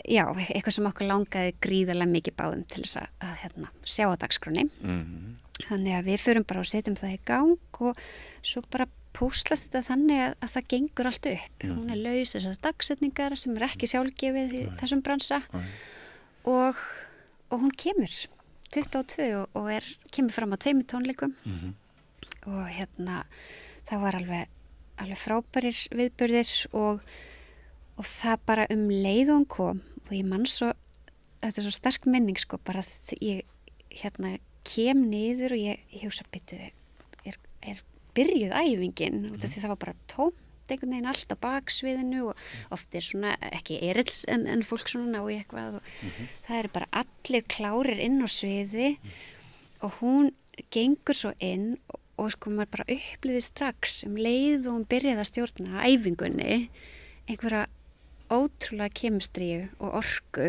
milli hennar og hljómsveitarinnar og það eiginlega það sem að veldur því að bara eftir þessa tónleika á listahátíð segir hún ég vil koma aftur á næsta ári og við sem, já við viljum mjög gjarnan fá þig aftur þannig hún kemur aftur 23 síðasta sumar og þá var hún bæði með okkur í Eldborg og svo fórum við í Hof á Akureyri endum starfsárið þar og aftur urðu einhverju töfrar og þá svona fyrir við bara ræðum eitthvað áframhaldandi samstarf og bókum náttúrulega þessa tónleika núna sem voru í apríl og já, svona æxlaðist þetta að bara Hafðir þú uppurð í þér til þess að spyrja hvort þú geti hugsað þér að koma og vera fast eða? Sko við vorum í rauninni bara svolítið svona að kasta á milli hugmyndum og síðan erum við með, þú veist við erum með svona nefndir hljóðfæraleikara sem að koma að ákvörðunartöku þegar svona málefni þær voru mjög jákvæðar í rauninni það svo stjórnin sem að tekur endanlega ákvörðun en það endaði þannig að mér var falið að ganga til samninga og það alveg einstaklega ánægilegt. Hvenær kemur hún? Hún byrjar haustið 26 og þetta svona í þessum heimi að þá eru aðalhljómsveitastjórar að stjórna ákveðnu fjölda vikna á ári og eru svo með ýmis önnur hliðarverkefni þannig að hún verður hjá okkur með 6 tónleika í áskriftaröðum á ári og þess utan eru svo fyrirhugaðar upptökur og tónleikaferðir. Já. Í 3 ár eða? 3 ár, já, til að byrja með. Já. Ég sá að New York Times fjallaði þessa ráðningu. Já. Og hún verðist hafa skekið listaheiminn á alþjóðavísu. Já, hún gerði það og það er rosalega ánægilegt að sjá áhrifin sem að eins og þessi tiltekna ráðning hefur fyrir hljómsveit eins og Sinfóníuhljómsveit Íslands. Þú veist, það bara bæði listafólk sem að vill gjarnan koma og vinna með henni. Það eru, tónleikaferðir komnar á teikniborðið og upptökur, það alveg fullt af hugmyndum sem hafa borist bara á þessari viku sko. Ekki trúið því, Barbara hrósaði áræðinni hljóðfæraleikara Sinfóníuhljómsveitarinnar. Hún svona lýsti þeim eins og þeir eru til í tuskið henni fannst það ekki sjálfgefið.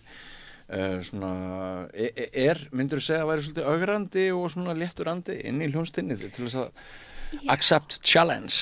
Já, ég held sko, þú veist, ég held að það sé kannski þetta eins og ég var að tala áðan af því að hlutverki svo fjölbreytt og þau eru svo þjálfuð í því að vera að fara út fyrir ramman að þá eru þau til í þau að gera það og eins og þegar hún er með sín verkefni sem eru svolítið út fyrir bóksið. Þetta er eins og þú þekkir að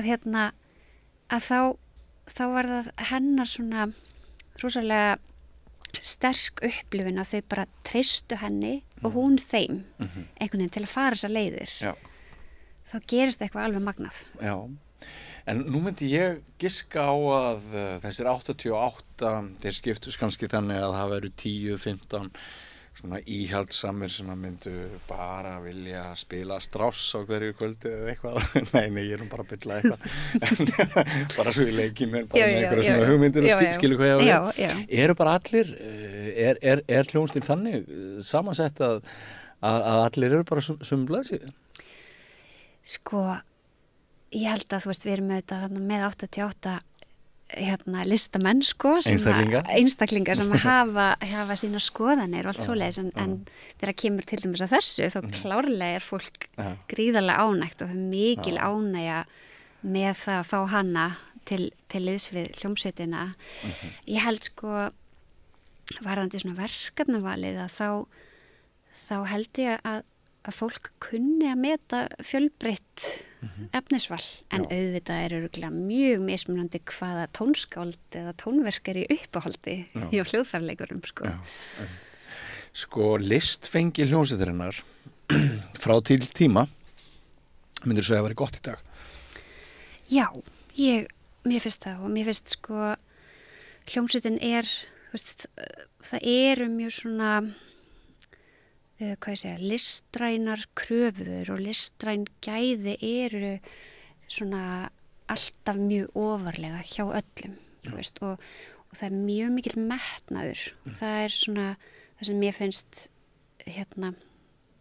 einna skemmtilegast við starfið, þú veist, það eru allir þarna af ástríðu, það vilja allir gera betur og ná lengra og þannig að þú veist með svona stóran hóp sem allir að stefna í þá átt að þá verður árangurinn hann tala sínu máli sko.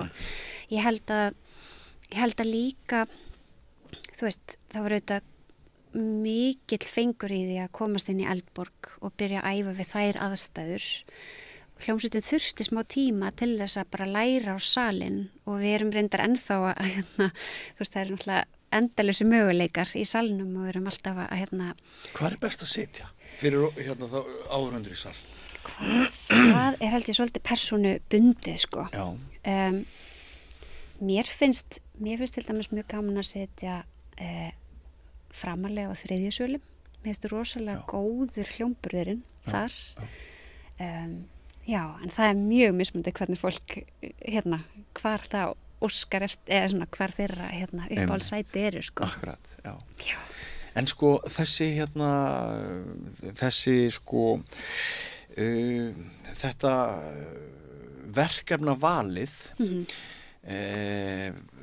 áttu ekki von á því að það verði svona ómikil framúrstefna hjá Barbaru með að við svona Ég hlakka nú bara til að sjá hvað hún býður okkur eða leggur til að koma með en auðvitað eru við með starfandi verkefnavalsnefnd sem að fjallar líka um verkefni hljómsveitarinnar og eins og ég nefndi áðan, þú veist við erum að sinna ýmsum skildum sem hljómsveit en ég held að það mun ekki kollvarpa verkefnavalinu hjá hljómsveitinni sko. Ég væri persónulega til í heilmikið stuð sko. Já, gott að vita.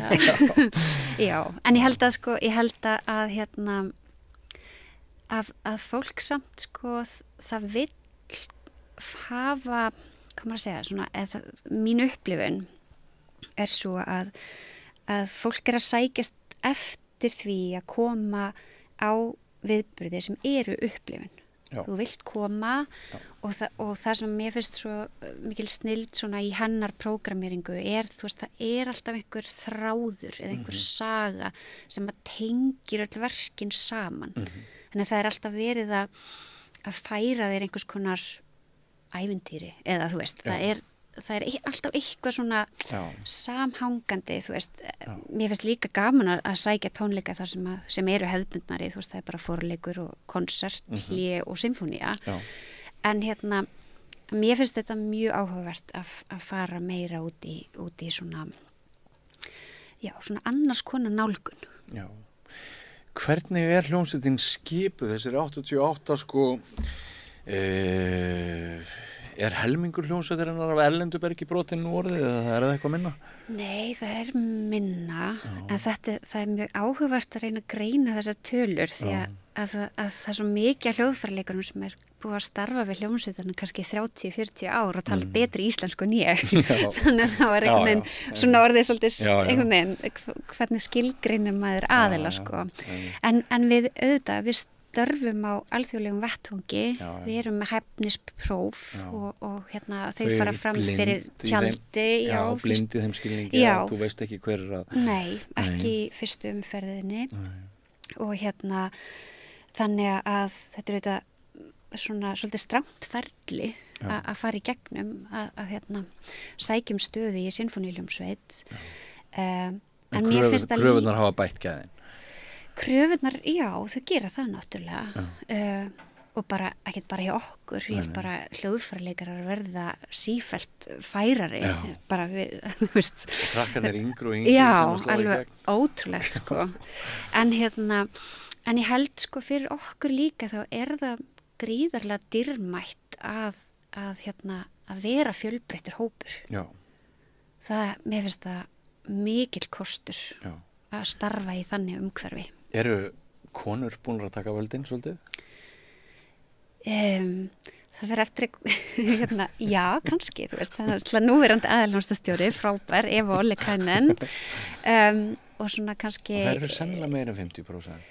Í rétt rúmlega, það er samt svona, þetta er nokkuð góður balans hjá okkur, sko. Ætli þetta raði stundu þannig á tónleikum að þær séu meira í strengjónum og já, kannski. Það er svo. Þannig að maður upplýur það kannski að séu það getur verið, sko. Já, algjörlega. Eins og það líka, skiptir líka máli, þú veist, fyrirmyndir, eins og pákuleikarinn okkar, hún Soraya, algjörlega frábær og þú veist, ég er alveg viss það að hún er fyrirmynd stúlkna sem hafa áhuga að halda áfram slágursnámi. Æðislegt. Já. Lára Sóley, mér langar að kynnast þér aðeins eða leyfa áhorfendum og hlustendum að kynnast þér aðeins í lokin áður en við sleppum þér frá Rauðaborðinu. Þú elst upp á Húsavík. Já. Fiðluleikari. Já. Segðu okkur aðeins svona frá sjálfræðir og tónlistinni. Já, einmitt. Hvar er byrjað? Voru góði kennarar á Húsavík? Já. Ég var alveg ótrúlega lánsöm ég sem sé ákveð það þegar ég var 6 ára að fara að læra á fiðlu og hafnaði því algjörlega að læra blokkflötu með bekkjarfélögum mínum. Ég veit svo mikið alveg nákvæmlega hvers vegna en ég fekk þetta í gegn. Ég veit alveg hvers vegna. Ég reyndi sjálf að læra á blokkflötu. Nei, við höfum ekki sína neina fordóma. Nei, alls ekki, sko. En ég fekk allavega það í gegn að fara að fá að læra á fiðlu sem var draumur og lendi hjá alveg yndislegum kennara, Sigríði Einarsdóttur. Og hún var svo umvefjandi og frábær og þannig ég er rosalega þakklátt fyrir að hafa fengið svona mjúka leiðsögn inn í tónlistarnámið. Það var alveg ómetanlegt. Og svo kannski... Ekki Suzuki sannsagt, hefðbundin? Nei, en ég var nú svo sem alveg svona kannski hálf Suzuki, hún var ekki Suzuki kennari, en ég sótti Suzuki námskeið og svona á þessum tíma. Til að hverju þá? Já, þá var hún Lilja Hjaltadóttir þar. Með Kristni Erni. Já. Þau hafa nú ekki unni lítið starf hjá Allegro eða bara fyrir og síðar. Já, ákvæmlega. Ótrúlega, sko. Heldur betur. Nema hvað að kannski það sem er svona ólíkt í mínu tónlistanámi er auðvitað bara Húsavík er ekki mjög stór staður en tónlistarskólinn var og er gríðarlega öflugur og tækifærin fólust svolítið í því að maður var bæði í samspili bara með alls konar hljóðfærum. Ég var ekki bara í strengjasveit eða eitthvað slíku, heldur bara með harmoníku, gítar og saxofóna og öllu blanda saman og lög útsett fyrir okkur og svo kannski líka að maður fekk að sýna mikið frumkvæði sjálfur. Og það er svona ef okkur datt í huga að setja á laggirnar eitthvað verkefni eða tónleika annað þá var það einhvern veginn frekar einfalt, sko. Þannig að ég held að svona að þessi grunnur sé eitthvað sem að ég hef byggt mjög mikið á síðan. En ég sem sagt... Og þú spila bæði eftir eyran og nótum. Þú ert jöfnum höndum, getur þú gert það? Já, ég myndi svona segja það. Ég var nú þarna með Didda Hall og Ingimundi sem að voru mikið að voru spila saman á harmonikku og gítar og þeir voru ofta að plata mig til að koma að spila með sér og þar þurfti ég að spila margt eftir eyranu sko. Það var mjög góð reynsla.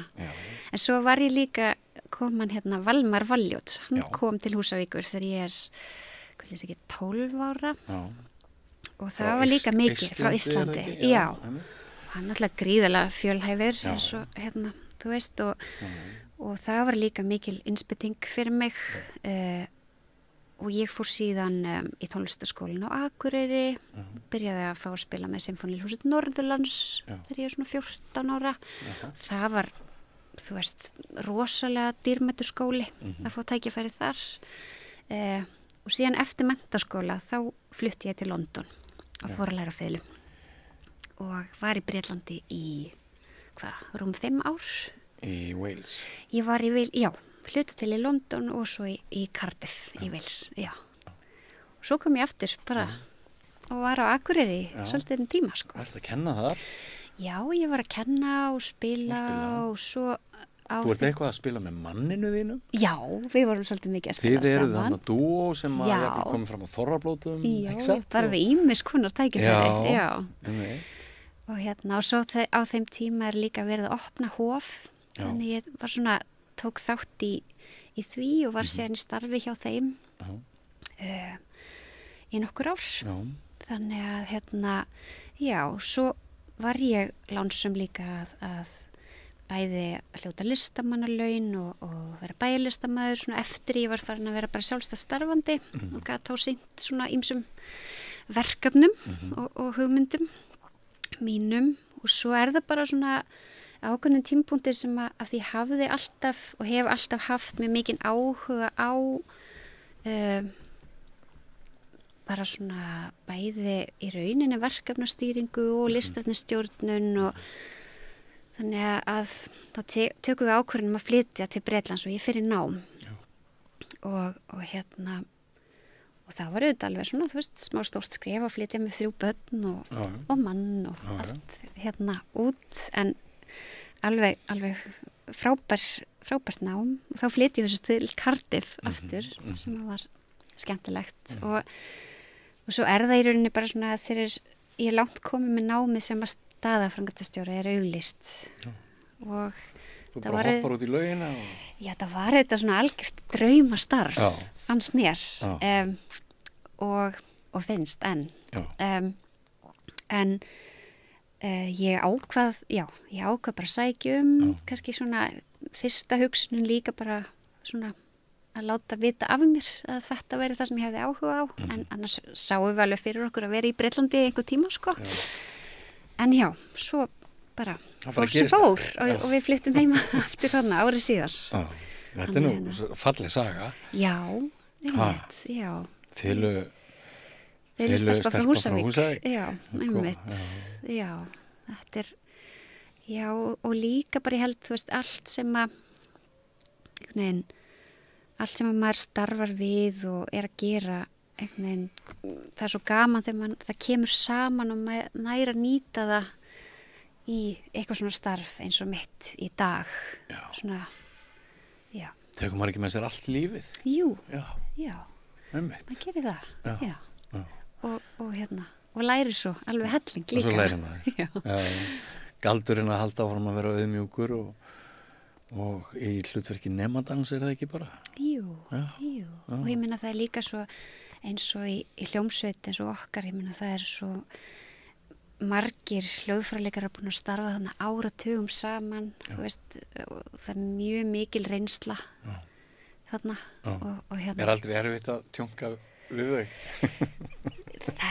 Það alveg, þú veist, það getur alveg verið áskorun að sinna þessu starfi. Þetta náttúrulega fólk sem býr yfir svona miklum hæfileikum að þú ert einleikari með sinfóníuhljómsveit, sko, það náttúrulega búið að setja tíma sinn í eitt ákveðið svið, Já, svo mikið að það getur vel verið að til dæmis bara eins og félagslegir hæfileikar séu ekki 100% og eitthvað svoleiðis, skiptir maður ætla? Já, ég held sko samt kannski að það snúist líka, þú veist, það er mjög mikil helgun, þú veist, fólk í þessu bara að líf og sál, þú veist, og þetta er auðvitað vinnan þín, en ég held að þetta er miklu meira en bara vinnan þín, þú veist. Þannig að þannig það eru auðvitað ólíka skoðanir á ýmsum hlutum, en ég held að hljómsveitin sé það er svo mörg tækifæri og það er svo margt spennandi framundan líka núna að þannig ég er mjög þakklátt fyrir að fá að sinna þessu starfi. Gaman að heyra það. Gangi ykkur bara vel og við bíðum spennt eftir Barböru. En það er nægu tími til stefnu og verður búið upp á væntanlega heilmargt skemmtilegt. Það verður gaman þegar þið kynnið næsta starfsár og þessu er enn ekki lokið. Meiri segja tónleikar annað kvöld, ekki satt? Jú, tónleikar annað kvöld. Lára Sóley Jóhannsdóttir, kærar þakkir fyrir komuna. Takk kærlega fyrir mig. Nú þá sláum við botnin í þáttinn í kvöld. Ég minni á að klukkan 16 á morgun, föstudag, verður Gunnar Smári hér með vikuskammtinn, þar sem hann fær skemmtilega viðmælendur til að gera upp fréttir vikunar og ágætt að minna ykkur kæru áhorfendur og hlustendur á það líka að við erum ykkur mjög þakklátt fyrir vaxandi stuðning við samstöðuna. Fleiri ykkar kjósa að bústa líftíma og auka dagskrá samstöðarinnar með því að greiða mánaðarlegt gjald sem ekki hátt, það krónur 2500 aðeins, og ef einhver ykkar gætuð hugsað ykkur að auka líkurnar á að við blómsturum áfram og viljið greina það mánaðarlegt framlag, þá farið þið bara inn á samstöðin.is og leitið þar að hnappið þegar þið skrollið niður þar sem ástendur áskrift og ekkert vesen. En þetta verður ekki lengra hjá okkur í kvöld. Verið sæl. Segðu það á Samstöðinni. Samstöðin í eigu hlustenda, áhorfenda og lesenda. Sláist í hópinn og gerist áskrifendur.